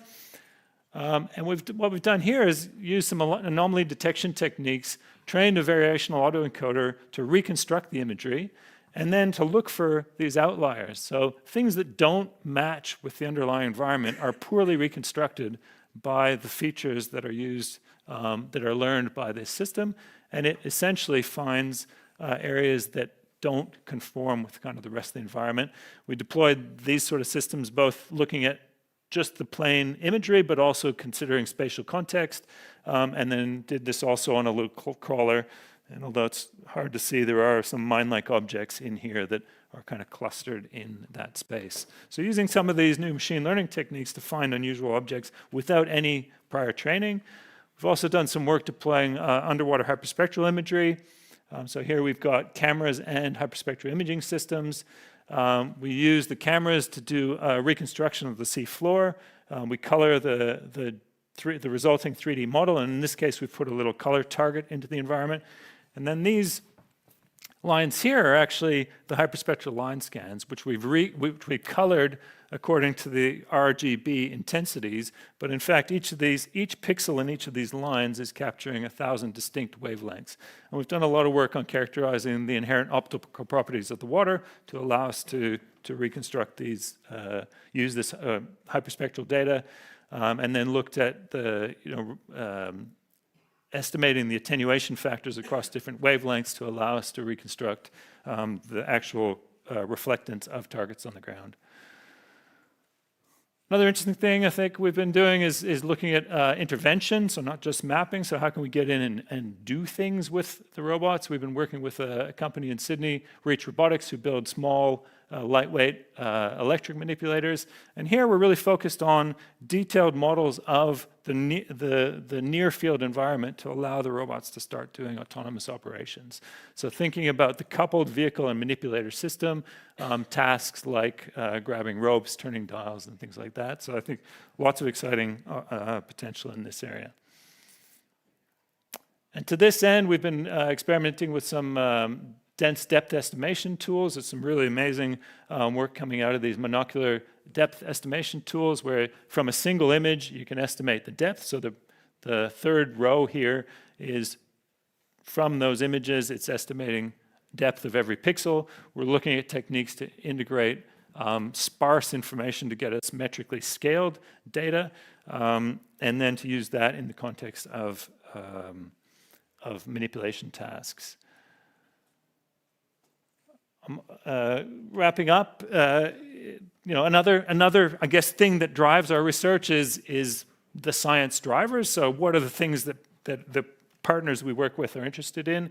One of the things they're really interested in is repeat surveys, so change through time. So we can go through and build models of these environments. This is a survey of some kelp, some urchin barrens in the north of Tasmania. This is a survey taken during the day. We go back at night. We can sort of, get to the same bit of the sea floor. And what you can see is that these urchins, which during the day hang out in the crevices, they come out during the night and they feed on the kelp and prevent it being. And I think about something like 20 to 25% of the Tasmanian coastline is now barrens as a result of changing climate. So really thinking about the relationship between climate and its impact on these environments. Here's an example of some coral bleaching where we've gone in 2010, there was a significant bleaching event in 2011. The plate coral has all bleached, but then you see these branching corals which are starting to grow in. So think about the dynamics of these environments and how they're reacting to their changing conditions. And then over much longer periods of time, this is some work that some colleagues, they took data. So here we've got data from all along the New South Wales and Tasmanian coast.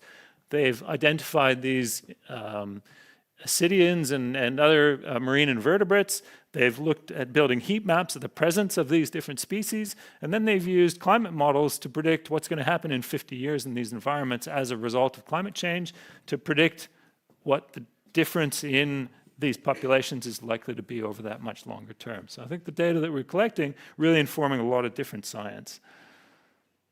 And another example, we've used robots, but also PhD students who like to go out in these kind of environments. Here we've got a camera. We've wrapped a little line around a drum. They swim around. We get some GPS coordinates. We then use photogrammetry to figure out where the camera actually went. We can then build these sort of what we call our reef records. So these are, very detailed 3D models of that environment. And in fact, there's a team at Lizard Island right now finishing up our 2024 session. So we've been back every year. This is, like we thought, the first time we went out there was a cyclone. We went out, collected some data. We thought, well, we'll document recovery. There was another cyclone, then there's been a bunch of bleaching. So really the dynamics of these biological processes are quite, there's a lot of complexity here, but you can see, at the end of a few years of bleaching in 2019, there was really not a lot of coral left, but then over 2021, 2022, you can see all this coral coming back. And of course, there's a lot of interest in machine learning and using machines to help interpret the data. So we've done a lot of work in unsupervised and supervised classification.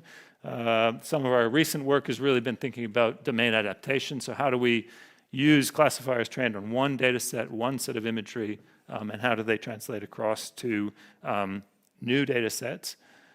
And we've made all this data available to the community. So we've built portals that provide access to all this data. So there's about almost 10 million images online. This tool has the capacity to allow people to do annotations and interact with the data. And there's also hooks so that we can put machine learning algorithms in the back that can be used to be deployed on all of this data. The sorts of things that we can do online here is label individual points. There's also some semantic segmentation tools that are built into this, and then some machine learning classifiers as well. And we can also get in and combine those detailed mosaics with the vehicle tracks and go to individual images. So all of the data we've collected through that IMOS program, and now we're starting to deploy this more widely. Almost done. And I'd say one other extreme environment that doesn't really get captured by the USGS is polar regions. And I think if we're starting to think about polar environments, this is an area where robots can have a really profound impact because it's a pretty miserable environment to be on ships. There's lots of weather, cold, there's some real challenges. And I think there's a huge amount of opportunity to use robots in these environments to help us understand the impacts of changing climate. It might not just be robots, it could also be other biological entities that are collecting data for us and going under the ice and really helping us understand what's happening in the polar regions. This is an image that one of my colleagues at Woods Hole produced, looking at the design space for Arctic sampling of AUVs. So if you look at this, this is sort of mass approximately on this axis and range. And this is sort of where AUV systems sit at the moment. If you look at the sort of nose and where the label is, that's kind of approximately. So there's some of these absolutely enormous vehicles which have long range but are very heavy.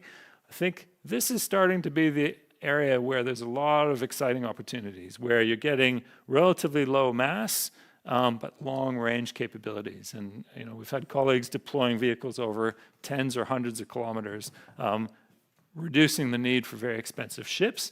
And I think that also lends itself to fleets of these things, given that mass, in this case, is often correlated very strongly with cost. I gave a similar talk to this in Norway a couple of days ago, so I had to make it not quite so US-centric. And I'd also say that, our friend, the SEAL here, probably sits out here in terms of low cost and long-range capability. So I think, lots of exciting things and potential in that space. I think there's, a great many things that have happened over, decades now of deploying autonomous underwater systems and robotic systems more generally. I think there's lots of exciting future challenges in long-range teams. So how do you get teams of vehicles out over long periods of time?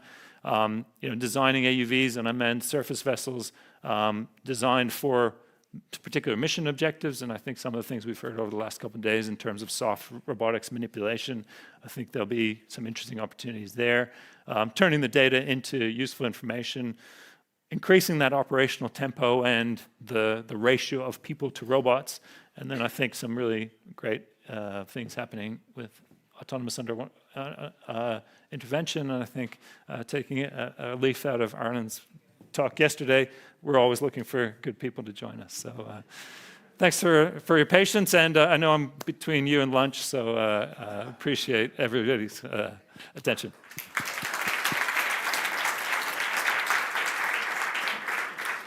Thank you very much, Stephen. Is there any question in the room? Great talk and very quick question, I promise everything. You show some collaboration between divers and UMVs. Are you thinking about really trying to develop some real cobotics techniques between divers and vehicles, or is there really a need for that? So I know there are some groups around the world doing that. So really starting to do gesture-based things to interact with the robots. In this case, they actually started out. The divers said, "We don't want to be anywhere near the robots, so you deploy the robots. We'll be over here." And by the end of that 2-week cruise, they were doing operations simultaneously, not working together, but certainly the data they were collecting was very complementary. And in fact, by the end, the divers were so confident of what the robot was doing that they'd put the robot in, and then they knew where they were meant to be, so they'd go and kind of start doing their operations in the while the robot, continued doing its thing. So we haven't done any specific collaboration between the robots and the divers, but I think there is potential for that sort of area. Yeah. More questions? So, it's on? Yeah. Yep. Thank you very much. Well, I knew what you were doing, but every time I see it, I think it's quite impressive. So thank you for the presentation. I was curious about what you explained about the anomaly detector, and I was connecting it to the biofuel. Yeah. The features that you are learning and that allow you to find these objects that shouldn't be in that place, do they still work when you have biofuel? And I'm asking because we have a project for detecting UXO, in which we have, there's marine life growing there. And I was wondering. So I suspect if the things that are unusual also look very much like everything else, it's not going to come out. There may be opportunities to do that with multimodal data. So we're just using vision in this case. But I think if you had things that had different reflectance characteristics, either in sonar or potentially in the hyperspectral, and you started using those multimodalities to do something like that, to look for unusual things, I think you could make a lot of headway.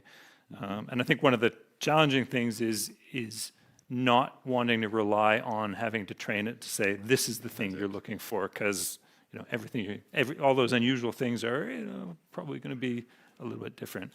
So what we do is we actually train the autoencoder based on a subset of the data, and then when we deploy back into that environment, we can say, look for things that are inconsistent with what we've seen previously. Now that probably will have to evolve through time. So, all right, yeah, very good. Thank you very much. We'll give it a thought. Yeah, thanks.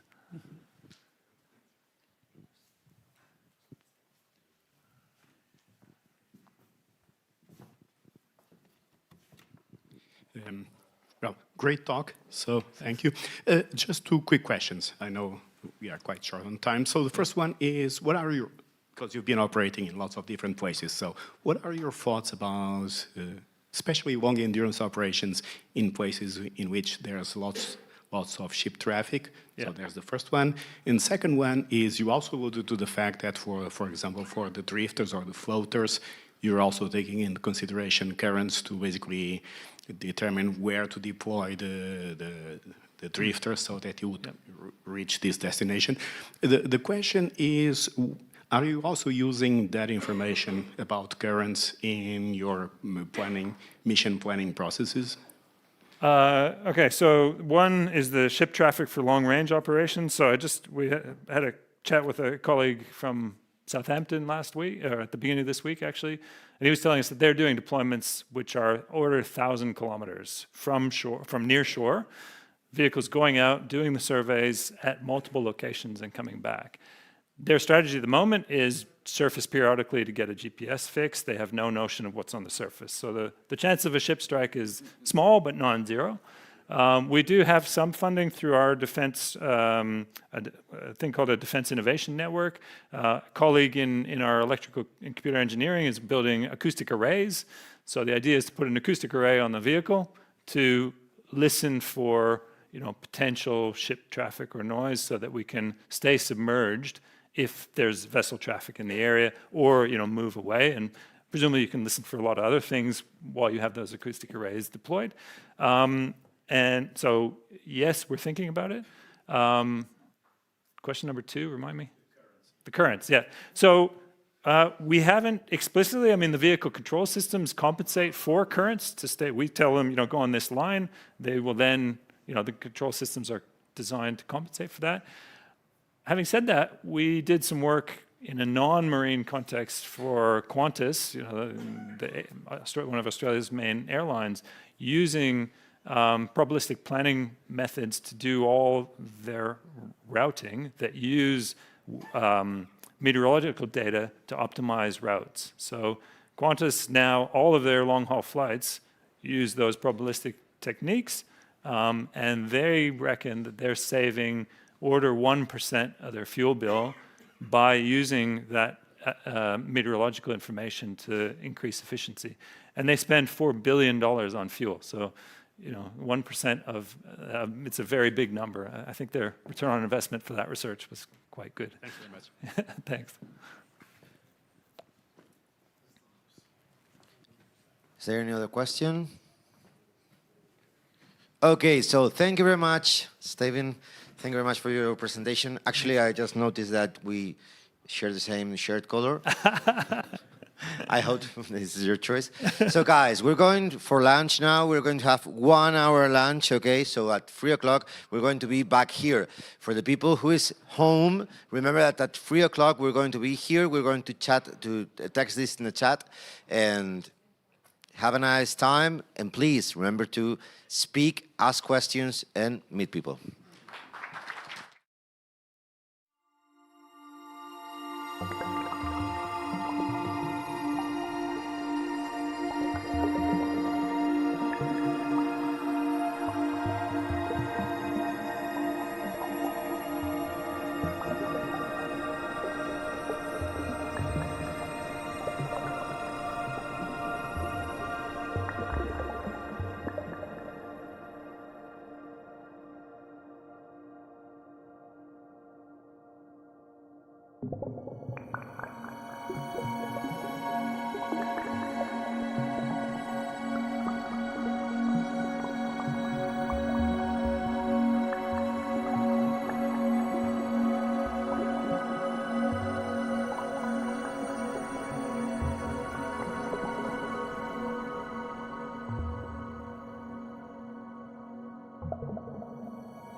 Hello, everyone. We hope that you have a great time on lunch and that you use that time to speak with other people, share ideas, and get new contacts for your research and future projects. Now we have our last roundtable. I don't know if I need to introduce you, Abdon, anymore. You're going to be the chair, so That's great. let the thing start. Thank Perfect. Thank you very much, Iago. Well, welcome back to our last session. I think we just finished before from a talk from Professor Stefan Williams that ended with a very broad overview on, how the different mass and length scale of robots, right, gives you access to different space for exploration, right? So I think we're going to now move a bit back, right? And we're going to explore how we can design very small robots for access into very, very confined space in the millimeter, micron, and nanometer scale. So it is my honor and pleasure to introduce Professor Samuel Sanchez. We're just talking now that if I have to mention every award that he's had, we're going to be here for a while. He's a very accomplished professor and scientist. He's an ICRIA professor and the deputy director for the IBEC, the Institute of Engineering of Catalonia. And he's received, just briefly mention some of the awards, he was on the Top Innovator Under 35 in 2014 by MIT. He received the Princess of Girona Scientific Award in 2015, the National Research Award for Young Talent in 2016, Scientific Excellence Award from 2022 from the Spanish Royal Society of Chemistry, the Banc Sabadell Foundation Award for Basic Science and Engineering Award, and the Constantes y Vitales Award to the Young Talent in Biomedicine. He is also an elected member of the Young Academy of Spain, and in addition to all his research, right, so he's been very successful in his entrepreneurship side, right, as he's the CSO and the CEO interim of a spin-off of Nanobots Therapeutics SL. So he's been an inspiration for all the nanorobotics community, so please, let's welcome him to the stage. Thank you. Thanks, Abdon, for the nice and very kind introduction. Thanks to the organizers and also you and Danny for inviting me. It's a pleasure to be here, and more particularly in the round table where I have two dear colleagues who were also joining me in this nano adventure a few years ago, and now they have their own successful career, and I'm happy that they will be presenting after me.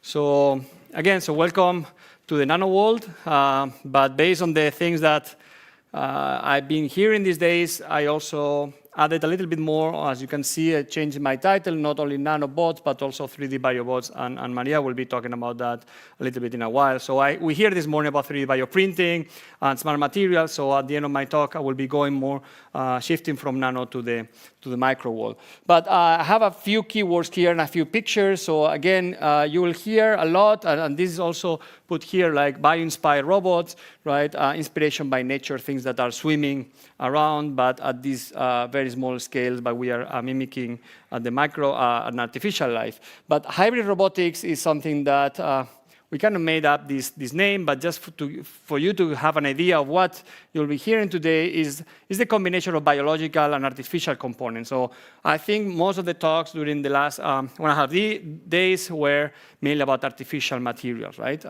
So how to make submarines, how to make robots, different scales, but what if you combine with single-cell multicellular systems or enzymes or molecular machines? So this is what you will be hearing today throughout my talk.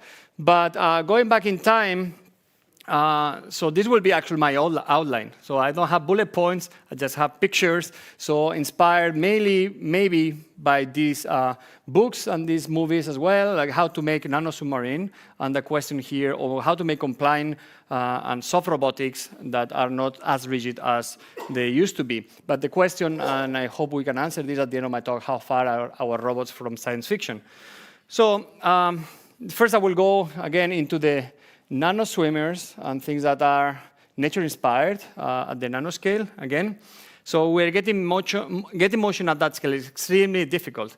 And having things that are moving not at single particle level, but having collective motion like we see also in life, this is extremely beautiful, fascinating, but extremely challenging. So making something nano is a challenge. Making something nano that moves is extremely difficult, right? But then if you want these things to make something sense, clean, deliver drugs, or anything else, you need billions of them, right? And then Maria was asking actually today also like to some of the speakers, what actually to Abdon, what did they swarm? Do they really behave like intelligent systems or not? Or do they just aggregate, or do they collapse?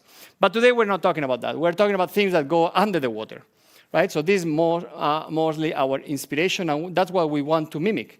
So I want you to look at this video a little bit, and the previous video, some similarities, these convecting flows, right? This spontaneous migration, they don't collapse, right? They feel like attack or not, right? And then when I look to the reality of our lab, actually there was like from Ana Ortela a few years ago, she showed me this video, and I say, oh my God, this is actually what we just saw. But these are the nanoscale. So what you're seeing here are thousands or millions of nanobots, like nanoparticles that self-propel in a liquid. They're actually underwater, right? They're moving in 3D. They aggregate at some points, but they form these convecting flows, right? They can be moving by through hours and hours and hours. Okay, so probably we could finish the talk here because you have seen the end of my talk, okay? But now I want to tell you how do we get here. And I told you that it's very difficult. So why is it very difficult to make things moving at the nanoscale? So in the 1977 Purcell talk about these things like what happens when you shrink a swimmer, right? If you go down, and everyone in the room should know about this, right? More than me, because I'm chemist, not a physicist, or engineer. So you might hear about Reynolds numbers. So you go down. So we are 10 to the 4. But the physics that you saw in the previous video is 100. And you go down to microswimmers, it is 10 to minus 4. So what does it mean? It means that inertia is negligible. So viscosity is extremely higher. So what he said, as you may know, right, is like if that will be making something move at nanoscale, is like moving a pool full of honey. So what we need is make things that are continuously propelled. So if you stop the propulsion, you don't go anywhere. Actually, they talk about the micro, like the bacteria, they will move 20 nanometers and stop propelling. So making this propulsion, continuous propulsion is one challenge. Second one is it has to be strong enough, right, to overcome the viscosity. Okay, so how are we going to build these nanobots? So we need at least 2 components. Like all the smart people in the room can add many other functionalities, right? But we are very simple and simplistic, so we need at least 2. One is a particle, the chassis, and the other one is the engine, right? I mean, this is very, very obvious if you think that things need to be moving. So how do we select the chassis? So again, looking into nature. So you look into all these different chassis, different structures, cancer cell bacteria, and that's exactly what we reproduce in the lab. We make microparticles, tubes, elongated rods, or nanoparticles similar to a bacteria. And in our case, we want to use them for biomedical applications. So one of the main key points here, talking about material, has to be FDA or EMA approved. But you want to also, you can make smart materials, you can make a polymeric, biodegradable, and we hear also today about 4D materials or smart that can be responsible. Second component is engine. Okay, so we use catalysis because I'm a chemist and I like chemistry. Katherine likes light, so she's using light, so you will see her talk later. We have here also Dani and Abdon, magnetic control, magnetic actuation, and other people use acoustic waves. So again, inspired by nature, nature has done this. So challenges, how do they do it? So converting energy into motion through chemical reaction, chemistry using enzymes, by the way. Now the first thing, before I keep talking, because I'm talking really a lot here too fast, now I give you one moment to look at this video. I told you, like probably 7 times so far, nature inspired, right? Copying nature. So now you are seeing one video is a bacteria, one video is an artificial bot. And now the question for everyone to wake up, and whoever's at home watching this video, who thinks that, I don't know, Abdon, what do you think? We start, and then who is following you? Which one you think is a bacteria, which one you think is an artificial robot? So here, my challenge to you, right, is to make here a statement like voting, and the point will be trying to bring you some hesitation here, so to convince you that they're pretty similar. Abdon? I don't know. I say maybe this one is the bacteria. Who thinks the same as Abdon? Okay. Who thinks the other one is a bacteria? Oh, yeah, okay. So this one is a nanobot that you can find in Guinness World Record. So this is the smallest jet engine. So yes, we make turbines also. We also make jets. Here, this is a nanorod coated with an enzyme that in a solution, right, of the fuel, they will self-propel.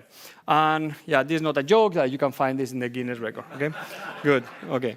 So, so if I go back in time, we're doing jets before. So when I moved from Japan to Dresden to the Leibniz Institute, we're making tubes, and these tubes have a platinum inside. Platinum catalyze the composition of peroxide into oxygen and water. Oxygen accumulates into a bubble. Bubble are expelled through the larger opening, propelling, like a propeller. Okay, with this, as you can see, we made, these are some of the publications, but we could not go very far into medicine, right? But we opened a new field, which was cleaning water. So because this can be making chemical reaction, like the Fenton reaction on the outside, and then you can clean pollutants. You can see we want to use bubbles because bubble will be mixing the fluid, and I'm going to go, because this is not the topic of my talk, Katherine will talk about environmental applications, but just to tell you that big and larger robots making bubbles, then they can make chemical reactions for cleaning or also with graphene coating, so trapping contaminants like heavy metal we did here. And you can put this, of course, deploying into the ocean. I'm sorry, maybe it's too small for that. You can think about different designs, but deploying into a microfluidic device where you want to clean or accumulate the contaminant or your analyte, as we did here, is what we were doing. So Maria actually had an idea a few years ago. Instead of deploying there, what if we put this into a sponge? And we deploy the sponge, right, into the solution. So this is what we're doing. And actually, you can reuse the sponge many times. Or if you put magnetic materials, you can control by magnetic field this boat full of water cleaning particles. OK, so then we try to go down in size. And Abdon have talked today about Janus particles. So Janus is the god of the two faces. So now instead of putting the catalytic material in the inside, we put it only on the one side, on the black side here, and it makes the same chemical reaction. It will generate a chemical gradient or a fluid gradient, and then pushing the particle forward. And in this case, luckily for us, we can shrink from micron down to the nano side. Now, what about the engine again? Okay, so we want, and I'm sorry, I will be going now into the bio life, right? We want to make everything fully biocompatible, so we use enzymes for this reaction because you have thousands of enzymes in your body. So what is the best propeller? Actually, we have a patent now where, like in the US, they're asking us, like, what is the enzyme? Is the enzyme a propeller or not? So, well, if it propels the particle, then it would be. So what is the best propeller for our robots? So what we did is to compare 4 different enzymes. Sorry because going too much into the chemistry, but this is the only plot I will put in here. So it's very trivial solution, but it's the faster the catalytic turnover, the faster the chemical gradient, the faster the fluid flow, the faster the propulsion. Okay? So the best enzyme happened to be, in our case, urease. And now the second point is, if you have to design your robot, your propeller, your ship, let's say, where are you going to put the enzymes? Are you going to? We don't want to make Janus. We can make it very simple. So we cannot put them inside because then you need to make holes. So what if we make it bad? Let's make it bad, the distribution. So that's the best solution. So if you have them make in patches, totally asymmetric, you will generate vector force, and we check this by super resolution microscopy, and this is actually the answer, right? If you have something which is fully coated, won't move anywhere because the forces will balance. If you have no fuel there, they will not move, but this is our microbot. Okay.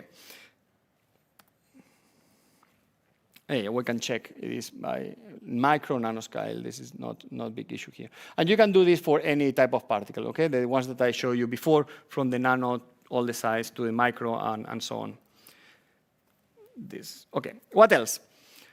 We want them to be multifunctional. So some of the challenges here about sensing, right? You can transport, you can sense, you can act, you can target locations, again, in the bio world, right? So we demonstrated by having these nanobot moving drugs, they will internalize and enhance the drug delivery into cancer cells.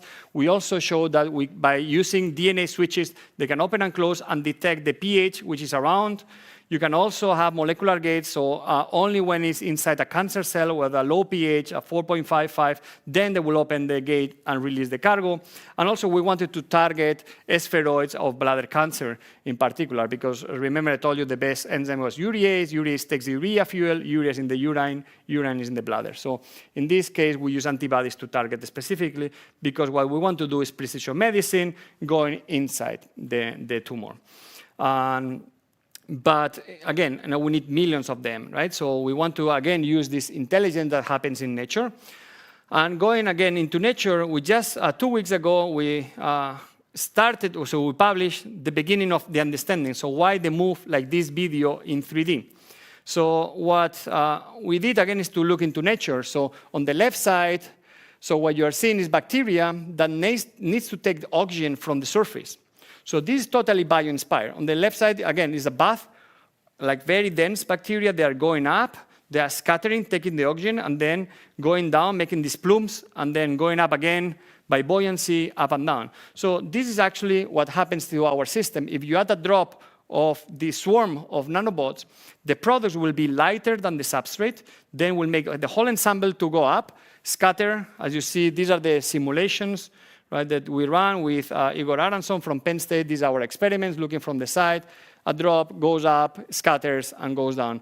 The density is not as high as the other one, but this bioconvection that happens in nature is actually one of the key components in our swarming behavior here.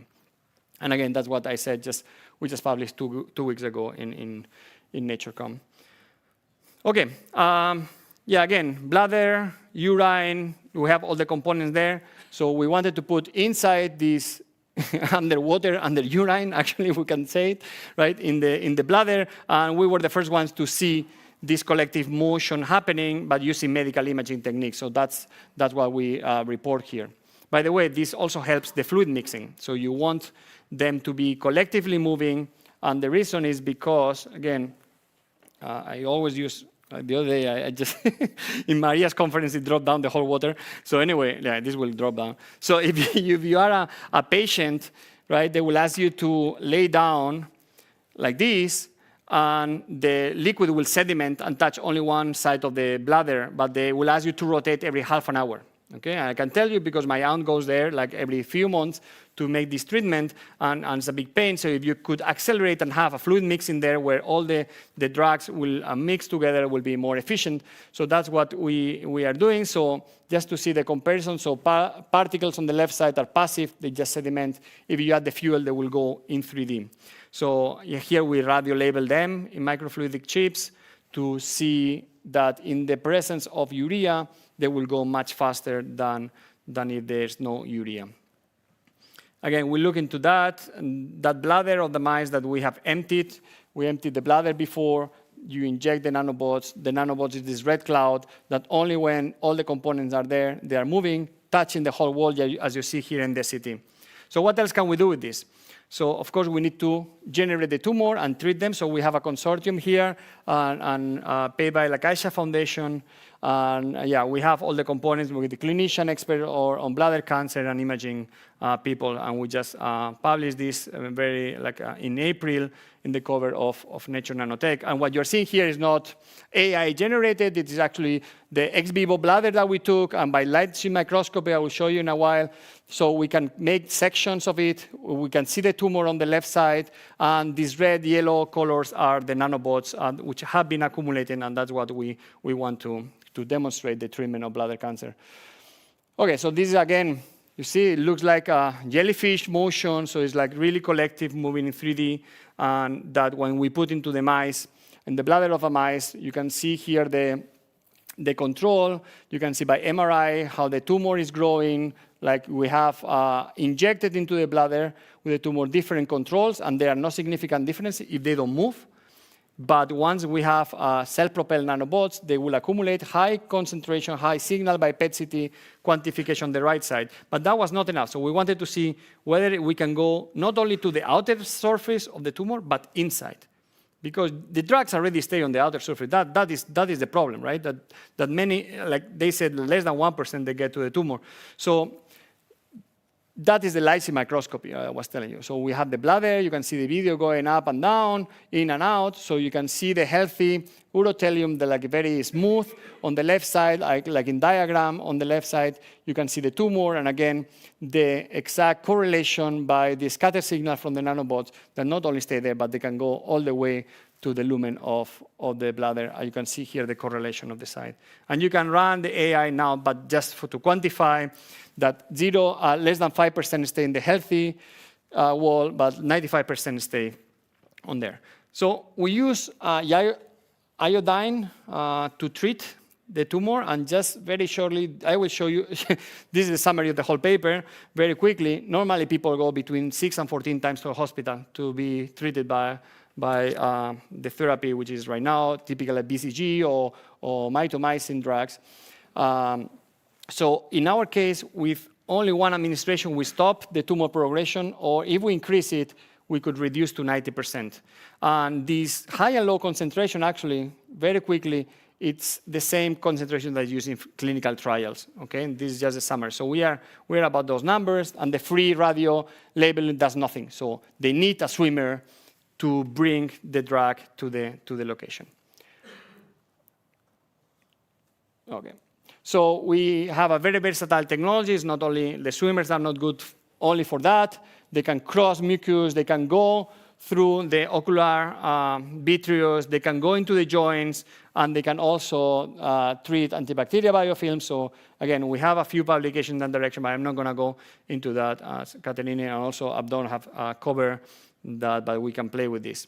And a bit of publicity and also disclosure of conflict of interest. Of course, like this, I'm CEO and CEO interim, as CSO and CEO interim, and we are opening in 3 days. Now it's updated to 97%. So while we are here, people are investing. Yeah, if you are interested, you can check that, because it's going very quickly. So we are happy with that. Okay. The second part is going larger now. Again, how can we now change gears? So nothing is going to be at the nanoscale, but things will eventually be moving. They will be swimming. I told you about, again, hybrid robotics, and now why and what for. So in our case, now I will tell you about the larger scale, right? Now we are going down in this hemisphere, so we're going to have multicellular systems with hydrogels. And hopefully we can incorporate some robotic systems like sensors and electronics. So we can use them for in vitro muscle model. So people in different companies cannot use animals, so we can make these models to test drugs, and we have done this with a few companies. Before. We can make swimming robots and mimicking nature. This is not from us. This is with cardiomyocytes, similar to a jellyfish, but cells can also contract and induce motion of components. But you can also combine, we have seen also catheters today, medical devices with muscles and cells that can contract and make valves and move fluids, or bend catheters like we have in this consortium, which is called Biomed. Okay, so how can we build a multicellular system that is based on skeletal muscle tissue? So the technology we use, and Maria and others have been using for a few years in our lab, is the same picture as we saw in the previous talk, the Incredible Plus, right? We can use bioprinting. You can use a gel here, a composite of C2C12, myoblast, fibrinogen, right, and so on. And I mean, this was the initial one, but we have changed a lot, and we have a paper under review now with a cocktail, a phase diagrams of depending what you want to have, which is the best cocktail for you. But you can make almost any shape. You can develop these muscles, and they are very functional. So the fancy thing about this is more on the, let's say, at the cellular level. So the shapes are very, very trivial. But what happens is that by the shear force, we've seen that the cells are aligned. And then this is basically very important for the cell function and the contractibility, as you can see here. So how do our muscles work? So the neurons will send an electrical signal and will respond. So we do exactly the same. We put some electrodes, very crappy one, like old-fashioned glassy carbon there, but they are the best. I can tell you, like, we had a lot of discussion how to change and improve, and this is good enough. And by changing the frequency, you will see how they change the contractibility. Second aspect, I don't know if you have many injuries, you have gone to physiotherapy, or you have some electrical stimulation at home. I do, right? And in the lab, we have seen different things like that you can actually train them. By keep this electrical stimulation over 2 hours of time, you can see here, we've seen the force increase like 3 to 4 times. Okay, how we measure that? By this simple model of the pillars. So we have 2 pillars, we know the Young modulus, we make the ring around, and by measuring the bending of this pillar, right, we can measure the force of that. We have used this, again, to age tissues, right, to print human cells and then make different phases and then recover the force and elasticity and different aspects of the cell. But we like things moving, and today is about swimming, so I think I still have some more time. I'm going too fast, but it's almost there. So we used these muscles to have something will move under the water. Again, we use the same printing technologies to print actually not the cells, but to print the skeleton. So Maria will tell you about the skeleton, why, and so on, but we made a mold, we took the ring of cells, we put into the skeleton, and remember I was talking to you about this asymmetry, Janus, non-Janus particle, the same we'll need here.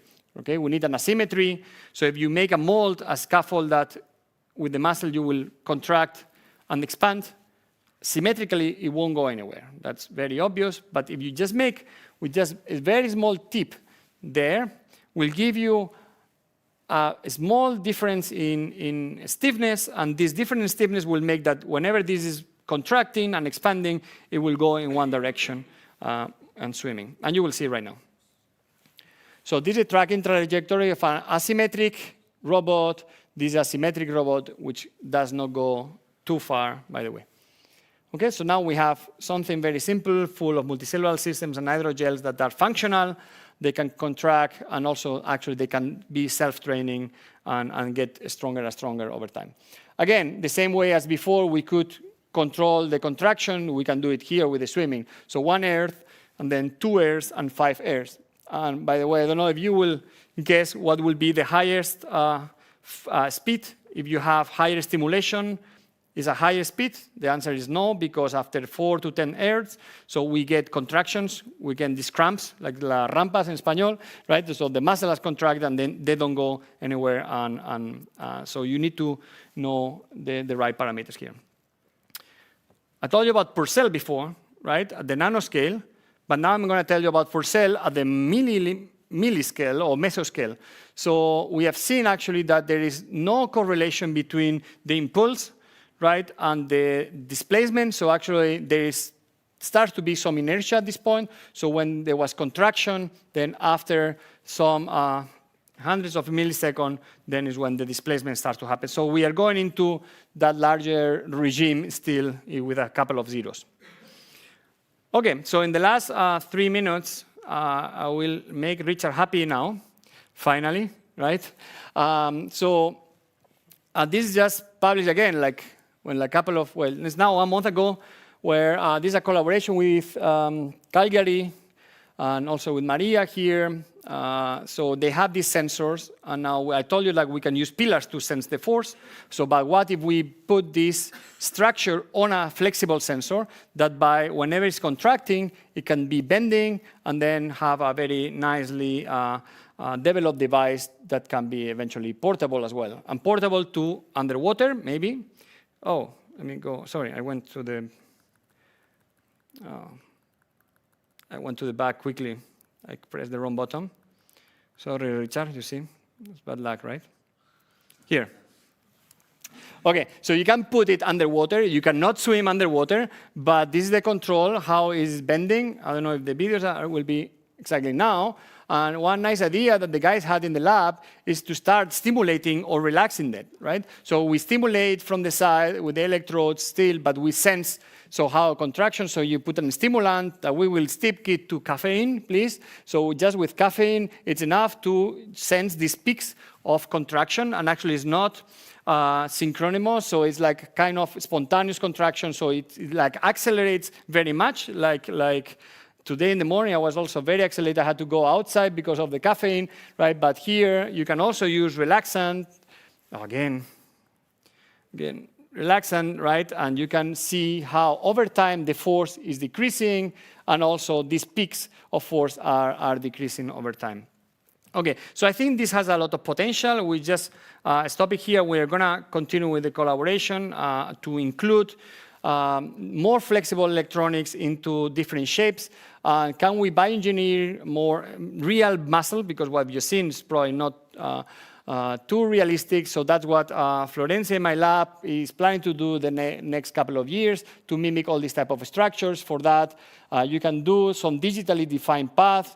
And from here, she has had very nice code control from this university, which I cannot pronounce the complete name. So, but, okay. So reproducing this shape is, doesn't ensure that you can have something functional. So you can go towards these keywords of morphogenesis, maturation, and you need to do this by tethering them, anchoring them to some structure, and these are from the literature, some statements that people have done it. So that's what we actually want to do. So this is the aim of the work, and again, using the same simple printer, we can do all these very complicated structures and then embed it, and that's what we are having in the lab at the moment. Okay, so we have a muscle like a biceps here could be. And the next thing, again, I promised you about the integration. So we just got this project from the Barcelona Institute for Science and Technology to collaborate with ICN2, really top in electronics. And now Maria was also asking today, like, can you stimulate like locally or on demand? So we are not going to stimulate all the whole muscle, but we can use this small electrode and have a local contraction. Oh yeah, good. Fancy video, right? Well, I hope not everything is in green. No, it's worse, it's in black, right? Okay, just see these two posts. This is local, like a standard graphite electrodes that we're having stimulation everywhere.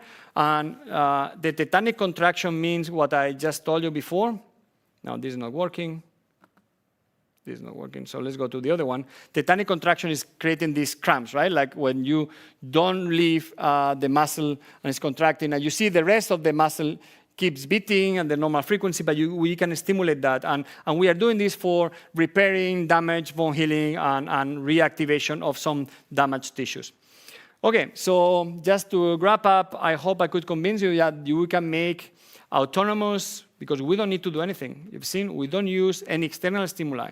We use in situ fuel, chemistry which is in the water, to generate this motion. At the nanoscale, again, with these swarms that we've seen already, and also going in the largest case with the soft robots using biohybrid and skeletons. So, yeah, I hope that I could also tell you a little bit about this, that this technological revolution is not that far anymore. We can shrink human beings, we can make submarines, we can put them into mice. Hopefully in 2-3 years, if we still have the funding, we can go in vivo and we can do sensing, repair, and all the things that these guys and all the collaborators have been doing over the last years, and this is just the current team from a few weeks ago. Thanks for the funding and you for your attention.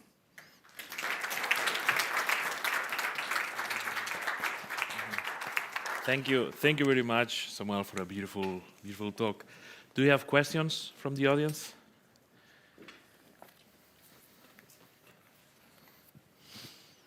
Hi, Samuel. Thank you very much for the really nice, inspiring talk. So, regarding the last example you were showing, that you're applying the electrode to generate the mechanical contraction, yes. Does it also work in the other way around? I mean, if you are able to imagine we have a kind of magneto-rheological elastomer or something like that you can activate locally the contraction there, yeah. You get also the electric conduction propagating through the whole system and getting the contraction? Well, that depends on your system, right? And these are triboelectric sensors, so I think one of the ideas is to recover, right, the energy from there. If we include nanoparticles inside the tissue, maybe you can extract some information or some energy from there, and that will be more on your side on the materials, right? So in our case, we are using for stimulation we are using it for sensing, right? And with the triboelectrics, the plan is to get it both. But we are not using the magnetic. I mean, I think with Salvador a few years ago, right? There was this plan of magnetoelectric stimulations. Yeah. Yeah, because I think it would be nice if you are doing mechanically, producing the electrophysiological thing and propagating, and then you could have, and then supply the whole energy circular economy there, like also. Yes. Thank you. Great. There will be some problems there, right? On the we're talking to the lines, cytotoxicity, like dispersion there in the muscle, right? Like printability that we have under review. Some of the paper, right? And to get good transduction at every cycle, at least at every step, I guess. Yeah. Do we have any more questions? If not, I'll make one. I think because I'm a bit familiar with your words, so I think I kind of know the answer. But considering the audience, right? Because there's folks here that have a strong background in robotics and controls, right? So typically, when controls is very important for a robot system, so you can control the direction, pre-programmed trajectories, right? So how do you integrate control in your nanorobots? Right? Because you're using mostly chemistry for propulsion, right? Could you elaborate a bit on that? Yeah, for a few years I was a bit hesitant on jumping until the others field, right? But now you see that the future is completely hybrid as well, right? People using magnetic control, they're using enzyme for degradation of mucus, right? So using light and chemistry. So that's actually what we have in the lab. So we have a sub-team of light therapies. So using light to activate this and to control. We used to have another person expert on magnetic control, and then you can have a core of this particle can be magnetic, and then you can give more guidance. So we have a couple of papers on that as well, on the guidance of this collective motion if you need, right? But again, with the chemistry, what I really like, and I've been struggling for 10 years, and now we really have an understanding, because I want to publish something like we are very sure about, and it's chemotaxis. So we know that there's some chemotaxis, so chemical gradients. But again, this is microfluidics, and then there are many factors affecting there. That's why this paper about these convecting flows is very important for the community. You have a closed loop in a chemical system, I guess. Then we used to have closed loop control as well with imaging and magnetic control. One thing for more control on the robotics, I think will be nice to put in one of these capsules, right, a large amount of these nanobots embedded there, and then the whole submarine will be bringing them near the area of interest and then deploy there and make the chemical action, right? Because, I mean, we need to be really realistic and honest, right? Like this works at the small scale. So the larger scale, we hear before, right? Like Stefan, like talking about like how many thousands of kilometers this can navigate, right? So you can put this into one of these instrumented robots and then deploy them there. Yeah, great, thank you. No, I think this also illustrates there's another question? Yeah. Oh yeah, please, Fabrizio. Yeah, the different length scales and time scales also, right? Because at the end of the day, pros and cons of you want the right tool for the right job as well, right? So thank you. Thank you. Fascinating talk. Thank you. Sorry for the silly question, but I think you have a look at really these types of systems are really within a sort of a human body environment as a sort of a context. So there is a very restricted temperature and also some very specific constraints into the sort of the chemistry. Any chance that you have a look at how these kind of systems really could work when you start to be slightly outside really the sort of the normal body functioning or the normal illness body functioning? No, it's not silly, of course. Like we are constrained into the human body because the main application we want to do, right? And you will hear later as well, like using different catalysis or catalytic materials. They are everywhere. They are not confined to 37 degrees and physiological media, right? I started with the platinum. The platinum, actually, one of the problems was that we could not use in the human body, but they're like functional for many hours outside, right? And we had another story with MOF, a metallic organic framework that can resist very high temperatures with hard conditions. So that was another side effect, like a side project on how far can we go from that. So playing with the chemistry, but also playing with the materials, you can fine tune a little bit, depends on the demands, on the applications. Yes. Yeah. Thank you. Yeah, you're welcome. Great, thank you. So please, let's join me on giving him another round of applause. Thank you.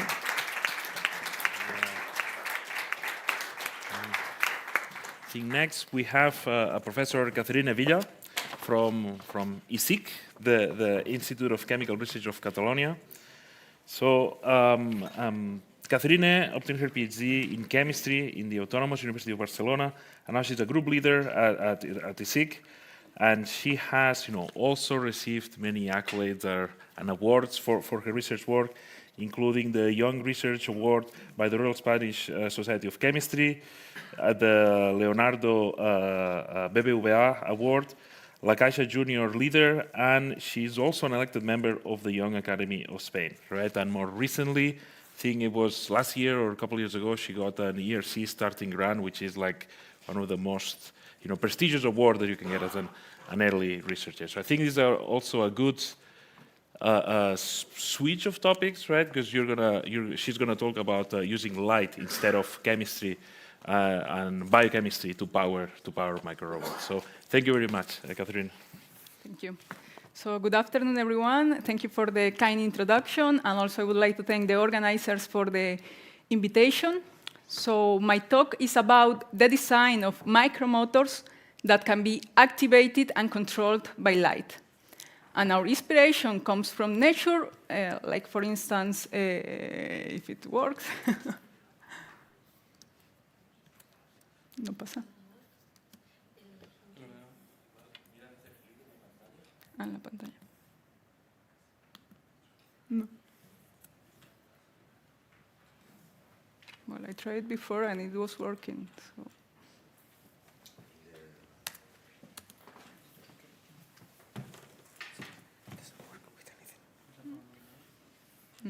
No. No. Si salimos de pantalla compartida. Vale. Claro, pero ahora. Pero vuelvo a donde estaba, ¿no? A ver si te deja.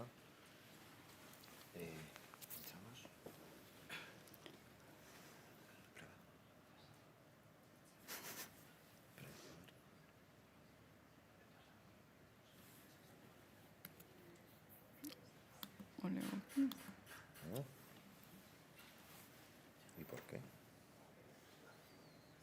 ¿Le conecto esto? No, es que está petado el ordenador. No, porque sí que avanza. Vale. A ver. Un segundo. It had to happen. Almost the last presentation. Okay. A ver. Ahí. Es que le das a apretar y no tira. Ahora. Ahora. Vale. Sí. Okay. Okay, thank you. Sorry again. I have tried before and it was working, but. So our inspiration comes from nature. For instance, photosynthetic organisms like cyanobacteria demonstrate how light is a powerful source to drive motion and also induce some biochemical processes. So inspired by this, we can create micromotors that contain photoactive components. And in this way, we can create micromotors that move and adapt to the light stimuli, but also that can sense and interact with their surroundings. So some of these biomimetic features include, for instance, their capabilities to perform a 3D alignment when we shine the light, for instance, on the top. So on the left, here we can see some algae that have this characteristic that once the light is on top, they will self-align. And then on the right, some artificial nanomotors with a rod-like morphology that will self-align according to the light beam. Also, since they are photoresponsive, so we can trigger their motion and control it by using light irradiation. Again, on the left, we can see some photosynthetic organisms, and on the right are micromotors, how they move upon light irradiation. But also, the aquatic organisms have this capability that they can sense where is the light source, and then all of them can go and accumulate there to have higher nutrients and obtain their own food. So in a similar way, we can create micromotors that also signal others, and then they will accumulate where is the maximum light beam. So how these micromotors work? Well, it is a light-induced chemical process. Since the micromotors that we develop, they have photocatalytic materials. Once we shine the light, this material absorbs the light. It will generate electrons and hole pairs that will react with the species absorbed on the surface, and then it will perform some energy conversion that finally will lead to the motion, but the asymmetrically release of this chemical species. So the micromotors move by phoretic mechanisms, but also, as we can see here, the releasement of these protons or hydroxy also are the responsible for these micromotors to interact with the other particles around or with other entities. So while light is a powerful source to induce their motion, also there are still some remaining challenges regarding the design of these photoactive micromotors. For instance, one of them is the fabrication methods that are actually very expensive. Also, these micromotors usually require platinum or gold in their structure for be efficient, which also increases the cost. But also, the main problem is that after the fabrication process, the amount of micromotor that we obtain is very little. So the yield is very low. So for instance, if we want to use these micromotors for an environmental application, we want to have like tons of these micromotors. Another limitation is the optical properties. That is what tells us which wavelength we can use to activate them. And unfortunately, most of them are more efficient in the UV range. That only corresponds to 5% of the solar spectrum.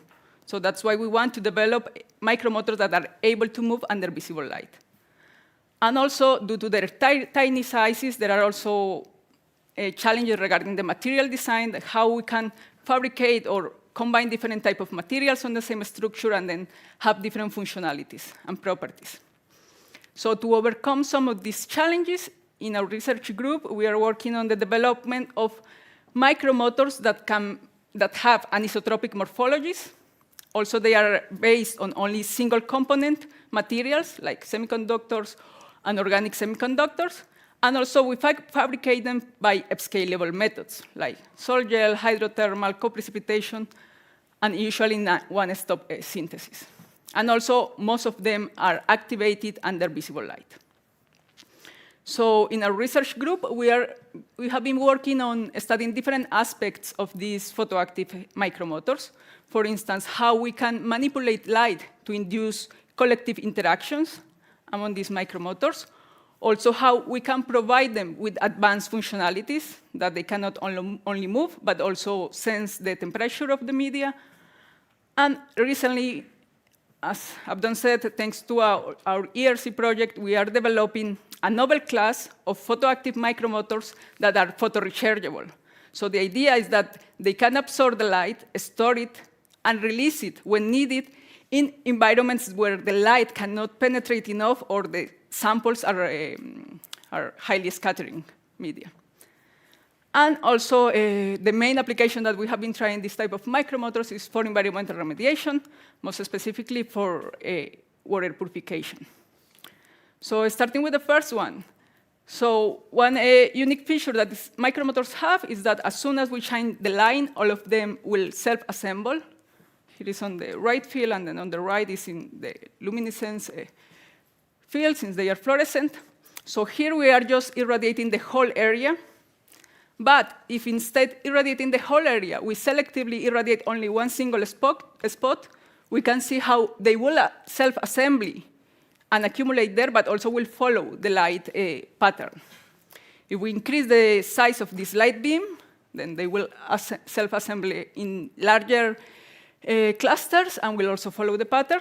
And if instead of increasing the size of the beam, we increase the size of the particles, then we can have like a more dynamic self-assembly formation.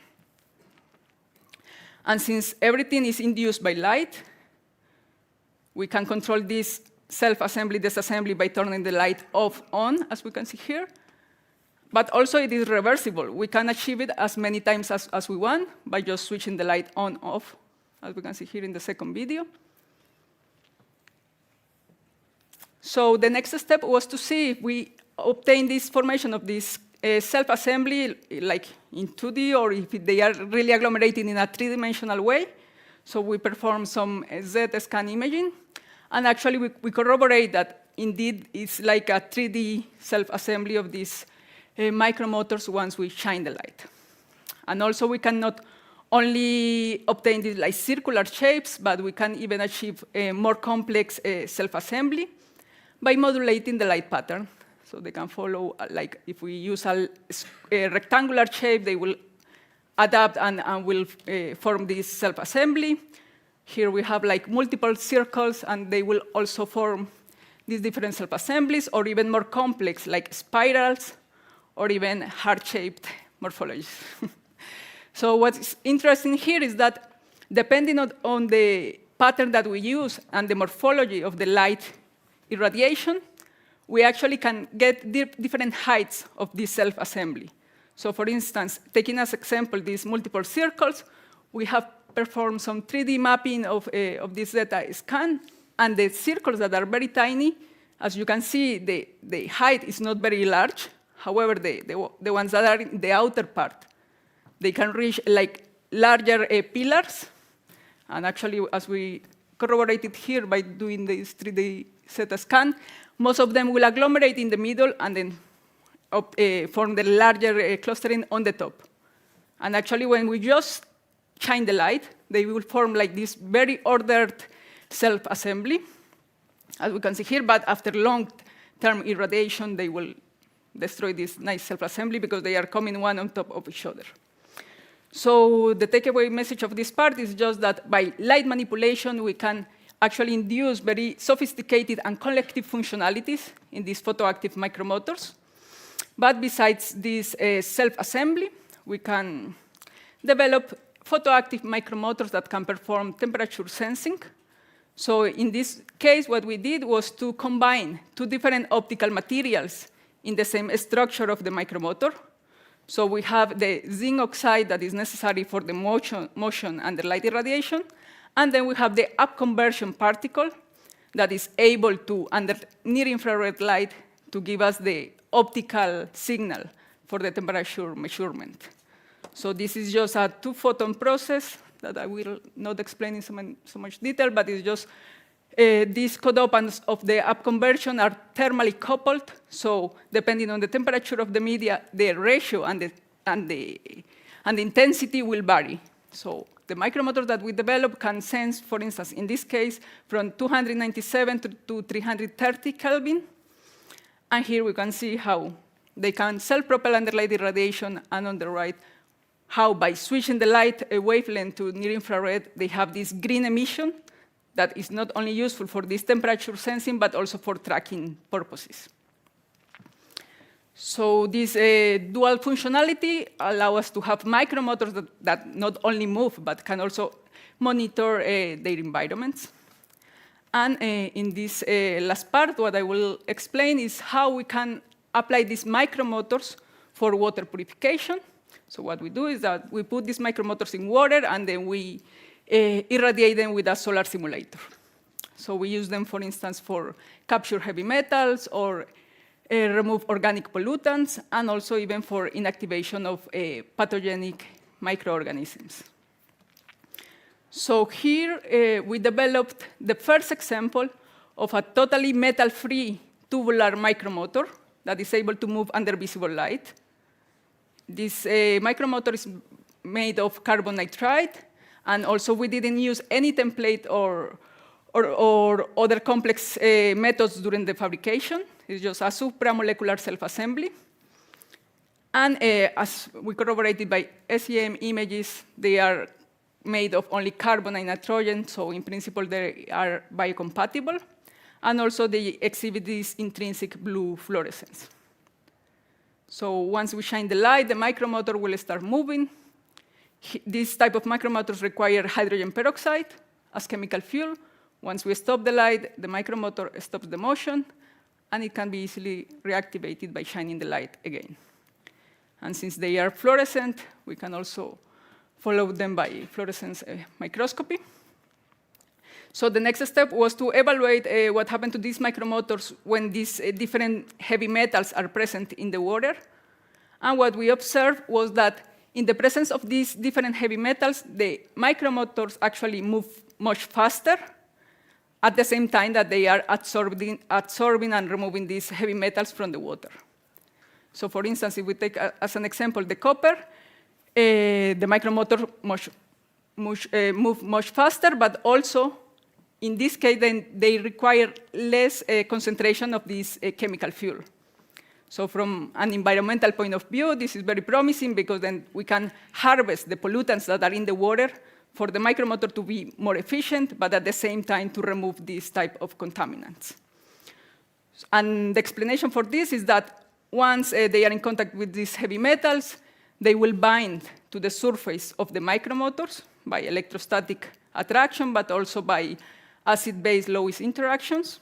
And when these metals are adsorbed on the surface of the micromotor, these metals, like the copper, will contribute to decompose the chemical fuel. And that's why the micromotor moves faster. So as a proof of concept, we use them to remove these copper ions. Here we have a comparison of the performance of the micromotors under the classical magnetical steering. We could achieve almost 35% removal in 7 minutes. If the micromotors were not moving, they achieved almost 40%, but in a longer time. However, when the micromotors were actively moving under light irradiation, we achieved almost 55% in only 7 minutes. And if we use a 1 ppm solution of the copper ions, they could achieve a 100% removal. So this demonstrates how their active motion and the generation of these bubbles that enhances the micromixing can contribute to have higher removal yields. And since they are fluorescent, we can also have like an insight of this removal process. Here is on the left is before adding the copper ions, and after that, the fluorescence is quenched. And actually, it is related to the different concentration of these copper ions in the media.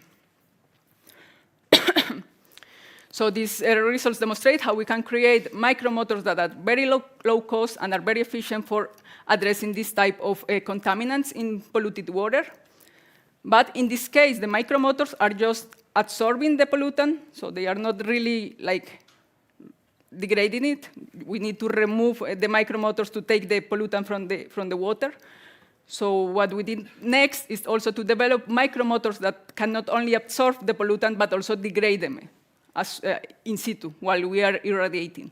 So we have the fabricated micromotors that can degrade different types of pollutants from the pharmaceutical, dyes industries, and so on. But what I'm going to show here is a further step on how we can also, by modifying the surface of these micromotors, we can achieve like a more selective capture of a specific pollutant. So instead of we just put it there and they will degrade everything, we can modify the surface to achieve like a selective pollutant removal. And this is very important because usually real wastewater samples contain more than one pollutant in the same mixture. And once this water is treated, the ones that are the most toxic ones will remain, that are highlighted here in yellow. So what we did was to modify the surface of our micromotors to target these specific pollutants that are very toxic, and in this way, to increase the degradation yields. So for this work, we developed bismuth vanadate micromotors that are also active under visible light irradiation. Here we use just a hydrothermal reaction, and we can see that all of them looks quite similar. They have a butterfly-shaped morphology. So in this study, what we used was paranitrophenol, which is a very toxic pollutant from the chemical industry. And then we polymerized the surface by surface molecular imprinting. And in this way, we can create like a mold on the surface of the micromotor with this pollutant as template. And once we remove the template, we can get surface recognition cavities on the surface. So it's like hands that will take this specific pollutant. So the next step was to see if indeed we achieve this polymerization process, if we achieve the formation of these surface cavities. And as we can see here, on the left is the unmodified one, and then after the polymerization process, we can observe the formation of this carbon layer, as we also corroborated by EDX mapping. And also, since they are photoactive, the other concern was if the polymer is covering the whole surface, if they will still move. But as we corroborated here, the presence of this polymeric layer on the micromotors didn't hamper their motion. So they are still able to move under visible light irradiation. So once we achieved on obtaining this, we evaluated their performance. And actually, as we observe in this plot, the modified ones achieve a higher absorption of this paranitrophenol. And in this way, we can increase the decontamination of this pollutant from 27 to almost 50% in only 30 minutes. That if we compare it with the literature, this gives us like the highest removal rate, a very short time, but also using visible light, which is more challenging. So the final step was to prove our concept, and then for that reason, we combined this paranitrophenol with another pollutant, in this case, methylene blue, and then we evaluated if the micromotors were indeed selective towards one single pollutant. And as we can see here, we could increase from almost 15% from the unmodified motors to the modified one to almost 60%. So this is a huge improvement, and this demonstrates that surface molecular imprinting is a very promising approach for providing these micromotors with this selectivity, especially when they are based on the generation of reactive oxygen species that are usually non-selective. So just to finish this part, I will show also how we have fabricated micromotors for the removal of pathogenic microorganisms like bacteria and also fungal cells. So here we can see like a macrophage, how it autonomously go and capture bacteria and kill it and eliminate it. So in a similar way, we have developed visible light-driven micromotors based also on bismuth vanadate that can move and autonomously go and grab these yeast cells in this case. So here is the video. The black particle is the micromotor moving under light irradiation. It rotates and it goes and grabs the yeast. If we turn off the light, it will release it. And it doesn't matter how far the micromotor was, it still goes and swims towards the yeast and capture it. And it can even capture and transport big agglomerates of cells. So in this study, we didn't use any magnetic guidance or any surface modification. It's like an intrinsic property that these micromotors showed in the presence of these microorganisms. And also, we evaluate if the micromotors were still also able to go and grab these yeast cells in the presence of other microorganisms, like E. coli. And as we can see here, that star is the micromotor, and I don't know if you can see it well, but there is a E. coli attached to one tip of the micromotor, but it still goes and swims towards the yeast cell.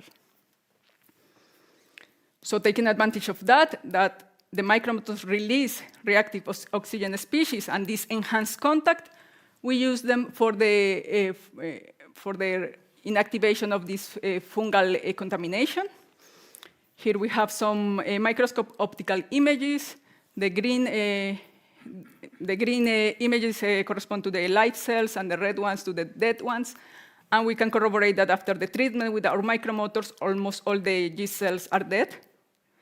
And even their contact is so strong that even after the process, the yeast cells remained attached to the surface of the micromotors. So this is one example of how these micromotors can remove this fungal contamination, but also in order to reduce the environmental footprint of these micromotors, we have also developed self-degradable photoactive micromotors that we shine the light, they will kill the bacteria, and they will disappear from the medium. So for this purpose, we fabricated micromotors based on silver phosphate with a tetrapod-like morphology, as we can see here. Once again, these micromotors are active under visible light, and also all of them look quite homogeneous. We fabricate them by co-precipitation method, and they can move in water and also in the presence of biocompatible fuels like glucose, everything controlled by light. And then since this silver phosphate is photosensitive, what happens is that over long irradiation periods, it will start to release these silver nanoparticles from the surface, and it has like this etching. And we analyzed the particle size of these silver nanoparticles that they were releasing, and that it's about 500 nanometers. And this is just screenshots of how the micromotors under long-term irradiation, they start breaking apart and disassembling. And this is due to a self-reduction process under light irradiation. It will generate these electrons and the silver ions, and then it will reduce these silver ions into silver nanoparticles. But what was surprising is that when we combine these micromotors with bacteria, like Staphylococcus aureus and also E. coli, we observed that this self-degradation process became much, much faster. So in only 1 minute, the micromotor was totally destroyed after this 1 minute of light irradiation. But as you can see, once they are moving around, they are releasing these silver nanoparticles as well. So once these nanoparticles are released in the media, they can interact with the bacteria and then, of course, will kill it. But to get an insight about this, a more quantitative insight about this antimicrobial activity, we perform different blanks. Like, for instance, when we have the micromotors that they are attached to a substrate that they cannot move, we can see that the removal of this bacteria is almost, is very low, around -1. However, under light irradiation, the performance is a bit bigger. If we add directly silver nanoparticles that are very well known to have a high antimicrobial activity, we see some improvement, but there is no any difference under dark and light irradiation. However, when we have our micromotors actively moving under visible light irradiation, we could achieve a 99.999% bacterial removal. And this is attributed not only to their capabilities to move around to generate silver nanoparticles, but also to the release of these reactive oxygen species. In particular, we found that the superoxide radical is the main responsible for the killing of the bacteria. And we can also use them for inactivation of biofilm that are much resistant than the planktonic cells. And once again, we have higher performance of these micromotors under light irradiation. So by combining all these 3 factors, releasement of ROS, self-propulsion, and releasement of silver nanoparticles, we can have really, really effective antimicrobial micromotors. So just to sum up, I have shown how we have been using these micromotors for different types of applications in the environmental field, but also how by light shaping and material design, we can also provide these micromotors with new functionalities and also with sensing capabilities. So before finishing, I just want to thank also my research group, our funding sources, our collaborators, and of course, to all of you for your attention. Thank you. Thank you very much, Katherine. Do you have questions from the audience? Yeah, please, Niels. And I think for the people online, it will help. Yeah. Thank you. Thank you for a super interesting talk. So my question might be unanswerable, but let's see. So what effect do these motors exert on the surroundings? Because some of the, I mean, I kind of get like, ant visions, because they seem to be carrying around at least stuff way bigger than themselves. So do you know about the effect they can actually exert, like in wattage or horsepower or whatever measure you could think of? Well, no, we haven't measured, but they provoke a fluid motion as well as they are swimming in the surroundings. But At least me, I haven't measured, but I think that other groups have performed it for other type of micromotors, no? We have measured in the past the micro and nanomotors that they show, and there the nano were the 60 femtonewton average, and the micron were 14 piconewton. So it's the same level of a molecular machine, which is almost very, very small, right? I mean, but we're not able.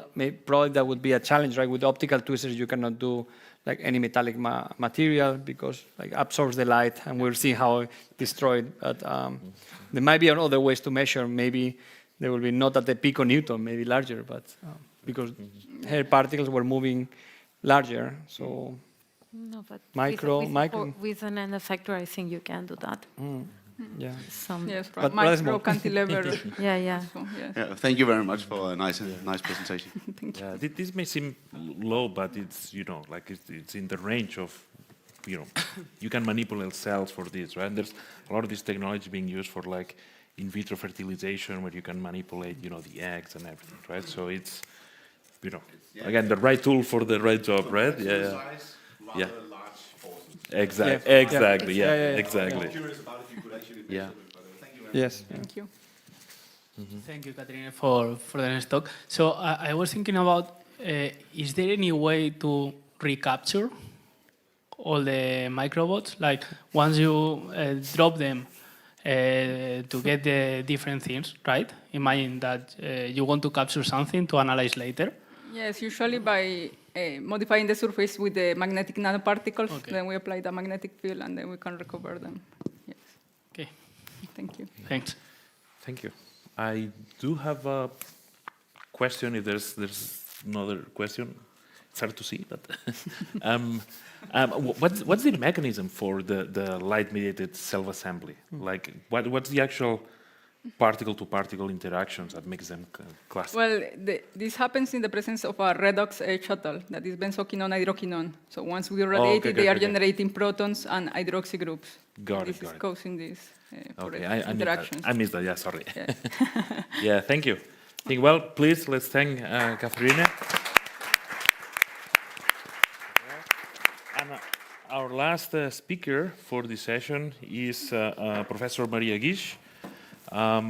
Maria, she has quite an extensive CV of research states, right? So she has a very interdisciplinary background, right? So she got her PhD from University, I guess it's Autonomous University of Barcelona.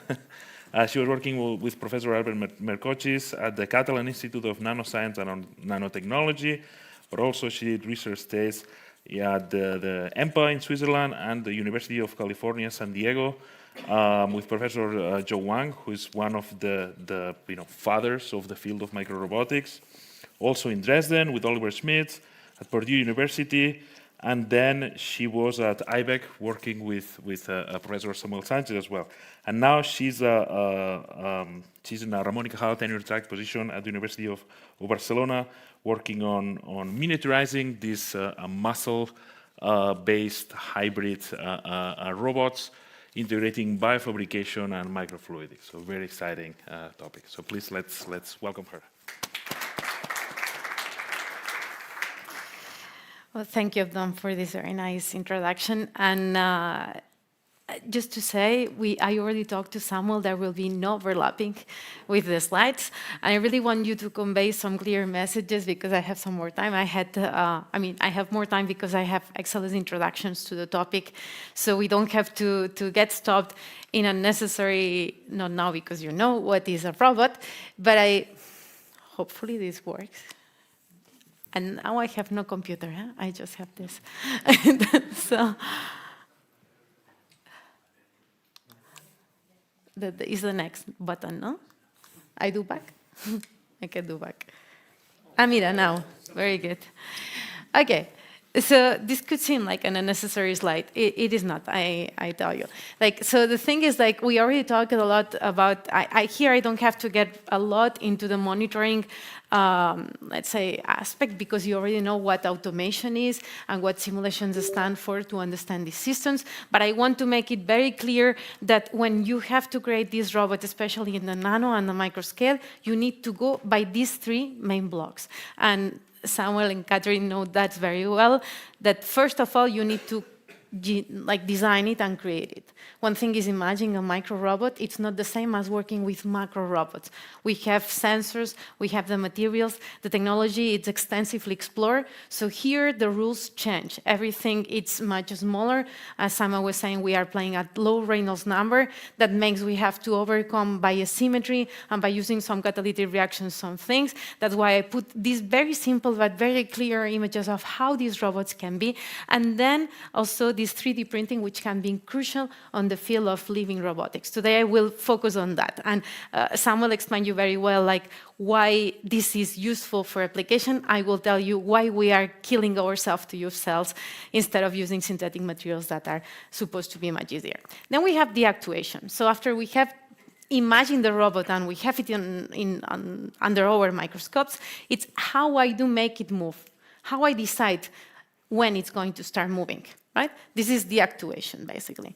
And then there is the monitoring. And I put these hands because you know that it's very important to know where your robot is. Well, here there is another challenge coming on. That it is that these robots are going to interact with cells, are going to interact with living entities. So we don't just need the information, the external feedback of where this robot is, but the internal feedback of what this robot is feeling. And some of you probably are acknowledged with haptics, so this is important to be implemented. I'm not saying this is already there, but to keep it in mind in future robotic platforms. So the first thing, and here I will not go on why hydrogen peroxide that have been used, platinum, you know, this is the Janus God. I just want to go for the fabrication methods. And I can actually do that because someone already introduced you why we need to propose them. The first method is and for you to have an idea of how we actually create them, and you will see that there's a lot of alignment with the previous talks we had these days. So the first one is the strain engineering, and that stands by basically, it is the strain you create when deposit different nanomembranes with different crystal growth in the clean room. So, and below that, you have a layer that you dissolve, and after you dissolve this layer, this strain provokes the structures to self-assemble. We are at such a small scales that we need the things to self-organize. We cannot go one by one. So we don't have this power, and for that, we have to come up with new ideas. Then there's electrodeposition. It is just the same way to have a confined structure where the catalyst is just inside that tube, and that's very useful. You've seen it before. By the way, this kind of movement that Katherine showed her in her really nice nano micro robots, it's called bubble recoil for a reason, because it's because of the bubbles, but you have other methods like self-diffusive phoresis or other mechanisms. Then there's the sputtering, deposition, and then there's a whole new world, which is the nanoscribe. So that's giving us a lot of play ground to create new structures and to create especially what's the magnetic robot. So now we have seen how they can be fabricated and how they look more or less. I haven't gone in which materials can be used. I just went on which shapes and how we can create them. Then we have the actuation. Again, I will not go a lot on there, but I just want to make a point that one of the ideal cases that there are in the field is the one that Samuel actually presented to you, which are the nanobots for bladder cancer. Why? Because the fuel is already in your body. Because otherwise you have to go to other physical sources like light, magnetic, electric fields, all of that. But I want you to go home knowing that what we are seeking in our field is to have a spatio-temporal control. I need control in space and in time. I need to control when I want my robot to start moving, and I need control of where it is in every moment, right? So this is, you will see which kind of problems that arises with living robots. And finally, here there is one example of the work that I was doing when I was at Purdue, and for you to glimpse how challenging this is and how simple we have to go to actually have control over these robotic systems. You see that I'm not even going on why they move. It's just to have this control. So in that case, we were using vision-based methods. We have this color-based system just to make it less computational expensive. And then what we did is to give real-time information to the end user of this robot to manipulate this cell. So be kind to me, this is a cell, right? And the idea is like that we wanted to have like this real information or to provide to the person who's actually moving this robot how hard it was going to this little piece that it was supposed to be a cell. So you will see that when it's pushing too hard, it's going to red. The numbers below. You have in real time all the force that is happening in every moment. And simply because there's a spring that you will see again, you already seen in Samuel's case, that is super useful to create force sensors. Why? Because we have a deflection. If I do the proper calibration, I know which is the deflection depending on the force that I'm imposing in every moment. Right? So after I have that, I can do this, and it was not on me, I was on the PhD students. Again, I'm chemist, I'm like Samuel, I have extensive experience in clean room facilities and in design, but not in vision-based systems or in control. So that was really a huge work effort. And up there, you can see that what's happened when we go much smaller. So the microhelices you see right there, they're about 50 microns, similarly to the size of yours, right, Katherine? I think like 50, 10? Something like this. Then we have the challenge of how we really implement the color in these very little guys, right? Because the first one I show you is 600, so then we did report a world where we were working with the structural coloration. So basically what you can see in the butterflies or some other animals of these bright colors, we did that with microfabrication, and we achieved to have color and to locate the robot very specifically. So now, as you have like a broad overview, I will just jump on what they are useful for. So they propose, yes, sure. You have seen that they are autonomous. They are untethered, generally. This is our dream design. Then we want them to be intelligent, to perform certain tasks, to feel their environment, to tell us something. And then we want them to work cooperatively. We have seen the swarmings and the materials. And then here we will see another video, and it's just to make a reflection. Okay, yes, I was like, oh, the video's not working. No, just that there are some little things that I forgot on the way. Okay? Yeah, video's not working. Let's hope the next one is working. Yeah, fine. Okay, so this I will skip. The previous one, it was just one single robot moving, but it was me behind changing the magnet to say when it had to change the directionality. So actually, is that a robot? No, that's not a robot. That's why the community started coming up with new names like microswimmers, micromotors. So there is a bit of mismatch on how much this control over these little entities have. We don't have much yet, unfortunately, but that's what we are looking for.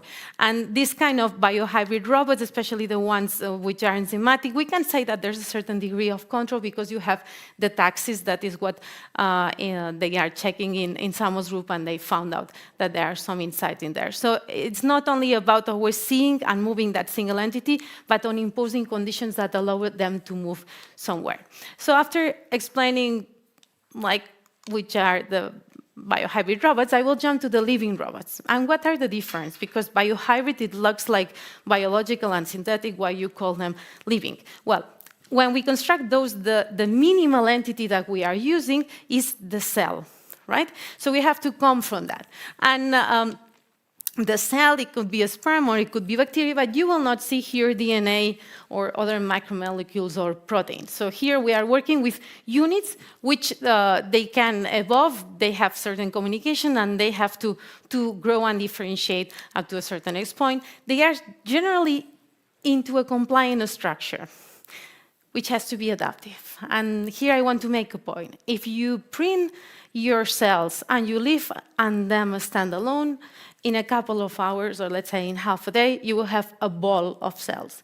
They will not differentiate as you want, and I'm sure that Danny probably have seen that this is happening, that they get detached, you have some problems. So you have to account on how are you going to have mechanical stability over your system. It's not just about having cells, it's about having them functional and stable over time.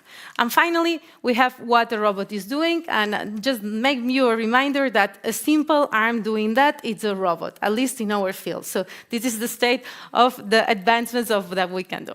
And then I will jump here to a small overview that we did, and I want to make a point on the fact that, and I will do 2 slides, right?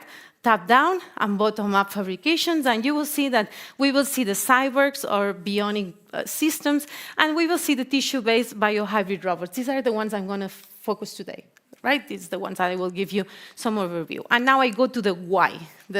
Why are we killing ourselves to put something alive in a robot if we can simply take materials which are very advanced? Well, the first thing is the adaptability. And adaptability, it's not just about controlling how it can be squeezed through in a small space, or how it can move faster if it feels that there's a predator nearby. In that specific case, and especially the muscle-based ones, we are talking about bringing your robots to the gym. This is the adaptability.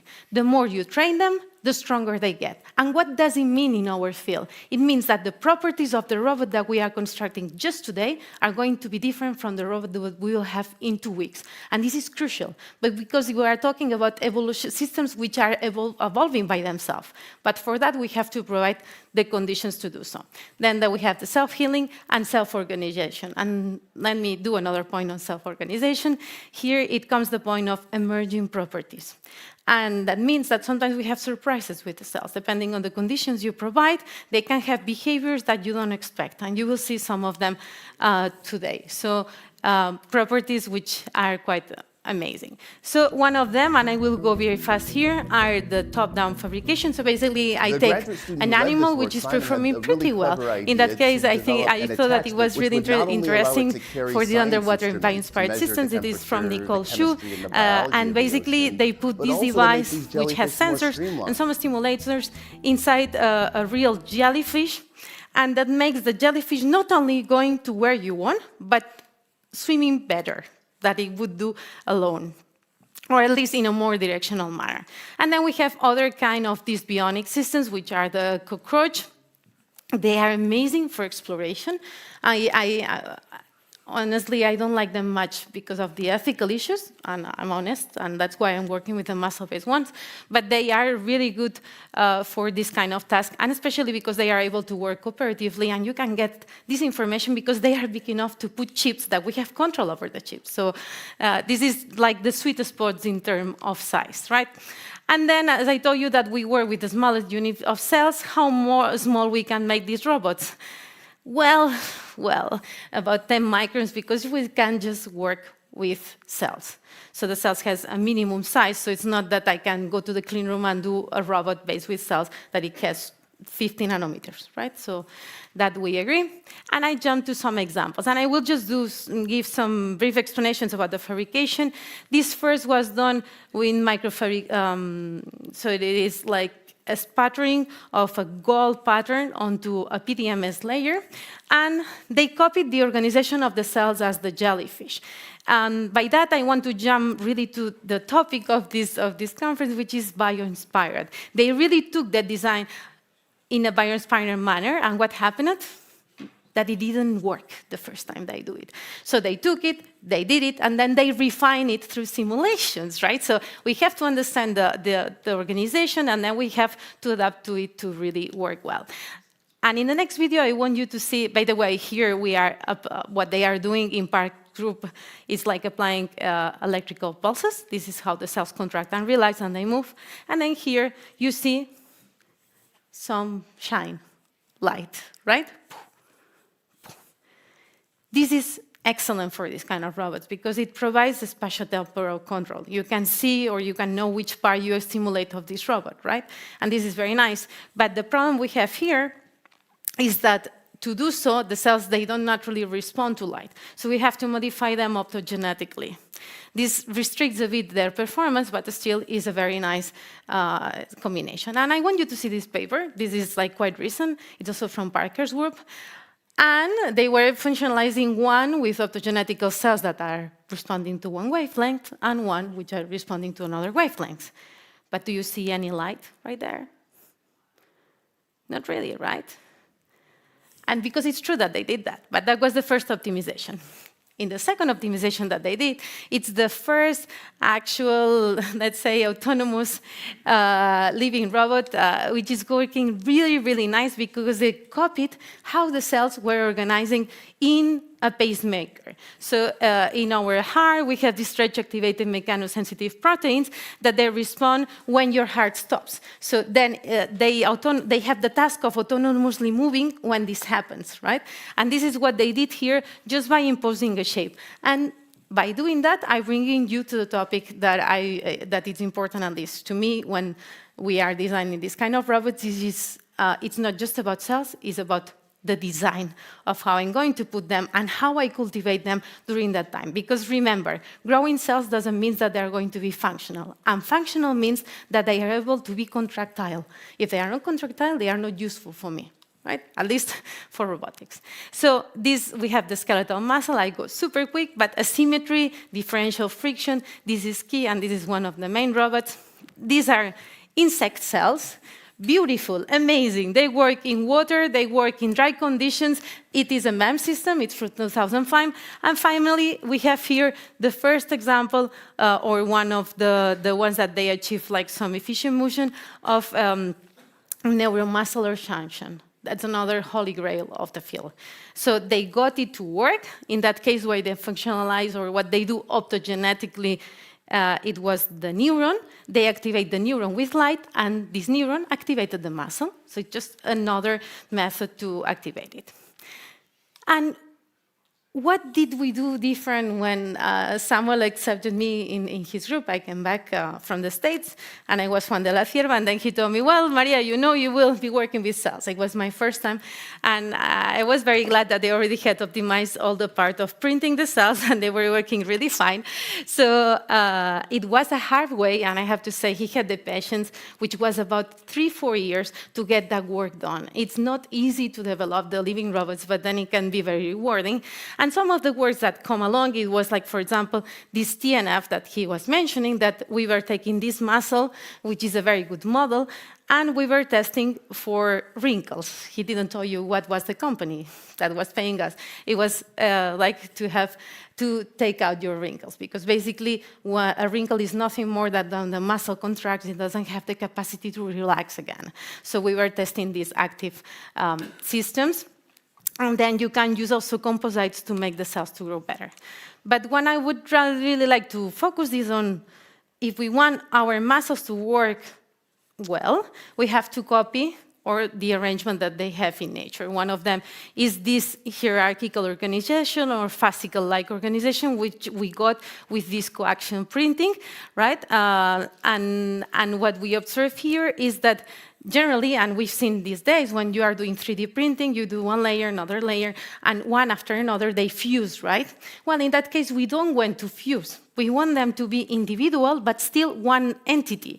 Why? Because we want the nutrients to go through, because we need these cells to be growing and feeling comfy, and while they are especially differentiating, to have access to these nutrients, which are crucial.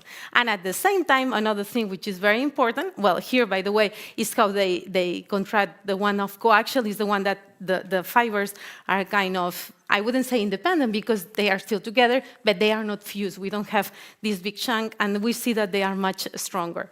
This is a very long work. And here you can see that spring, right? I've showed you the spring already. So my idea initially when I put that spring there, it was to get the information of what the system, which was the force of the muscles when they were moving. But we had very nice surprises along the way when we saw that these skeletons actually were doing much more than that. Well, the symmetry is clear. Someone commented on why we provided that, to have this efficient swimming. But I want to make a point on these complying skeletons. In the paper, literally, they are called self-stimulating skeletons. And the reason why is because they are providing continuous mechanical stimulation. These cells as all of you, which have muscle, when you are nervous, sometimes your eye is tickling, right? This is a spontaneous contractions that happens in your muscle. This happens also with the cells. And what happened here is what these spontaneous contractions were taking place, this spring was being pushed, and then there was the restoring force bringing this force back. And that was continuous mechanical training that it was not really invasive to the cell because it was depending on how much these spontaneous contractions was taking place. So what we were doing, it was first to gather the cells, put them in the mold. That stage 1, it was just growing. I tell you, this we observed absolutely no contraction. Stage 2, it was about this differentiation. And then we have the stage 3, which is when we already were testing them. And now I will put you here, we just see the forces, and you see how much this mechanical training, continuous mechanical training is doing on the force of the robot. This really, really helps us to have a much efficient motion. You can see that when we don't have the spring, we don't have spontaneous contractions. So it's like the muscle is very, very much activated. And we see here how you actually create the robot, literally. That's the process we were doing, taking shots of each step. Printing, taking the cells, putting them in the mold. You will see that here the hydrogel is already ready. We are putting them in the mold. We let that inside the incubator for 3 days, and after that we take them out.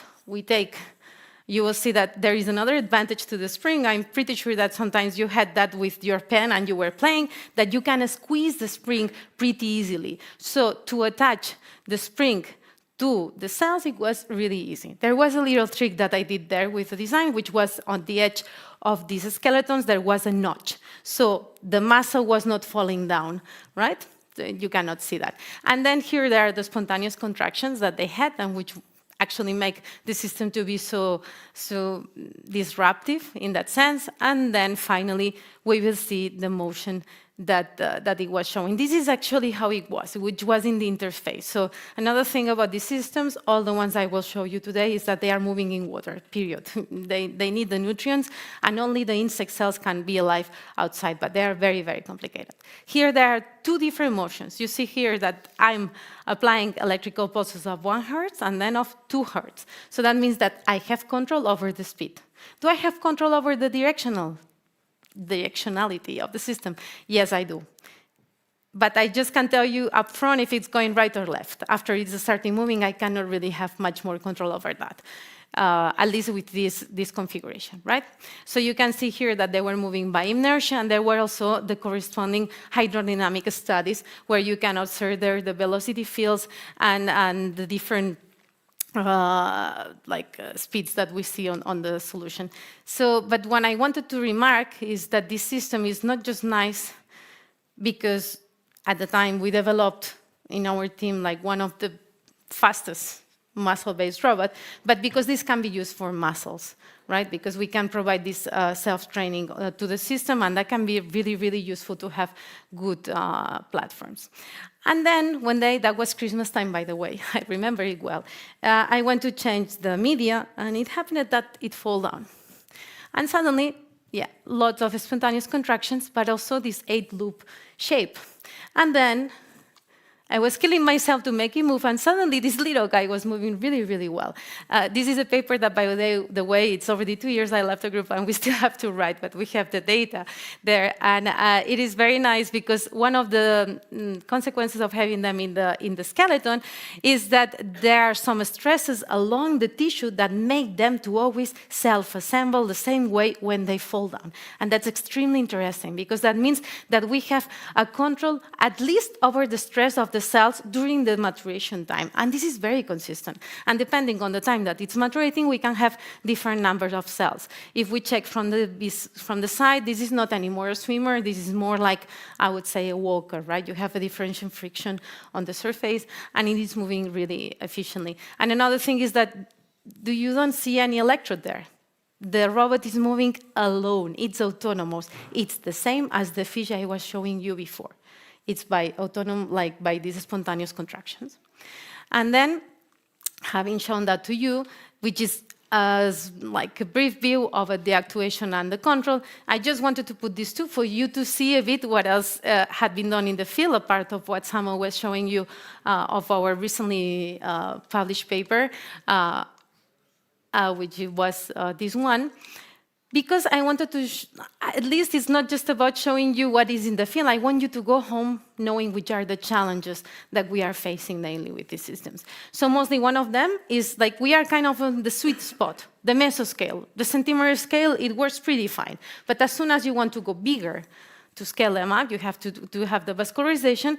Or if you want to go smaller, you also have some other drawbacks, which is how do I align the cells, how I can create like an environment that they can have a certain force. So that's why my current project, the RoboCraft, that it was just granted, is aimed to create certain gradients in chip to have a proper growth of the cells. This is a technology which is really well established in the lab that I'm right now at the University of Barcelona. And what we have there is also a really nice collaboration with the ETH, where we are developing some micro or magnetic robots. And for that aim, there's also these living composite things that I think that they can really help us to integrate some magnetic systems or magnetic elements in the skeletons, which obviously will help for the control. And then there's another example of the work that we do there. That's another European project. We are doing a blood clot in a chip. And you can tell me why. What's the need for that? Like, so that's towards personalized medicine. If you ever have an ictus, unfortunately, you will be probably in a short time again in the hospital. So this never happens once. It happens more than once. And the second time you have the ictus, this blood clot is not that big. It cannot be generally mechanically removed. It's going to be smaller. So the best it would be if you can create with your very same blood, one clot, which is about that size, and kind of optimize a drug screening, right? So how much, which is the best drug for your case and which is the best dose in case you come back to the hospital, right? So that's the aim of doing these blood clots in the systems. And also, just I think that this could be of your interest for, we have this technology to do gradients and to have optimization or these compositional libraries. This is for solar cells, okay? So like these lab-on-a-chip systems we have seen yesterday was amazing, your talk. There's so much potential for so many things, and I really hope that they are helping on developing those. And then challenge 2, it's about design. I will not discover anything. There's a group which did in 2020, was super nice. It was the first time that they treat these living robots as pixels, active and passive pixels. I put them in a neuronal network. Tell me which is the organization of such elements to be more efficient when they are moved. So they did so, but honestly, I really think that the fabrication is a bit rusty. So I think we can really improve that. And I really believe that we can go one step forward, hand-to-hand with Daniel Pierce, by working with the topological defects that we already observe in some tissues, right? So depending on the defect you have one deformation or another. This was done with the Hydra, and one advantage compared to what they did, what Blackistone did, it was that in that case, it's not just about where there is the active and the passive, but I know how the deformation is going to take place, because I have a topological defect. So I know the orientation of that defect. This is kind of, I mean, it's ambitious, but I hope to have some good news soon. Let's see how it's working. Good, no worries, that's Conrad. 2 slides. So, and that's the third challenge, that's sustainability. So we just got an ITN, I'm the coordinator, and it's about sustainability. And I really want to make a point on that. Sustainability is not just about developing robots which are for environmental purposes. We have to think how we create that robots, if that process to creating that batch of robot is sustainable or not. When we apply that robot, how it will be the impact of that robot to the system? Can we gather it back after doing its function? And finally, we have to think about especially the reusal of materials to create these robots and the reusal of that robot. Right? So that would be the perfect in a lifetime, and that's why there's so many people implied in that, and we really think that we can make a point playing also with artificial intelligence, and especially doing and implementing a life cycle analysis for the whole project from the material, degradation, and application of these systems. And this is all.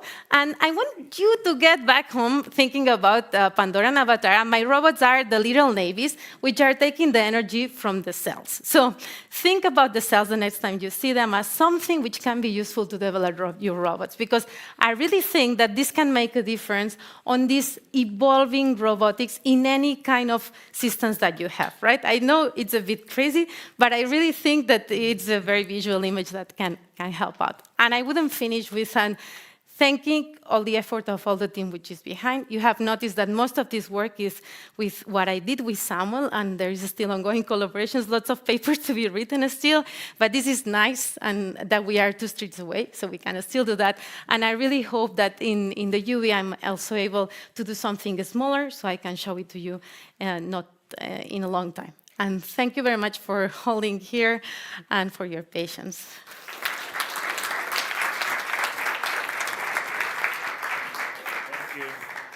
Thank you very much, Maria.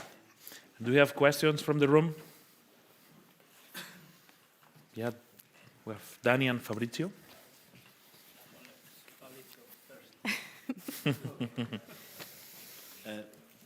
Sorry. Maria, really fascinating talk. Really, I like your lively enthusiasm. Really, on the. I have just really a quick curiosity. It's a curiosity. You show some sort of simulation of the flow around the sort of the spring, but those simulations weren't considering the sort of the fascia around, in essence, really the other part really of the gel on the external side, the loop, if you want. So. What is exactly the purpose of looking really at the fluid dynamics around when, in essence, really you need to have that loop really around your spring? The purpose of that, I think I cannot go back with that because it's with the tweezers, but the purpose of that, it was to get the graph that actually Samuel was showing to you, which was to understand which was the motion of the system, which was by inertia. So it was just a demonstration of how it happened. And to do that, we had to take some assumptions. I'm going to be clear. So I told you that to do it experimentally, there has to be some bending. So you've seen that this robot is moving at the interface, right? But it has to be moved in a way that this is water and this is how the robot is. So it is half body, it's inside the solution, and this is what actually makes that to be moving. The robot is about 1 centimeter, so clearly we had effects of inertia, but we had to demonstrate it, and that's where Marco Di Corato did all the simulation of how the solution around it was moving, and the point there is the vectors, the field vectors that you see of the velocity and how they impact on the hydrodynamics around. But it was more to understand why we had this step-like motion every time there was this contraction of the system. I don't know if I responded to you well. Okay. Thank you. Thank you. Thank you. I think Danny had a question. Yeah, thank you. So thank you very much, Maria. I have to say I love a lot the introduction, and I think this is like great for everybody, right? Especially for those coming from other disciplines. I wanted to ask you about, because for me this is kind of the ideal candidate for all this autonomous exploration, etc. But I wonder how feasible it will be to take these cell-based robots out, for example, to the sea. And I was going to connect it with you said something about the insect cell that I didn't get properly, but you meant that with these kind of cells we can somehow manage something to... They are very resistant. So the 2 things, like first there's solution for that, and that's the project that they are doing. Also Samuel is involved in the biomeld, that there was this part that you can establish some bioreactors, because you have to ensure nobody asked, but these robots so far, they live 20 days, right? So this is like, they have a lifetime. So if you want to ensure that it is continuing, you need this bioreactor, especially the moment you take them out from the lab and from the incubator, right? So this is one of the constraints, but I can tell you that I think that this will happen not in a long time, I think. Not so much because people is interested in robotics. It's more because people is interested more on transplantation of muscle grafts, and then they have developed a lot, like if you have the cells comfy enough, you have a better innervation. So it's not just about the muscle cells growing in the part, but also to have like the functionalization of the muscle better in your system. And I think that this will help us a lot in robotics because you can have that. Yeah. And then the second, what did you say? The other one? Well, the insect thing. Oh yeah, the insect. The insect actually, a postdoc, which is a very good friend of us, Veronica, came and she wanted to work with insects. It seems like an amazing work. But the question, when you see that, is like, how it comes that there's only one group in Japan which is working with that? Only one group. And the answer is that it's super hard to cultivate insect cells. Actually, they don't. They take the insects, they keep killing them, and they take the muscle, they digest it, and they use that muscle. Finally, Veronica decided to give up this project, but actually the insect cells are amazingly strong. They are resistant at dry conditions, at wet conditions, long term. They can resist, I think, up to 2 months or 3. It's amazing, like the performance. But the question is how to gather that material to include it in my system. So this is something that if you want to jump into including cells in the robots or self-robots that you guys are doing, you have to think of. Because these C2, C12 are really a sweet spot. They are commercial. You grow them in a lot of flasks, and you know that they work very well. So, like, yeah. Okay, thank you very much. Good. I think there's opportunities there too, not just to put it directly in a robot, which will be like the dream, right? But also this could be very good, like tissue culture platforms that can have some autonomous actuation for screening drugs, right? Or for studying the biomechanics, right? You show some biohybrid that they put this, I don't know, a hat on a jellyfish, and they could do something. Inside.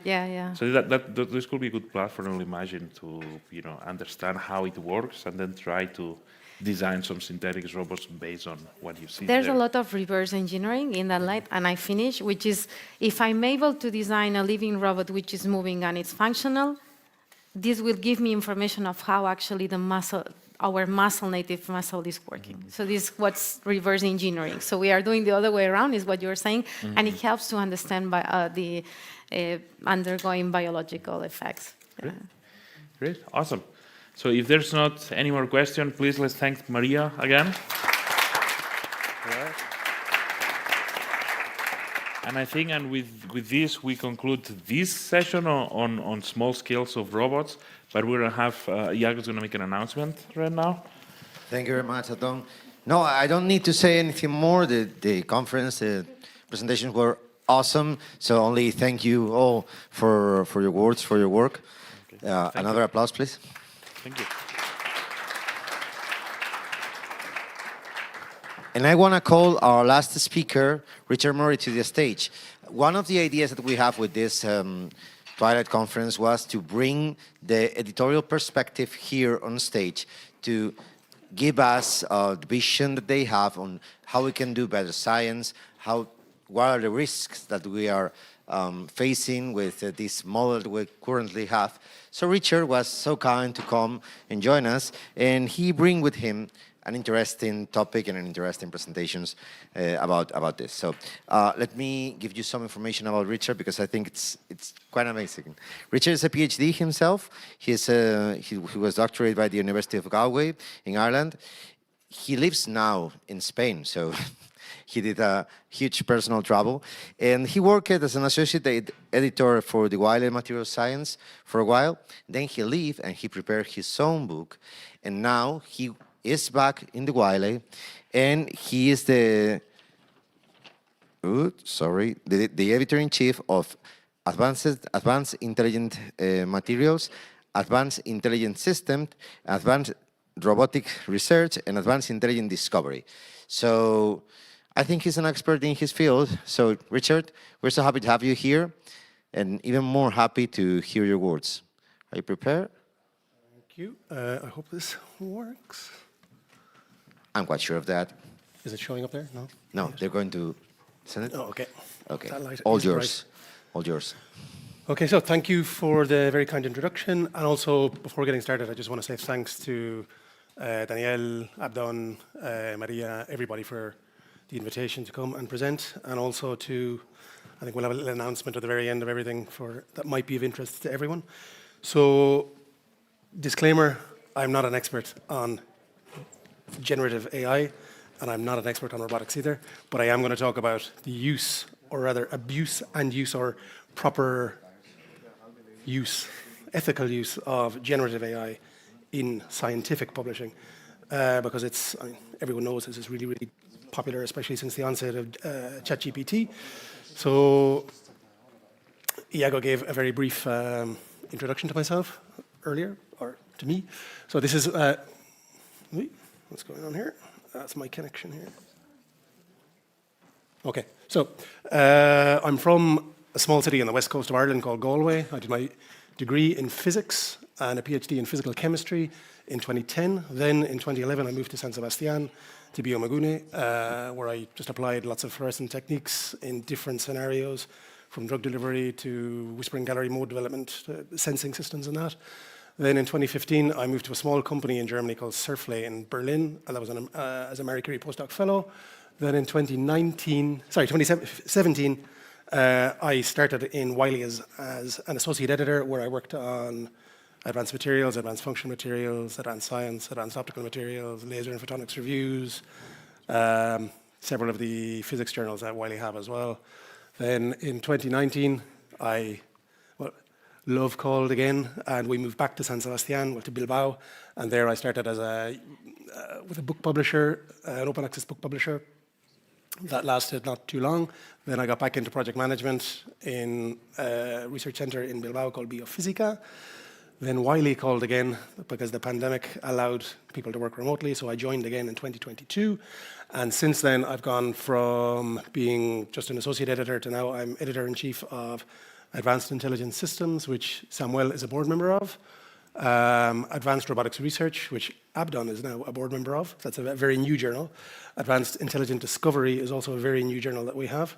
And I'm also a deputy editor of Advanced Science. These are all open access titles. So if anyone wants to read any of the content published in these journals, you're free to go ahead and do so. So where am I based? As Iago said, I'm based in San Sebastian in the north of Spain, which is why, if anyone has heard me speak Spanish, that's why I speak Spanish. It's not anything stranger than that. So a brief little history of Wiley. So Wiley is more than 200 years old. It was originally started in 1807 in New York, and principally published fiction and non-fiction books. Then in the mid-1800s, they moved on to publish more engineering, technical, architectural books, and then gradually moved into the world of more standard STM publishing, and today it's one of the largest independent publishers.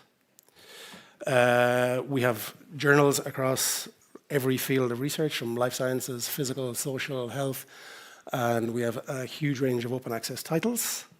I myself am in the material science and physics department, and inside that department we have the advanced portfolio of journals, which many people here may know, excuse me, many others may not, but to give you a brief overview of this, these are organized by subject clusters into physics, photonics, electronics and theory, to more broad scope titles, the advanced functional materials, science, nanoscience, healthcare, polymers, engineering, and obviously I should have updated this slide as well. These are both new, so advanced intelligent discovery.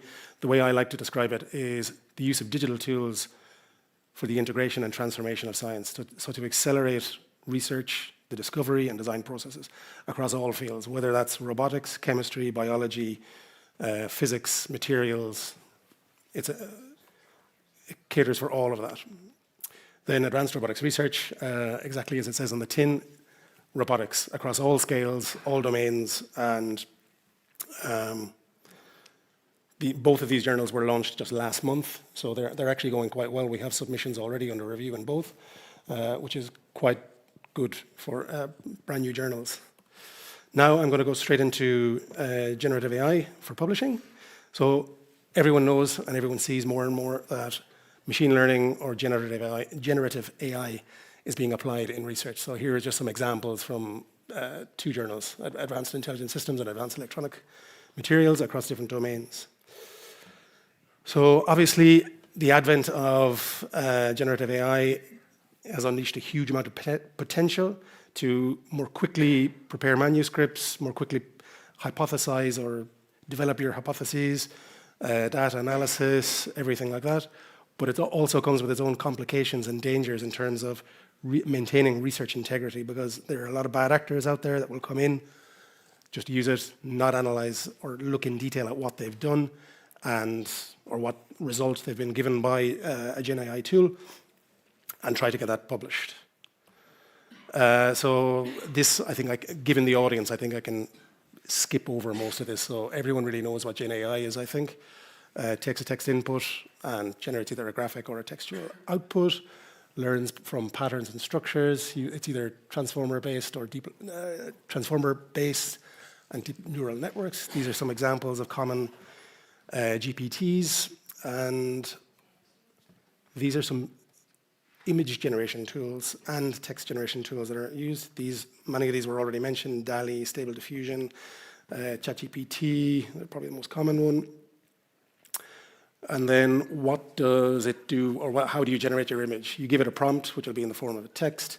Depending upon the algorithm that's used then and the data that has been used to train that algorithm, the output then will be given. The output obviously depends upon the training data and the prompt.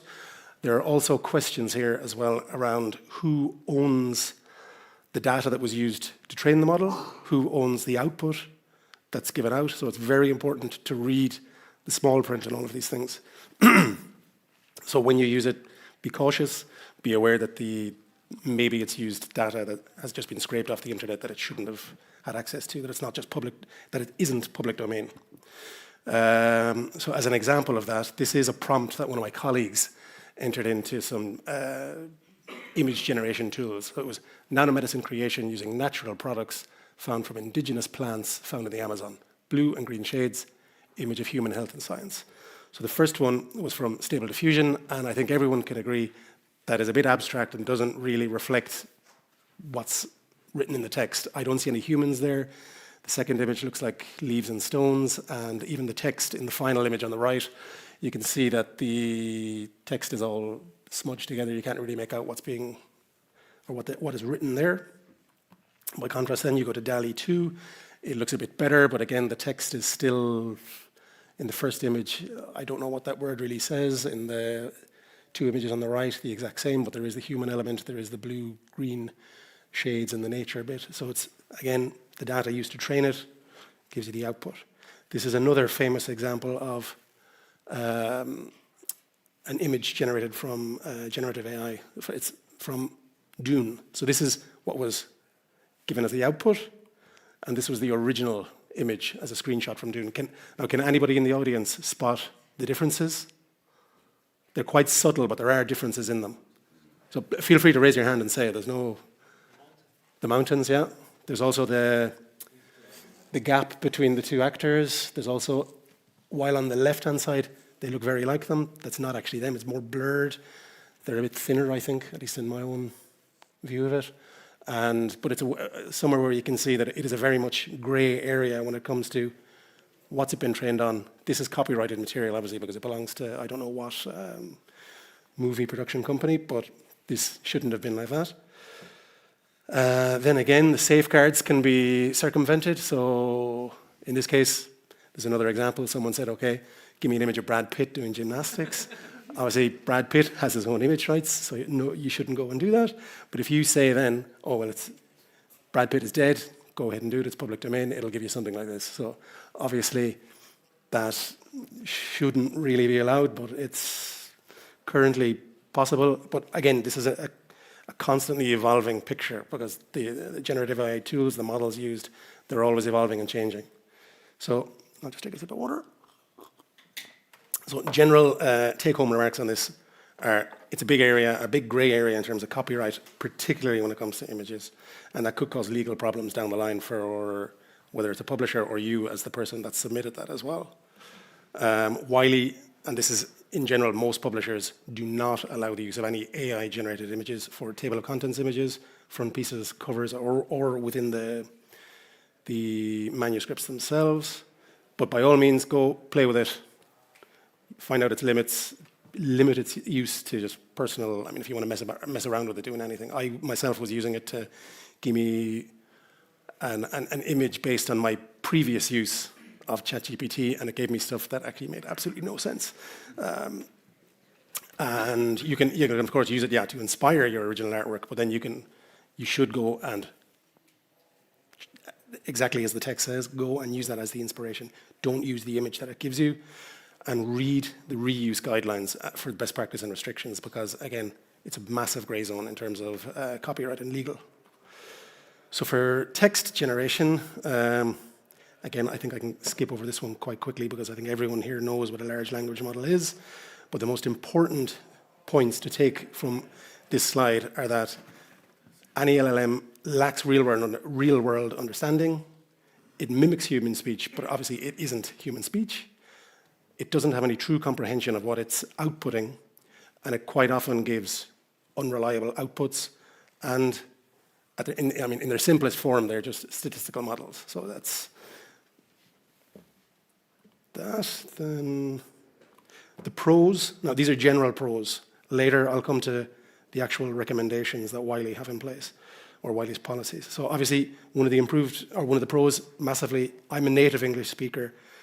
I still use it from time to time to improve some of the texts that I write, but translation. If anyone's ever used Google Translate, that's one good example of it.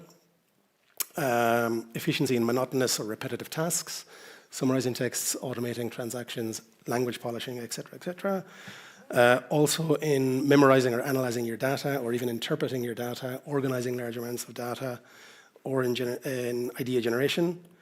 The cons, again, we saw from the image example, the training sets are limited depending upon the model. The bigger or the larger the training data set, the better the result may be.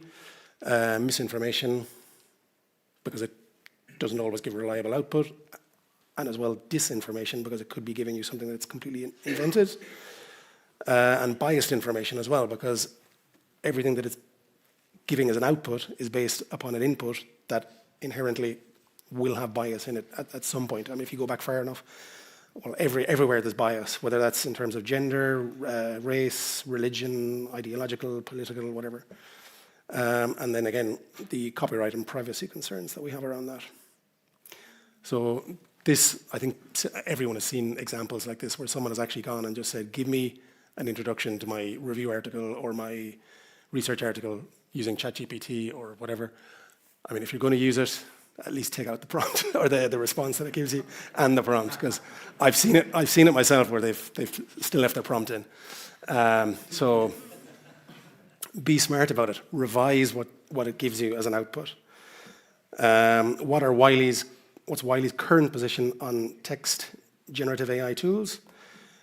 They can be used by authors for improving the readability of their manuscripts or the language polishing. Stuff like the grammar tool in Word. I mean, that doesn't count. That's a bog standard tool that I wouldn't consider that.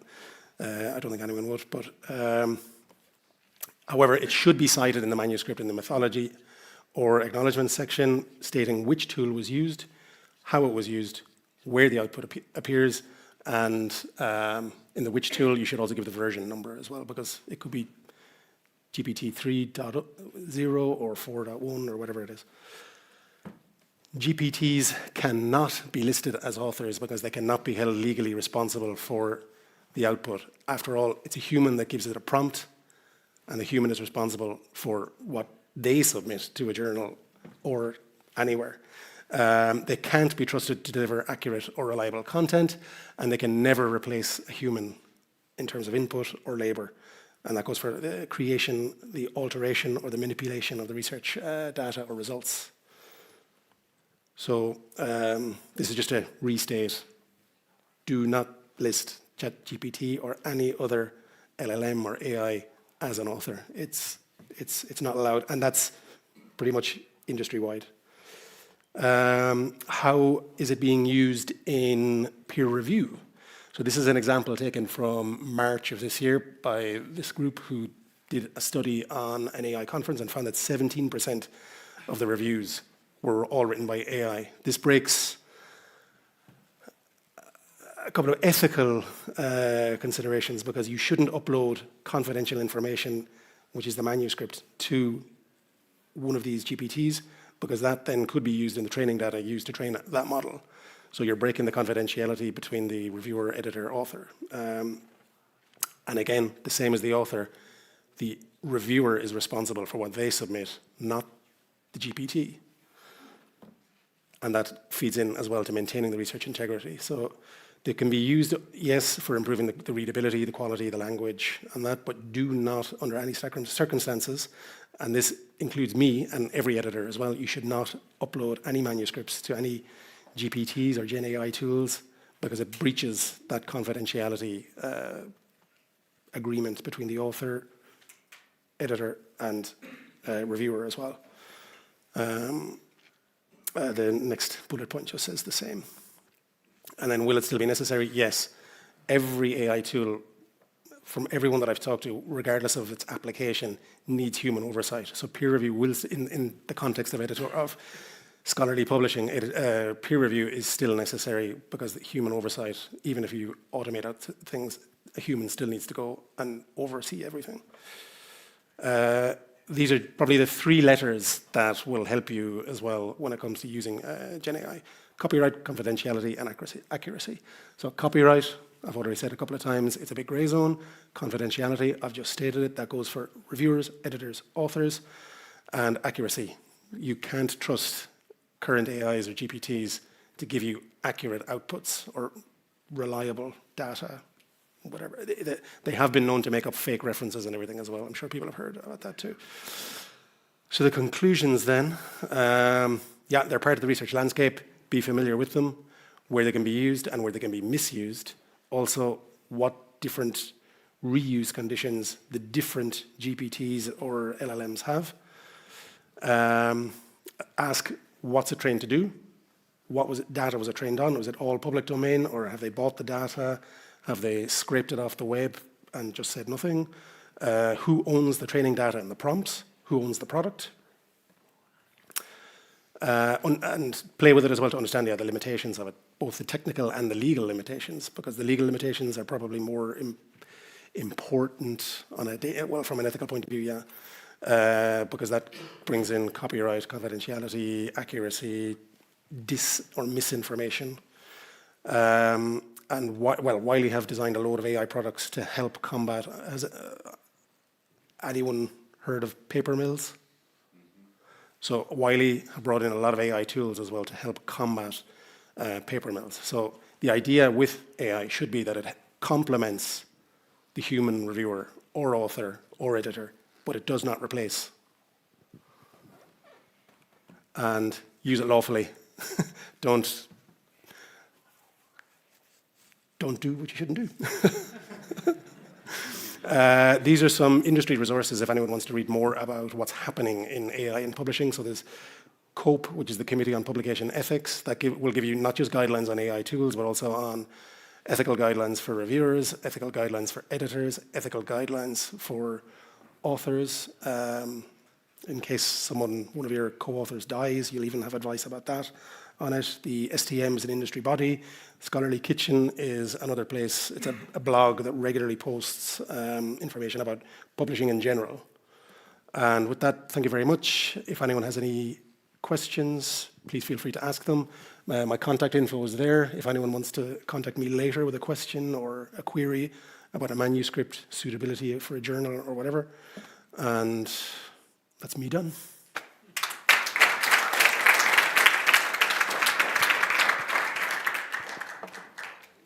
And well, if there are no questions, yeah, go ahead. Thank you, Richard. Very interesting.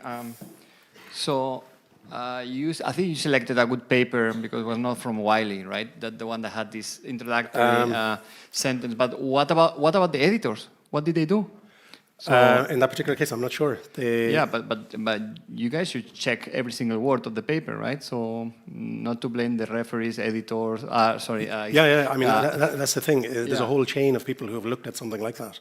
Yeah, So, we are actually, as scientists, we're very surprised sometimes that these things go through, because we write the paper, we are asked to referee papers, like we do referee papers, it goes all the way through, we are asked to pay for the papers, and then this comes out. So, and now we are talking about AI, which I think we can have a lot of, from very serious to very funny discussions tonight on that, but I think the system has to also change in a way, right? It is, and there are tools coming online to, I didn't show it, because I have very limited time, so I really tried to condense down my talk from previous versions. But Wiley do have other tools that they're bringing into the workflows to look for AI-generated text. And that goes from looking at stuff like tortured phrasing, so stuff that just doesn't sound very right, and that's the editor will be involved in every single stage of the process. That goes from, so once the paper is submitted to peer review, to even post-acceptance as well. So there's a constant revision of that. Also looking at different things that change in the manuscript through revision as well, and scans on it done to, I mean, currently none of the AI detection tools are very good. Sometimes they give you a false positive, other times they tell you that this is definitely AI. Regarding that, I have a question, like, which tools do you use, and can we also use these tools to detect AI-generated text?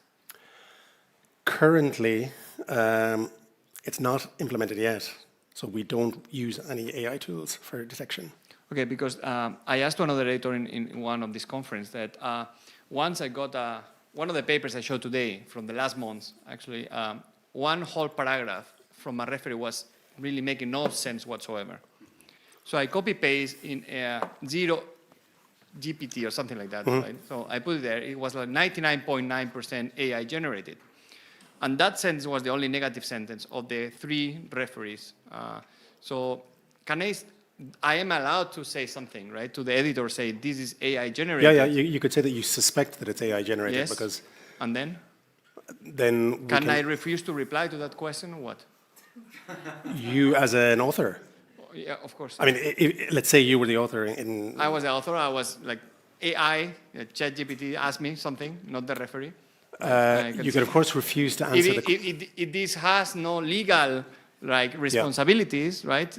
No one's asking me nothing. No? You could, of course, refuse to answer the question, but then it comes down to the editor, as to whether or not they are, and what the text says, where it is. Is it a methodology section that's just a repetition or something? There are a lot of factors in it, but ultimately it comes down to the editor to decide it. If an author refused to respond to that question. Yeah. Okay, the paper got accepted, luckily. So, yeah. Because I mean, the same goes with reviewers requesting to add loads of citations to papers. They're suggestions. Reviewers make recommendations. They don't decide. It's the editor that decides. True. So if an author decides, well, I don't want to include these papers, they can state why, and that's perfectly valid. So it's the same with an author saying, well, no, that's not. Sure. They could just say, no, it's not Gen AI generated. And not only AI fakes data, humans also fake data. Yeah. And they are out of the system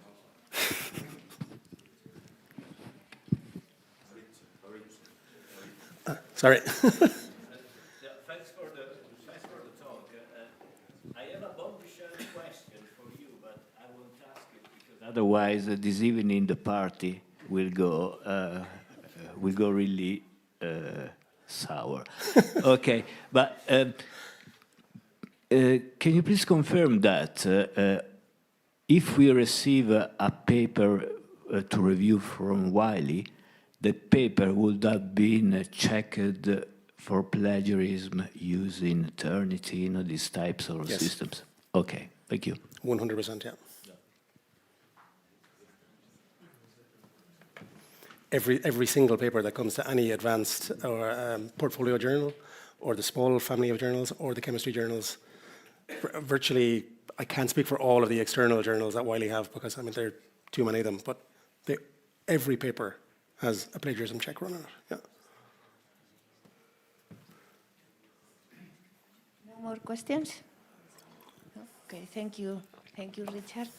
Now we are going to close the conference. We are going to to announce the special issue. Do you want to announce it?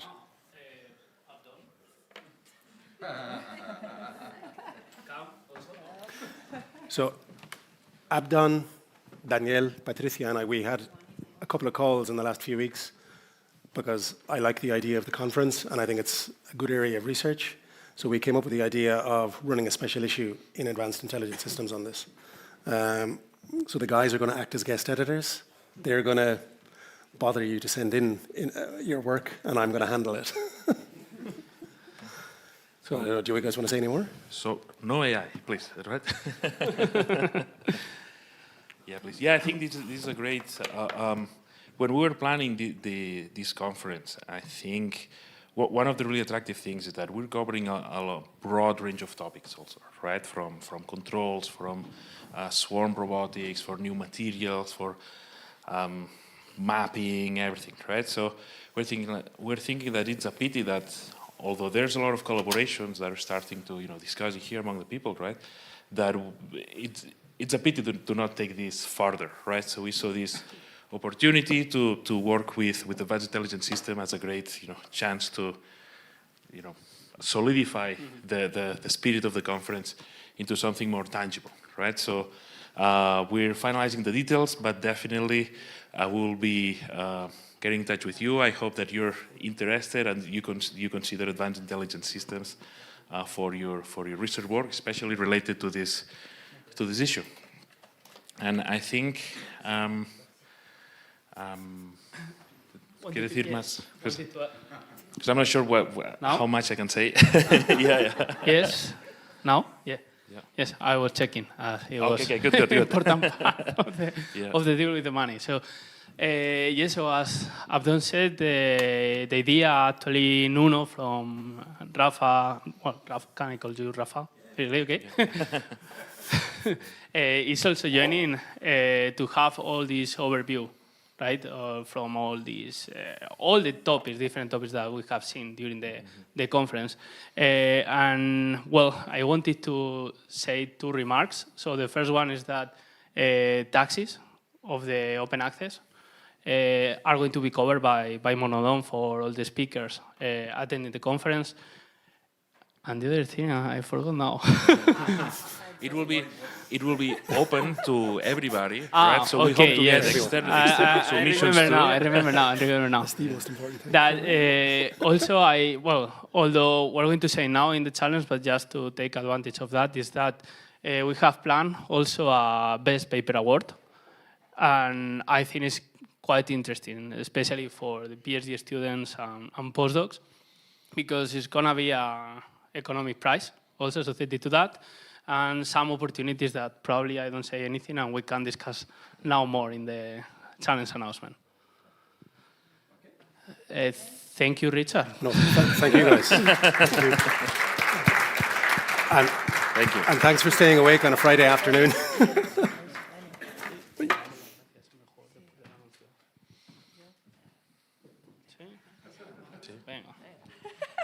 Okay, I want to close. I'm tired, so sorry.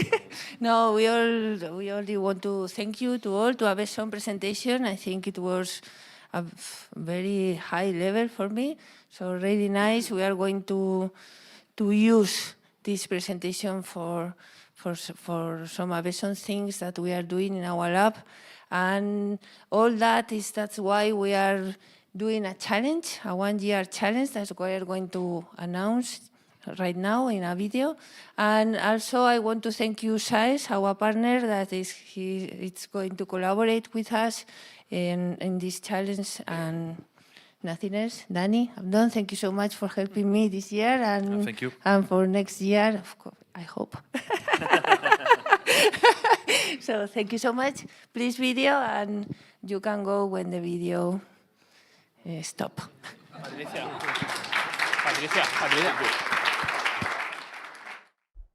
The main objective of this challenge is the design and development of a bioinspired AUV for deep sea exploration. We are going to focus on some research-specific areas like aqua locomotion and So as introduced by Patricia, the main objective of this challenge is the development of a host of robotic system for underwater exploring and different actuation modes. And in following the spirit of the conference, where essentially we have had like different researchers from different research fields, we are seeking to foster and explore the synergy of all these multidisciplinary fields to try to merge and lead to this well-defined soft robot. So in this regard, what we're going to explore is 6 different research-specific topics. First one is going to be focused on bioinspired aquatic locomotion. So just for the robot to explore underwater environments by itself. We have a second one focused on the design of flexible structures to just for protection and also for the different functionalities. Then we have a third one focused on materials and manufacturing methods, also with the focus on all the requirements that are going to be needed because all of this underwater environment. Then we will have a fifth one focused on sensing capabilities. So here we are talking about different multifunctional materials and providing to the system this ability to sense and actuate responding to that. And it could be focused on thinking about different pH, temperature, electromagnetic, many different fields. Then we have a 6th research-specific topic that this is focused on the autonomy of the system. So just leading to all these energetic requirements.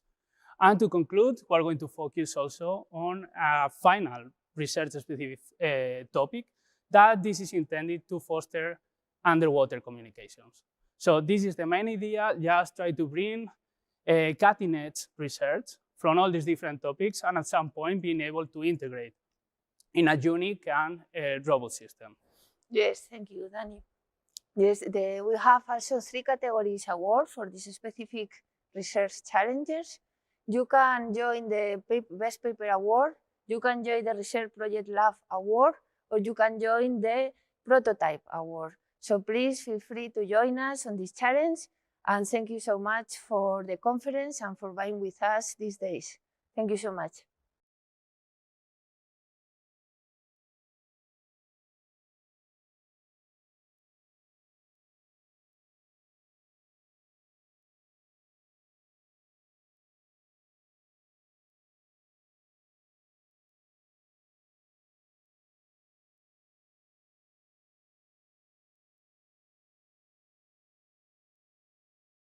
One last thing, yeah. So please, as we're gonna have, especially for the speaker later, some time to discuss together, etc. I think it's later in the event is like the perfect moment to discuss with Patricia and all these people from Monodon. If you have a look into the challenges now in the afternoon, and well, we can discuss and see potential projects or potential ideas and to get a better feedback. And Iago, do the honors. You are like the showman here. Oh, thank you very much. I want to ask every speaker in the room to come to the front, please. Speakers, come to the front of the room, please. Go up the stairs. Danny, you included. Thank you very much for giving me the word. Abdon, you as well. We're going to do something unique, something that you've never expected, something that you will never believe. We're going to do a picture of the speakers. And also, yes, Jesus, please. Let me say that you will need to create 2 rows, because if not, it's impossible. Okay.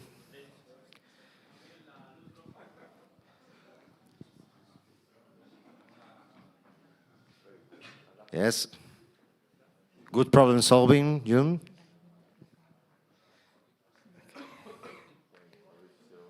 Oh, no, this is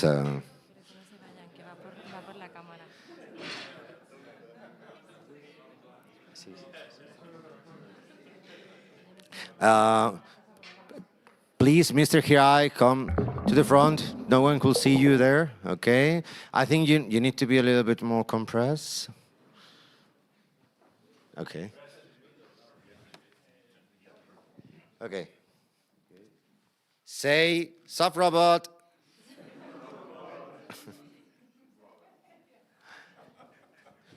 Thank you very much. End of the conference.